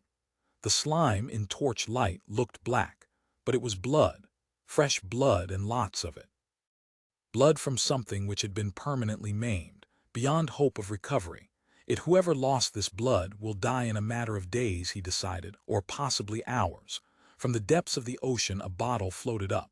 At once he spotted it with his torch, snapped the power onto the engine and putted toward it. Reaching, he lifted the bottle into the boat. A note. He uncorked the bottle, shook the note out into his waiting hand. By torch light he read it. Good news. I have routed the opposition and am presently recuperating. In disbelief he reread the words. Is it a gag, he wondered. Fake bravado at a time like this. And that was exactly what the pot had called Glimmung, a fake. And by extension the note itself a forgery, not really from Glimmung. Like the words on the pot, this could be a product of the cathedral, not the black counterpart, but by the Heldscalla which Glimmung intended, or had intended, to raise. I have routed the opposition, he echoed in his mind as he reread the note once again. There is a credibility gap here, he decided. The enemy, as it thrashed its way out of the water and into the air, had seemed damaged but not mortally so. It was Glimmung, unable to ascend from the ocean floor, who seemed to Joe to be mortally damaged, despite this note. A second bottle, smaller than the previous two, floated to the surface. He sequestered it, unscrewed the lid, and read the brief note within. The previous communique is not a forgery. I am in good health and hope you are the same. GPS. It will no longer be necessary for anyone to leave the planet. Notify them that I am all right and tell them to stay in their living areas for the time being. Gee, but it's too late, Joe said aloud. They're leaving right now. Glimmung, you waited too long. I am the only one left. I and the robots, in particular Willis. And we are not much. Nothing at all compared with the gigantic and varied crew which you assembled for the task of raising Heldscalla. Your project has come to an end. And what was more, this note could be a forgery, too. An attempt by the cathedral to hold on to everyone, to keep them from leaving the planet as Miss Rias had ordered. However, the note had the authentic ring of Glimmung's style. If the notes were forgeries, they were good ones. Taking the last sheet of paper, Joe wrote an answer on the back of it in block letters. If you are in good health, why are you staying down below? Signed, worried employee. He stuffed the note in one of the bottles, put in a weight from his belt, screwed tight the lid, and dropped the bottle over the side of the boat. It sank immediately, and almost immediately came bobbing back up. He fished it in and opened it. I am currently dispatching the Black Cathedral. Will return to the dry land when that has been done. Signed, confident employer. P.S. Get the others. They will be needed. Obediently but without conviction, Joe putted back to the lit-up staging area. He located a vidphone, there were several, and when connected asked the autonomic phone system to connect him with the tower at the planet's sole spaceport. When did the last major ship take off? He asked the tower. Yesterday. Then you have an intersystem ship on your pad right now. Yes, we do. Good news, and yet, in a sense, ominous news, too. Joe said Glimmung wants it halted and the passengers dispersed so that they can come here. You have authority to speak for Mr. Glimmung. Yes, Joe said. Trove it. He told me orally. Prove it. If you let the ship go, Joe said, then Heldscalla will never be raised and Glimmung will destroy you. Let's see you verify that. Let me talk to Miss Rias, Joe said. Who is Miss Rias? Aboard the ship, Glimmung's private secretary. I can't take orders from her either. I'm autonomic. Did a huge flapping thing, completely black, come your way? No. Well, Joe said, it's heading there. It should show up any time. Everyone on board the ship will die because you won't tell them to disperse. Neurotic panic alarms cannot dissuade me, the tower said, but it sounded uneasy now. There was a pause. Joe sensed it straining to see and hear at the farthest reach of its sensory apparatus. The tower said haltingly. I think I see it. Disperse the ship's passengers, Joe said. Before it's too late. But they'll be sitting hens, the tower said. Ducks, Joe corrected. My point is clear, though the metaphor be wrong, the tower said, but now it sounded uncertain of itself. Perhaps I could put you through to someone aboard the ship. Hurry, Joe said. The phone screen showed a variety of unnatural colors, and then upon it there appeared the rugged, gray, massive head of Harper Baldwin. Yes, Mr. Fernwright, he, like the tower, showed acute nervousness. We're just leaving. I understand a false Glimmung is headed this way. Unless we take off immediately, the orders are changed, Joe said. Glimmung is alive and well and wants you all here at the aquatic staging center, as soon as possible. A cool, practical, competent face appeared on the vid screen, a near-female face. This is Hilda Reis. In a situation like this, our only viable alternative is to evacuate Plowman's planet. I thought you understood that. I told Miss Yoges. But Glimmung wants you here, Joe said. The red tape, the damn red tape. He held the note from Glimmung before the vid screen. You recognize his writing. As his personal, private secretary you should. She peered, forehead wrinkled. It will no longer be necessary for anyone to leave the planet, she read aloud. Notify them that I am all right and tell them. Joe held the next note before the screen. Get the others, Miss Reis read. I see. Well, that is certainly quite distinct. She eyed Joe. All right, Mr. Fernwright. We will hire Word's drivers and vehicles and come to the staging center post-haste. You can expect us in 10 or 15 minutes. For a number of reasons, I hope that the false Glimmung let loose will not destroy us on the way. Bye, she rang off then. The screen became dark, the receiver silent. 10 minutes, Joe thought, and with the black Glimmung over their heads. They'll be lucky if they can get any words to drive them. Even the autonomic tower, a synthetic construct, had been worried. The hope of their arriving at the aquatic staging center seemed dim. Half an hour passed. There was no sign of a hovercraft, no manifestation of the group. It got them, Joe Fernwright said to himself. They are finished. And meanwhile, Glimmung battles the black cathedral at the bottom of Mare Nostrum. Everything is being decided right now. Why don't they come? He asked himself violently. Did it get them? Are they corpses floating in the water or drying to bleached teeth and bones on the land? And Glimmung? What about him? Even if they get here, everything still depends on Glimmung's victory over the black cathedral. If he dies, then they have come here for nothing. We will all leave here, leave the planet.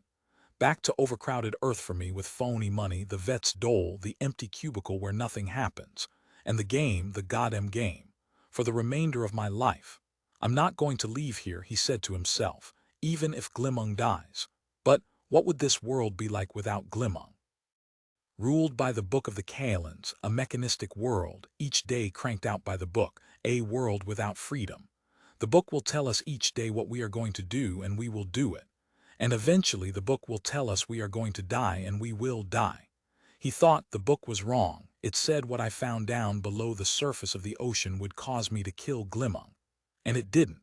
But Glimmung could still die. The prophecy could still come true. Two battles remain, the battle to destroy the Black Cathedral and the terrible task of lifting Heldscalla to the surface. Glimmung could die during either. He could be dying right now, and all our hopes with him. He turned on the radio to see if there was any news. Impotent, the radio said. Unable to achieve an orgasm, Hardevax will turn disappointment into joy. Another voice then, that of a miserable male. Gosh, Sally, I don't know what's been the matter with me. I know you've noticed that I'm completely flaccid of late. Gosh, everyone's noticed. A female voice then. Henry, what you need is a simple pill called Hardevax, and in days you'll be a real man. Hardevax, Henry echoed. Gosh, maybe I should try it. Then the announcer's voice again. At your nearby drugstore or write direct to. Joe shut it off at that point. Now I know what Willis meant, he said to himself. A large hovercar landed at the miniature field of the staging center. He heard it arrive, he felt the building quiver and vibrate. So they made it, he said to himself, and hurried toward the field to meet them. His legs felt like heated thermoplastic, he could barely support himself. Harper Baldwin, tall and stern, emerged first. There you are, Fernwright. Harper Baldwin shook hands cordially with Joe. He seemed relaxed now. It was quite a battle. What happened? Joe said as the sharp-faced middle-aged woman stepped out. Christ's sakes, he thought. Don't just stand there, tell me. How did you get away from it? He asked as the reddish, heavy-set man emerged, then the matronly woman, and after her, the timid little fellow. Molly Yoges, appearing, said, Calm down, Joe. You get so agitated. Now the non-humanoid life forms made their way from the hovercraft onto the small field. The multi-legged gastropod, the immense dragonfly, the furry ice cube, the red jelly supported by its metal frame, the univalvular cephalopod, the kindly-looking bivalve Nerb K. Old Doc, the quasi-arachnid, its chitinous shell gleaming, its many legs drumming, and then the portly, rope-tailed Word's driver himself. The various forms scuttled, wiggled, walked, and haltingly slithered under the protection of the 3 hermetically sealed domes of the staging center, getting themselves out of the nocturnal cold. Molly, alone, remained with Joe, except for the word's driver who loitered nearby, smoking some peculiar form of native grass. It looked pleased with itself. "Was it that bad?" Joe asked Molly. Still pale and tense, but like Harper Baldwin beginning to unwind, Molly said, "It was awful, Joe." "And no one is going to talk about it," Joe said. "I'll talk," Molly said. "Just give me a moment." Holding out her hand to the word, she said, "Just give me a moment." She trembled, then got out a cigarette, smoked rapidly, passed the cigarette to Joe. "When Ralph and I were here, we got to using this. I find it helpful." He shook his head no, and Molly nodded. "Let's see," she ruminated. "After your call, we got out of the ship. As we were leaving the ship, the black Glimmung approached and began to circle the ship. We hailed this word and I took off," the word said proudly. "Yes, it took off," Molly continued. "It was told the situation, fully and completely, in case it didn't want to take us, and it flew almost touching the ground. It flew, I would say, on an average of 10 feet above the nearby buildings and then the open country. And most important of all, it took a route it was familiar with." To the word she said, "I forget why you developed that strange anabasis. Explain again." The word removed the cigarette from its gray lips and said, "Income tax violators." "Yes," Molly said to Joe, nodding.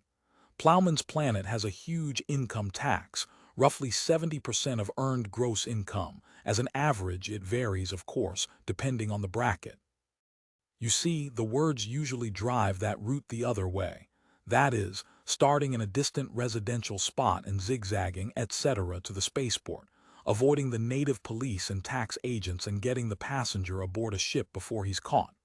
Once on the ship, he's safe, because the ship is recognized as extranational territory, like an embassy.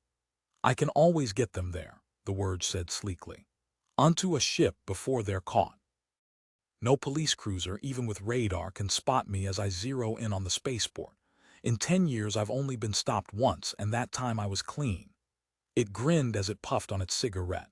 Joe said, "You mean the black Glimmung took off after you?" "No," Molly said.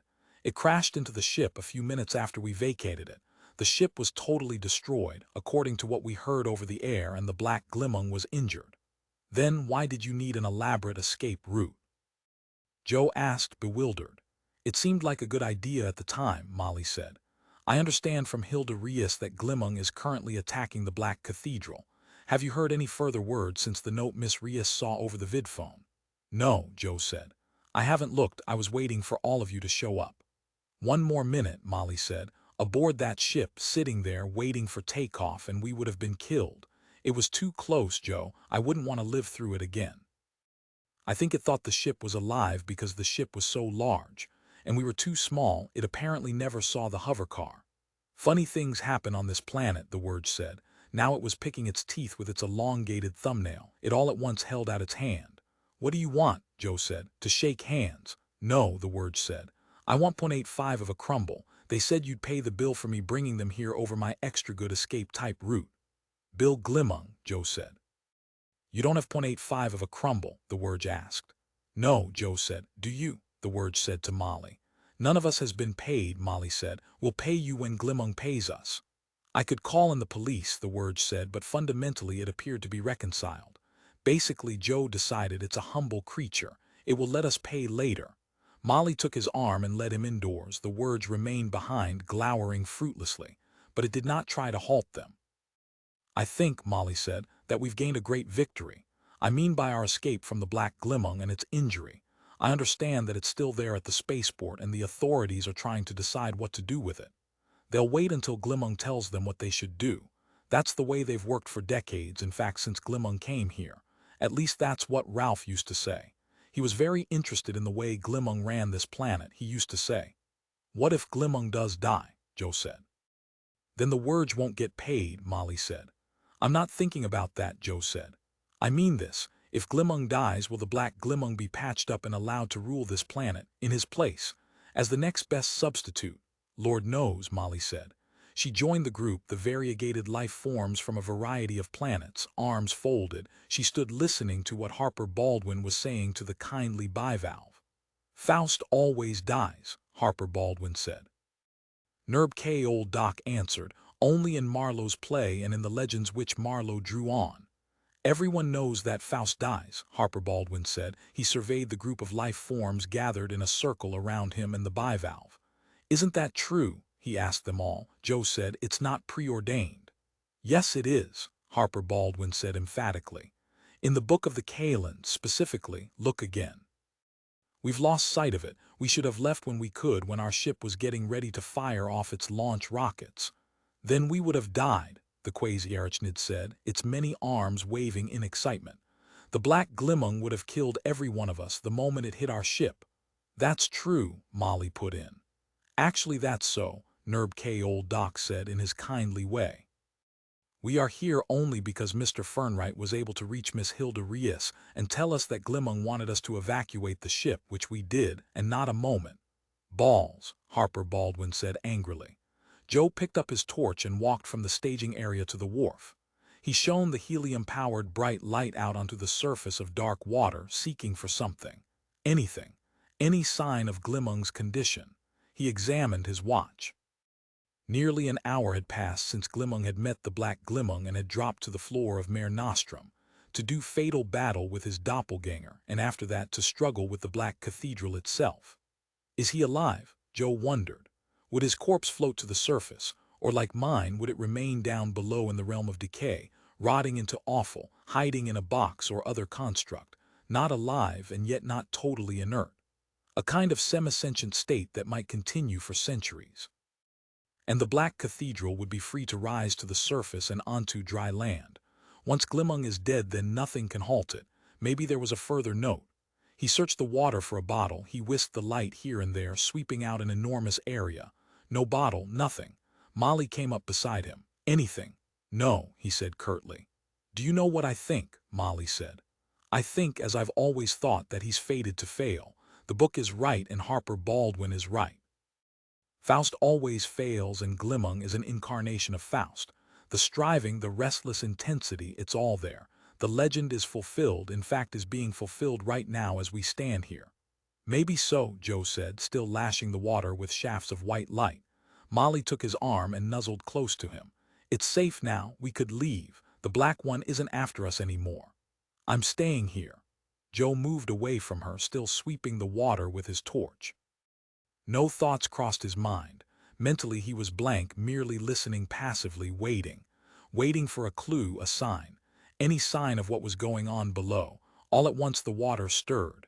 He swung the torch, lit up that general area. He strained to see. Something enormous was attempting to come to the surface. What was it? Heldscalla, Glimmung, or the Black Cathedral? He waited, trembling. The vast object made the water boil and hiss. Clouds of steam traveled upward and the night was alive with a full roaring, a cauldron of haste and activity and titanic effort. Molly said quietly, it's Glimmung, and he's badly hurt. 15 The hoop of fire had been extinguished. Only one hoop turned, the hoop of water, and it grated piercingly, as if, Joe thought, a machine is dying, not a living creature. The others of the group made their way to the wharf. He's failed, the red jelly supported by the metal frame said. You can see, he's beginning to die. Yes, Joe said aloud and was surprised to hear his own voice. It rang harshly in the midst of the moans rising from the injured Glimmung. Several others in the group echoed his word. It was as if he had pronounced a ban, as if it was his decision to make, whether Glimmung would live or not live. But we can't be really sure until we get out there, he said. He set down his torch and descended the wooden ladder to the parked boat. I'm going to go and find out, he said. He reached for his torch and then, squatting and shivering in the chill night wind, started the engine of the boat. Don't go, Molly said. Joe grated. I'll see you in a little while. He guided the boat from its dock, out into the furiously lapping waves created by the thrashing bulk of Glimmung's body. An enormity of injury, he thought as the boat rose and fell, putting its way anxiously forward. Injury on a scale which we really can't understand. Damn it, he thought with bitterness. Why does it have to end this way? Why couldn't it have been otherwise? He felt numb, as if death were assailing him too. As if he and Glimmung, the huge shape, wallowed in the water, and as it lay, blood poured from it. Like Christ on the cross, it bled eternally, as if its blood supply was infinite. As if Joe thought this moment is going to last forever. Me in the boat trying to get close and him floundering and bleeding and dying. God, he thought, this is awful, truly awful. And yet he guided the boat on closer and closer. From the depths of himself, Glimmung said, I need you, all of you. What can we do? He continued on, closer and closer. Now the periphery of the body strained and twisted only a yard from the prow of the boat. Water and blood swamped its way into the boat. Joe felt it sink below him. He gripped the sides, tried to shift his weight. But blood and water continued to pour in. I will be drowned, he thought, in another few seconds. Reluctantly, he reversed direction. He backed away from Glimmung. The boat ceased taking liquid. And yet he felt no better. His fear and agony remained the same, his empathic identification with his dying employer. Glimmung sputtered. I, he slobbered now, rolling on his side, unable to control the thrashing of his maimed body. Whatever it is, Joe said, we'll do it. That's inordinately receptive of you, Glimmung managed to whisper, and then he revolved entirely. He sank below the surface so that speech for him became impossible. The end, Joe thought, has come. Wretchedly, he turned the boat about and, misery weighing him down, steered for the wharf once more. It was over. As he tied up the boat, Molly and Harper Baldwin and several non-humanoids reached to help him. Thanks, he said, and clumsily ascended the wooden ladder. He's dead, Joe said. Or almost dead, virtually dead. He let Miss Rias and Molly sweep a blanket over him, a warm cloak which settled into place over his foam and blood-drenched body. My God, he realized, I'm soaking wet. He had no memory of it. At the time he had been concerned with what he saw only, with Glimmung. Now he turned his attention on himself and found that he was wet, freezing, and filled with despair. Here's a local cigarette, Molly said. She placed it between his trembling lips. Get inside, don't watch, there's nothing you can do, you tried. Joe said shakily, he asked for our help. I know, Molly said. We heard him. The others of the group nodded silently, their faces bleached with unyielding pain. But I don't know what it is, Joe said. The help we can do. I don't see anything we can do, but he was trying to say. Maybe if he could have said it, we could have done it. The last thing he did was to thank me. He let Molly lead him under the hermetically sealed dome and into the radiant heat of the staging center. We'll leave this planet tonight, Molly said presently, as the two of them stood together. Okay, he said. He nodded. Come to my planet with me, Molly said. Don't go back to Earth, you'd be so unhappy there. Yeah, he agreed. It was true. Beyond any doubt, any possible doubt whatever, as W.S. Gilbert would have put it. Where S. Willis? He asked, looking around. I want to trade quotes with him. Quotations, Molly corrected. He nodded in agreement. Yes, he said, I meant to say quotations. You're really tired. Hell, he said, I don't know why I should be. All I did was paddle out there in a boat to try to talk with him. The responsibility, Molly said. What responsibility? I couldn't even hear him. But the promise you made regarding us all, Joe said. Anyhow, I failed. He failed. It's not your fault. You were listening. We all were listening. He never managed to say it. Is he still on the surface? Joe asked. He peered past her across the wharf at the water beyond. He's on the surface, slowly drifting this way. Joe tossed down the cigarette, ground it out with his heel, and started for the wharf. Stay in here, Molly said, trying to stop him. It's sealed against the cold. You're still wet. You'll die. Do you know how Gilbert died? He asked her. William Schwenk Gilbert. He had a heart attack trying to rescue a girl who was drowning. He pushed past her through the thermal barrier and outdoors onto the wharf once more. I won't die, he said to her as she followed after him, which in a sense is too bad. Maybe it would be more useful, he thought, to die with Glimmung. That way at least we could show how we felt. But who would notice? Who is left to notice? Spittles and words, he thought, and robots. He continued on, pushing his way through the group until he reached the edge of the wharf. 4 torches illuminated the expiring hulk which had once been Glimmung. In their light Joe watched as the others watched silently. He could think of no comment, and no comment seemed to be needed. Look at him, he said to himself. And I brought it about. So the Book of the Kalends was right after all. By going down below I caused his death. You did it, Harper Baldwin said to him. Yep, Joe said stoically. Any reason? The multi-legged gastropod lisped. No, Joe said, unless you want to count stupidity. I'm ready to count it, Harper Baldwin rasped. Okay, Joe said, you do that. He looked. Glimmung came closer, closer, closer. And then at the edge of the wharf, almost against it, the body reared up. "Watch out!" Molly screamed from behind him. The group broke, scattered, hurried toward the security of the hermetically sealed dome. Too late. Glimmung's bulk descended on the wharf, the wood splintered and sank. Joe, gazing up, saw from outside into the immense body, and then a moment later saw from inside the body out.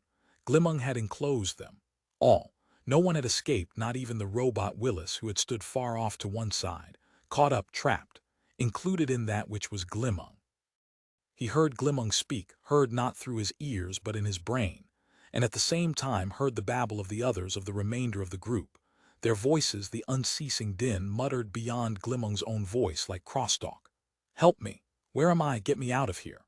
They babbled against one another like disturbed, frightened ants, and Glimmung's voice boomed, overpowering but not quenching them.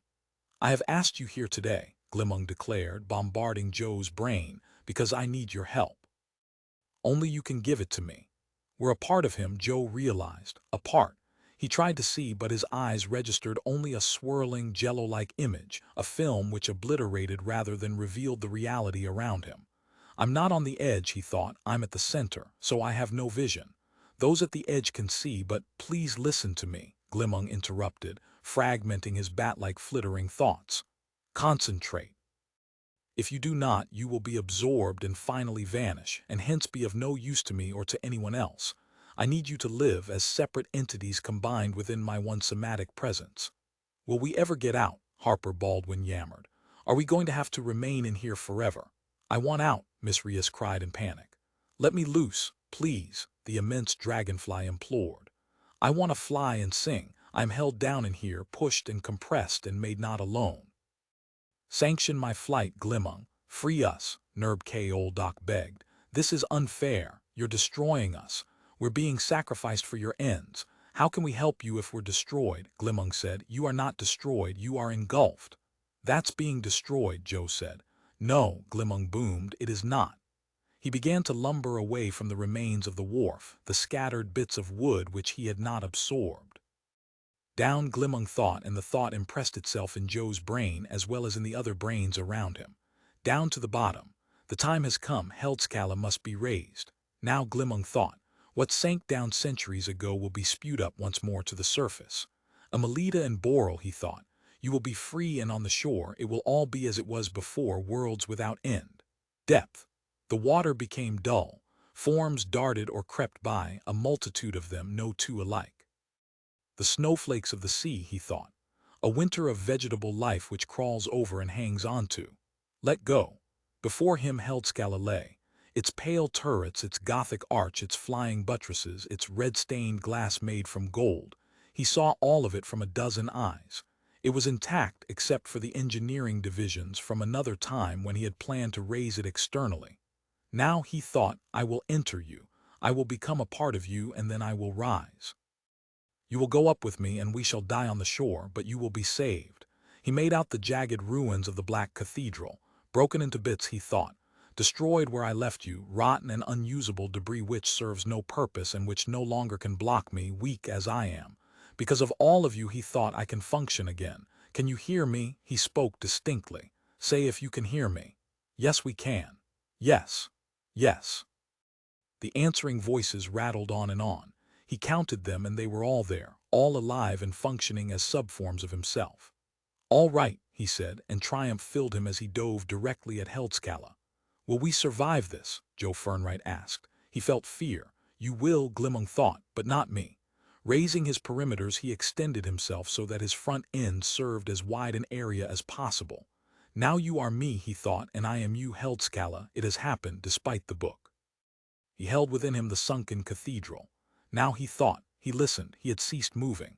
"Mr. Baldwin," he thought, "and Miss Yojas, Mr. Doc, Miss Flegg, Miss Reyes, can you hear me?" "Yes." Begrudging but genuine responses, he felt their presence, their agitation as they held out against his pull. "Come together," he told them. "To survive we must go up, and to go up requires you to act. There is no other way. There never was." "How can we act?" the voices asked. "Combine with me," Glimmung said. "Add your skills, your capacities, your strengths, add everything to my mind. Mr. Baldwin, you move matter at a distance. Help me, help them. Miss Yojas, you understand the art of removing objects from coral incrustation. Do that now, unbind the coral reaches. Mr. Fernwright, you must knit the ceramic surfaces of the cathedral together. They are clay and you are the potter. Mr. Doc, you are a hydraulic engineer. No, Doc replied, I'm a graphic archaeologist. I deal in recovered art objects. I can identify them, catalog them, and estimate their cultural value. Yes, Glimmung thought, it is Mr. Luntz who is the hydraulic engineer. I forgot. The similarity of names. We will make our first run now. Glimmung told the parts of himself who possessed separate identities. Probably we will sink back down, but we will try again. As long as we live, Molly Yojas asked. Yes, he thought. We will try as long as we are alive, until the last of us is dead. But that's not fair, Harper Baldwin thought. Glimmung thought, you offered me everything you had. You yearned to help me when I lay dying. Now you are doing it. Be glad, rejoice. He grasped the uncut floor of the cathedral with his many somatic extensions. Before, he thought, when the black Glimmung and the black cathedral were down here, I could not take the risk of lifting with my own girth. Now I can. The lift failed. The cathedral remained rooted to the coral, held fast by its mass, its weight and bonds. He gasped, spent by the faulty effort. Everywhere within himself he ached, and all the separate voices cried out in panic and despair. And pain. It doesn't wish to come, Joe Fernwright thought. Is that so? Glimmung asked. How did you know that? I found it out, Joe thought. When I came down here, I read it on the pot, remember? Yes, Glimmung thought, I remember. He felt weary terror, the overwhelming submission which involved everything which came down here, even himself. Once again he thought. And then he thought, Faust always fails. But he thought, I'm not Faust. You are. A multitude of voices came, a desperate din of defeat and refusal. Let us go upward, Glimmung said. We are going. He felt the base of the cathedral resist. Perhaps you are right, he thought. I know I am. The voice came. It has happened before, it will happen again, it will always happen. But I can raise Heldscalla, Glimmung said to himself and to them. We can, all of us. Using them, making them his arms, he lifted, he tugged the body of the cathedral to him and forced it to rise against its own desires. Feeling it resist, he felt bitterness and dismay. I did not know this, he thought. Perhaps this knowledge will kill me, perhaps this is what the book meant. Perhaps, he thought, I should leave it down here, perhaps it is better the way it is. It won't lift. He tried again. No. It will not lift, I say it will not, at any time, for anyone, under any combination of circumstances. It will rise, Joe Fernwright said, when you are recovered from your injury, the damage done to you by the Black Cathedral. What? He said, listening. Other voices joined Joe's. When you are stronger. Wait until then. I must make myself stronger, he realized. Time must pass, authentic time over which I have no control. How can they know this when I do not? He listened but heard no voices. They had quieted into silence as soon as he ceased striving. So be it, he decided. I will rise to the surface alone, and some day, not long from now, I will try again. And once again, he decided, I will absorb you, all of you. Once more you will be parts of me as you are now. All right, the voices squeaked. But let us go, prove to us you can release us. I shall, he told them, and let himself rise to the surface. Cold night air plucked at him, and he saw feeble, distant stars. On a wild shoreline with nocturnal water birds striding about, he deposited the strident voices. He disgorged all of them, those whom he had incorporated, and then he lunged out again into the water, an aquatic world which was now safe. He could stay here forever and not be endangered by any hostile force. Thank you, Joe Fernwright, he thought, but now no answer came. Internally he was again alone. So he spoke the words aloud, and as he spoke felt lonely. For a time he had been inhabited. But it would come again, the warm, interior babble. He examined his wounds, made himself comfortable in a half-submerged position, and waited. Shivering, his feet in sandy mud, Joe Fernwright listened and heard Glimmung's voice. Thank you, Joe Fernwright. He continued to listen, but there was no more. He could see Glimmung as the big creature lay a few hundred yards from shore. He would have killed us, Joe thought. And himself, too, in trying to bring up the cathedral. Thank God he listened. That was too close, Joe said to the other creatures near him, deployed here and there along the sandy beach, and especially to Molly Yojas, who huddled close to him trying to get warm. Much too close, he said, half to himself. He shut his eyes. Anyhow he let us go, he reflected. And now it's just a question of walking until we come to a house or a road, unless he tries to get us back. But that did not seem likely, not anyhow for some time. Are you going to stay on Plowman's planet? Molly asked him. You know what it means, he'll reabsorb all of us who stay here. Joe said, I'm staying. Why? I want to see the book proved wrong. It's already been proved wrong. I mean finally, Joe said, once and for all. As of now, he thought it could still be right, because we don't know what will happen tomorrow or the day after. I could still kill Glimmung, he realized. In some indirect way, but he knew that would not happen, it was too late. Like many things, it could not now be recalled. The Kalens were doomed, their power was gone. But the book was almost right, he said. Obviously the Kalens played the percentages. Generally, in the long run, they were correct. But in given instances such as this, they were wrong. And this was important. This had to do with Glimmung's literal physical death and the literal physical raising of Heldscalla. In relation to this, final events such as the planet falling back into the sun from which it had arisen did not really matter. They were too remote. In the final analysis, the Kalens might be correct. Their prophecies had to do with cosmic trends such as the laws of thermodynamics and terminal entropy. And of course, Glimmung would eventually die. So would he himself. So would they all. But in the here and now, Heldscalla waited for Glimmung to recover. And he would. And the cathedral would come up from the water as Glimmung planned. We were a polyencephalic entity, Molly said. Pardon, Joe said. A group mind, except that we were subordinate to Glimmung, but for a little while, she gestured. All of us from at least 10 star systems, we functioned as a single organism. In some ways it was exciting to not be alone, Joe said. Yes, it makes me realize how isolated each of us normally is, how cut off, separated from everyone else. In particular, separated from other life. That ended when Glimmung absorbed us, and we were no longer individual failures. It ended, Joe said, but it's begun again. As of now, Molly said, if you stay here on Plowman's planet, so will I. Why? I like the group mind, the group will. As they say on your planet, this is where the action is. They haven't said that on Terra, Joe said, for close to 100 years. Our textbooks were very old, Molly said contritely. Loudly to the group members as they stood here and there, Joe said, okay, let's get started back to the Olympia Hotel, so we can get a hot bath and some dinner. And then sleep, Molly said. He put his arm around her. Or whatever else, he said, that humanoids normally do. 26-hour days later, Glimmung asked the group to assemble under the hermetically sealed domes of the heated, illuminated staging center. The robot Willis checked the list as each arrived. When they had all come, he notified Glimmung, and collectively they waited. Of them all, Joe Fernwright had been the first to arrive. He made himself comfortable in one of the sturdy chairs and lit a cigarette made from Plowman's planet grass. It had been a good week. He had seen a lot of Molly, and he had become friends with Nerb K. Old Doc, the warm-hearted bivalve. Here's one they're telling on Deneb 4, the bivalve said. A Freb whom we'll call A is trying to sell a glank for 50,000 burfels. What's a Freb? Joe asked. A kind of, the bivalve undulated with effort. A sort of idiot. What's a burfel? A monetary unit like a crumble or a ruble. Anyhow, someone says to the Freb, do you really expect to get 50,000 burfels for your glank?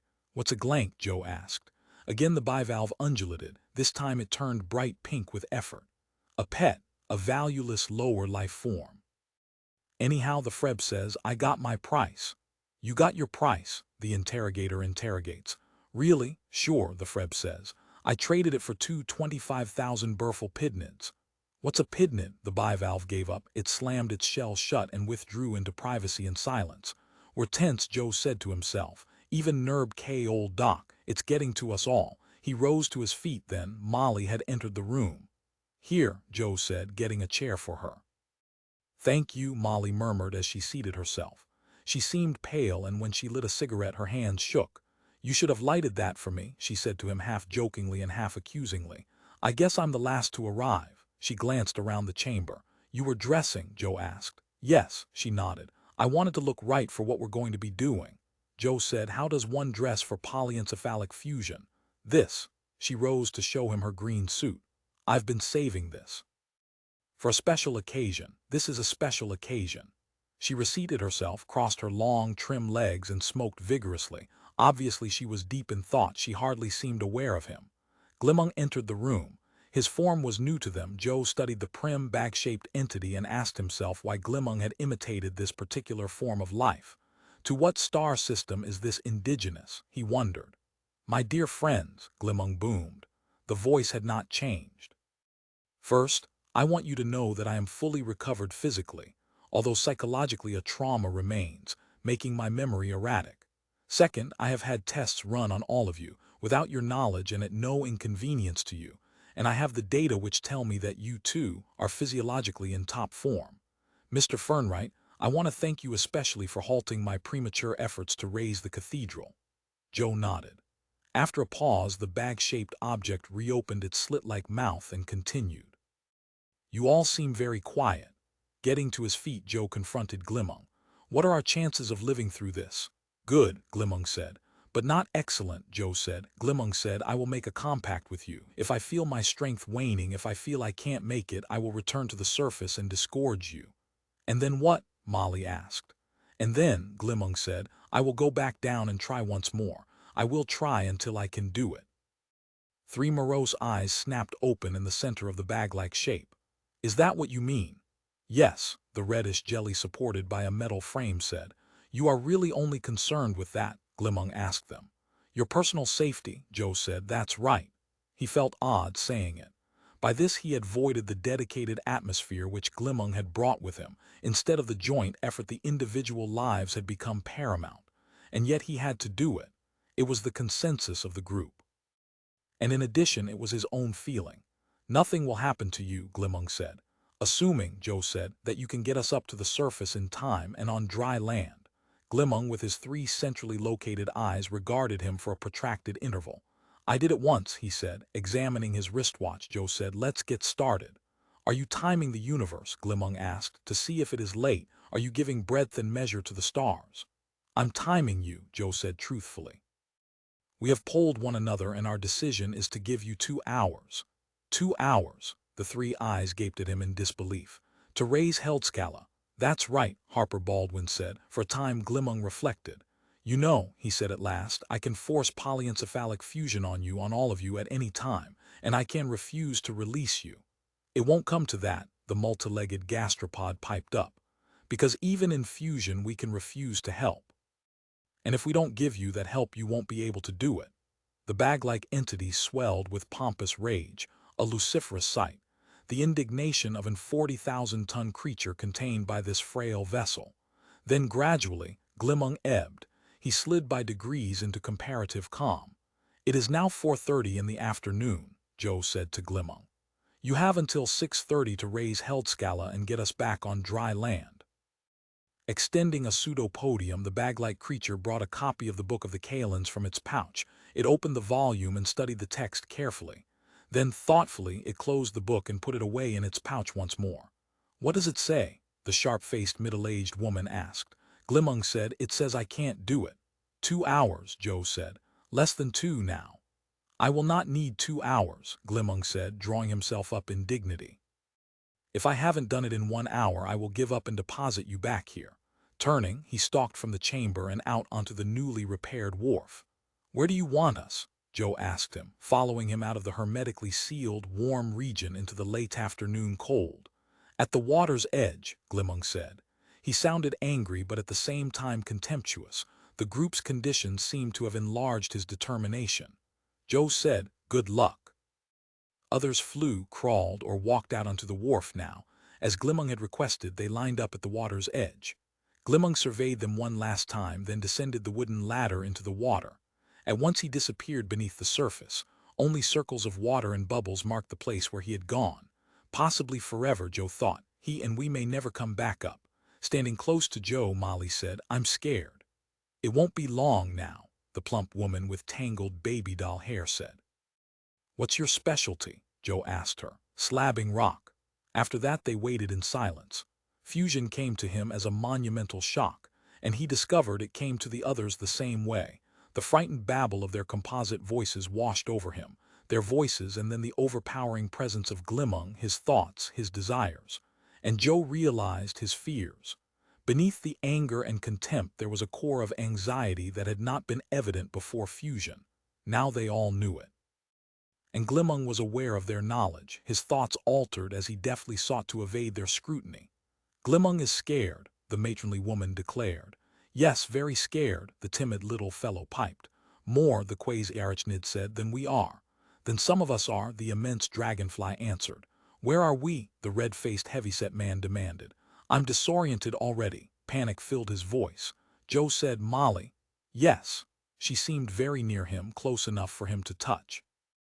But he had no manual extremities.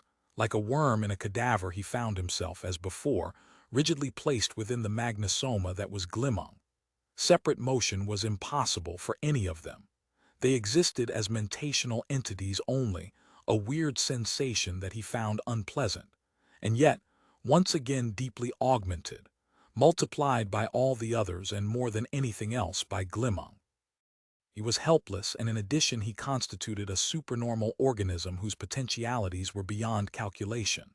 For Glimmung, too, there had been a radical enlargement. Joe listened carefully to Glimmung's cerebral activity and marveled at the new acuity of it, acuity and power. They dropped into the depths of the ocean.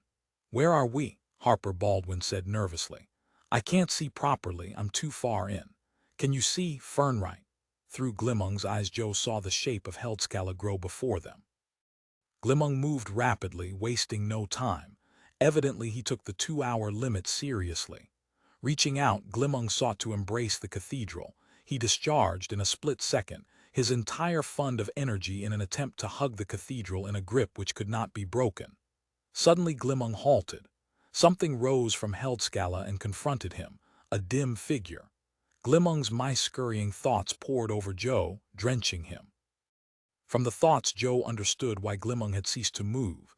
He knew what the dim figure was, a fog thing from antiquity which still lived, and it stood between Glimmung and Heldscalla. Physically, literally, the fog thing blocked the way. "Questabar," Glimmung said, "you are dead." The fog thing said, "And like everything else on this planet which is dead, I live here now, in Mare Nostrum. Nothing on the planet completely dies." The fog thing raised its arm, then pointed directly at Glimmung. "If you raise Heldscalla from out of the depths to dry land, you will bring back to life the worship of a Melita and indirectly Boral. Are you prepared for that?" "Yes," Glimmung said. "And with it ourselves, as we were before." Glimmung said, "Yes. You no longer will be the dominant species on the planet." "Yes," Glimmung said, "I know." Through him rapid thoughts traveled, but they were thoughts of tension, not of fear. "And you still intend to raise the cathedral, knowing this?" "It must be put on dry ground," Glimmung said. "Back again where it belongs, not down here in a world of decay." The fog thing stepped aside. "I will not stop you," it said. Joy filled Glimmung. He rushed forward to seize Heldscalla, and with him they all plunged too. All of them reached with Glimmung. All of them grasped the cathedral together. And as they did so, Glimmung began to change. He devolved, rushing backward into time, becoming once more what he had long since ceased to be. He became powerful, wild, and wise. And then, as he lifted the cathedral, he changed again. Glimmung became an enormous female creature.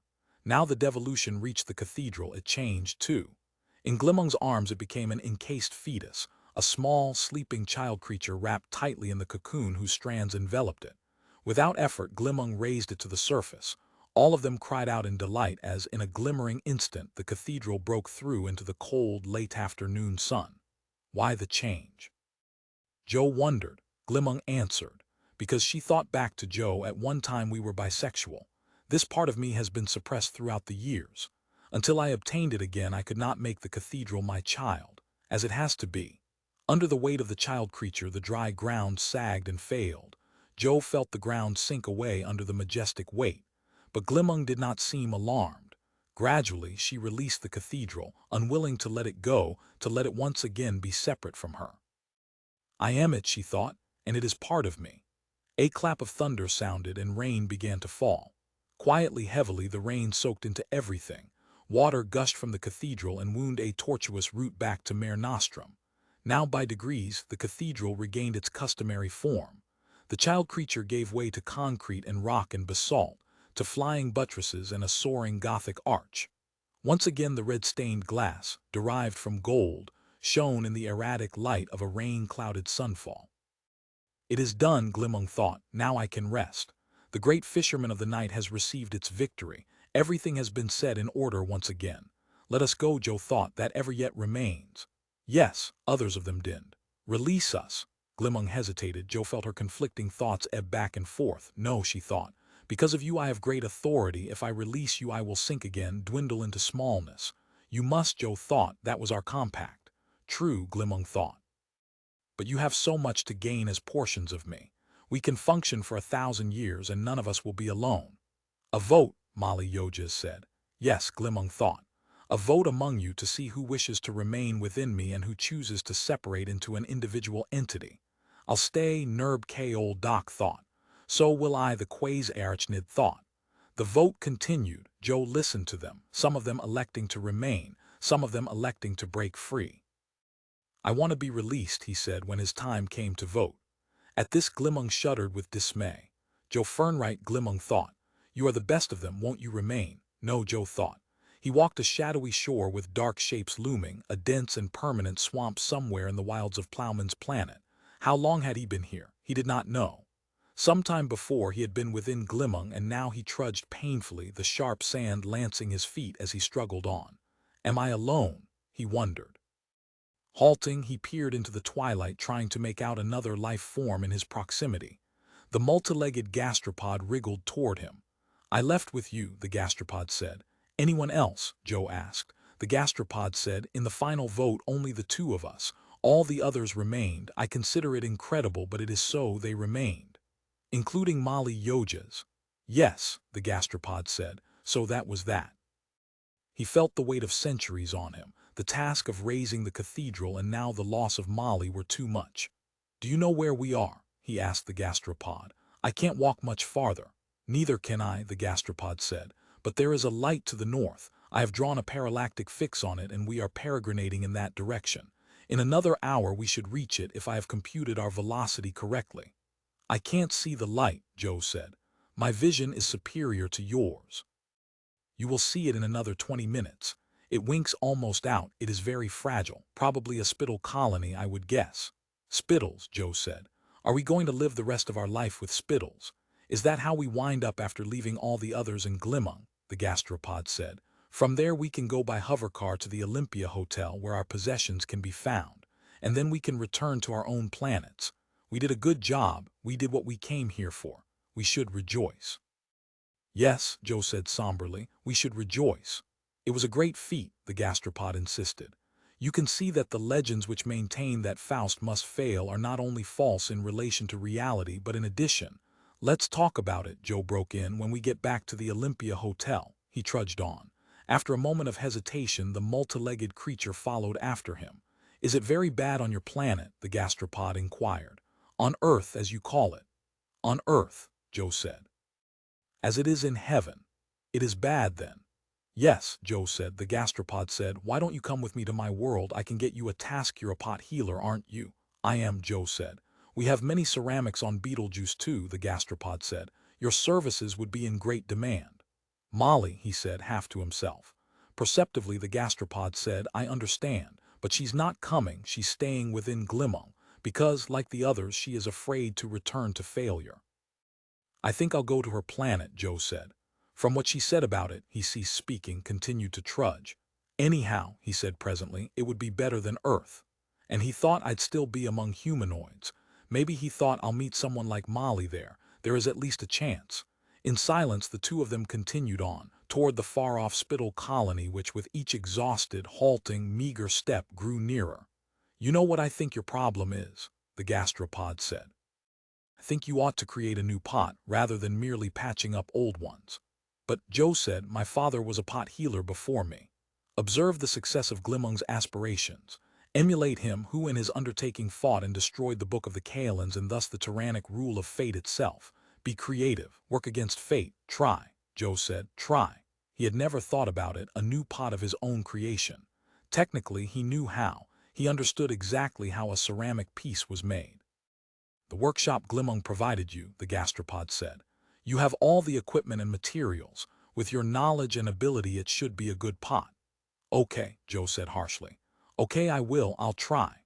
In the new, gleaming workshop he stood, the overhead lights flooding down on him. He studied the major workbench, the 3 sets of Waldos, the self-focusing magnifying glasses, the 10 separate heat needles, and every glaze, every tint, shade, and hue. The weightless area, he inspected that. The kiln, jars of wet clay, and the potter's wheel electrically driven. Hope welled up within him. He had all he needed. Wheel, clay, glazes, kiln. Opening a jar, he got out of it a dripping lump of gray clay. He carried the clay to the potter's wheel, started it turning, and plopped the clay down dead center. And on my first try, he said to himself, feeling pleased. Using his strong thumbs, he began to dig into the lump, meanwhile with his fingers, drawing the lump into something high and virtually symmetric. Higher and higher the mound grew, and deeper his thumbs sank into it, hollowing out the center. At last it was done. He dried the clay in an infrared oven, and then, taking a simple glaze, he ornamented the pot. One more color, he selected a second glaze, and that was enough. Time to go into the kiln. He placed it in the already hot kiln, bolted the door, and seated himself at the workbench to wait. He had plenty of time. A lifetime, if necessary. An hour later, the kiln's timer pinged. The kiln had shut off. The pot was done. With an asbestos glove, he tremblingly reached into the still-hot kiln and brought out the tall, now blue and white pot. His first pot. Taking it to a table under direct light, he set it down and took a good look at it. He professionally appraised its artistic worth. He appraised what he had done, and within it, what he would do, what later pots would be like, the future of them lying before him. And his justification, in a sense, for leaving Glimmung and all the others.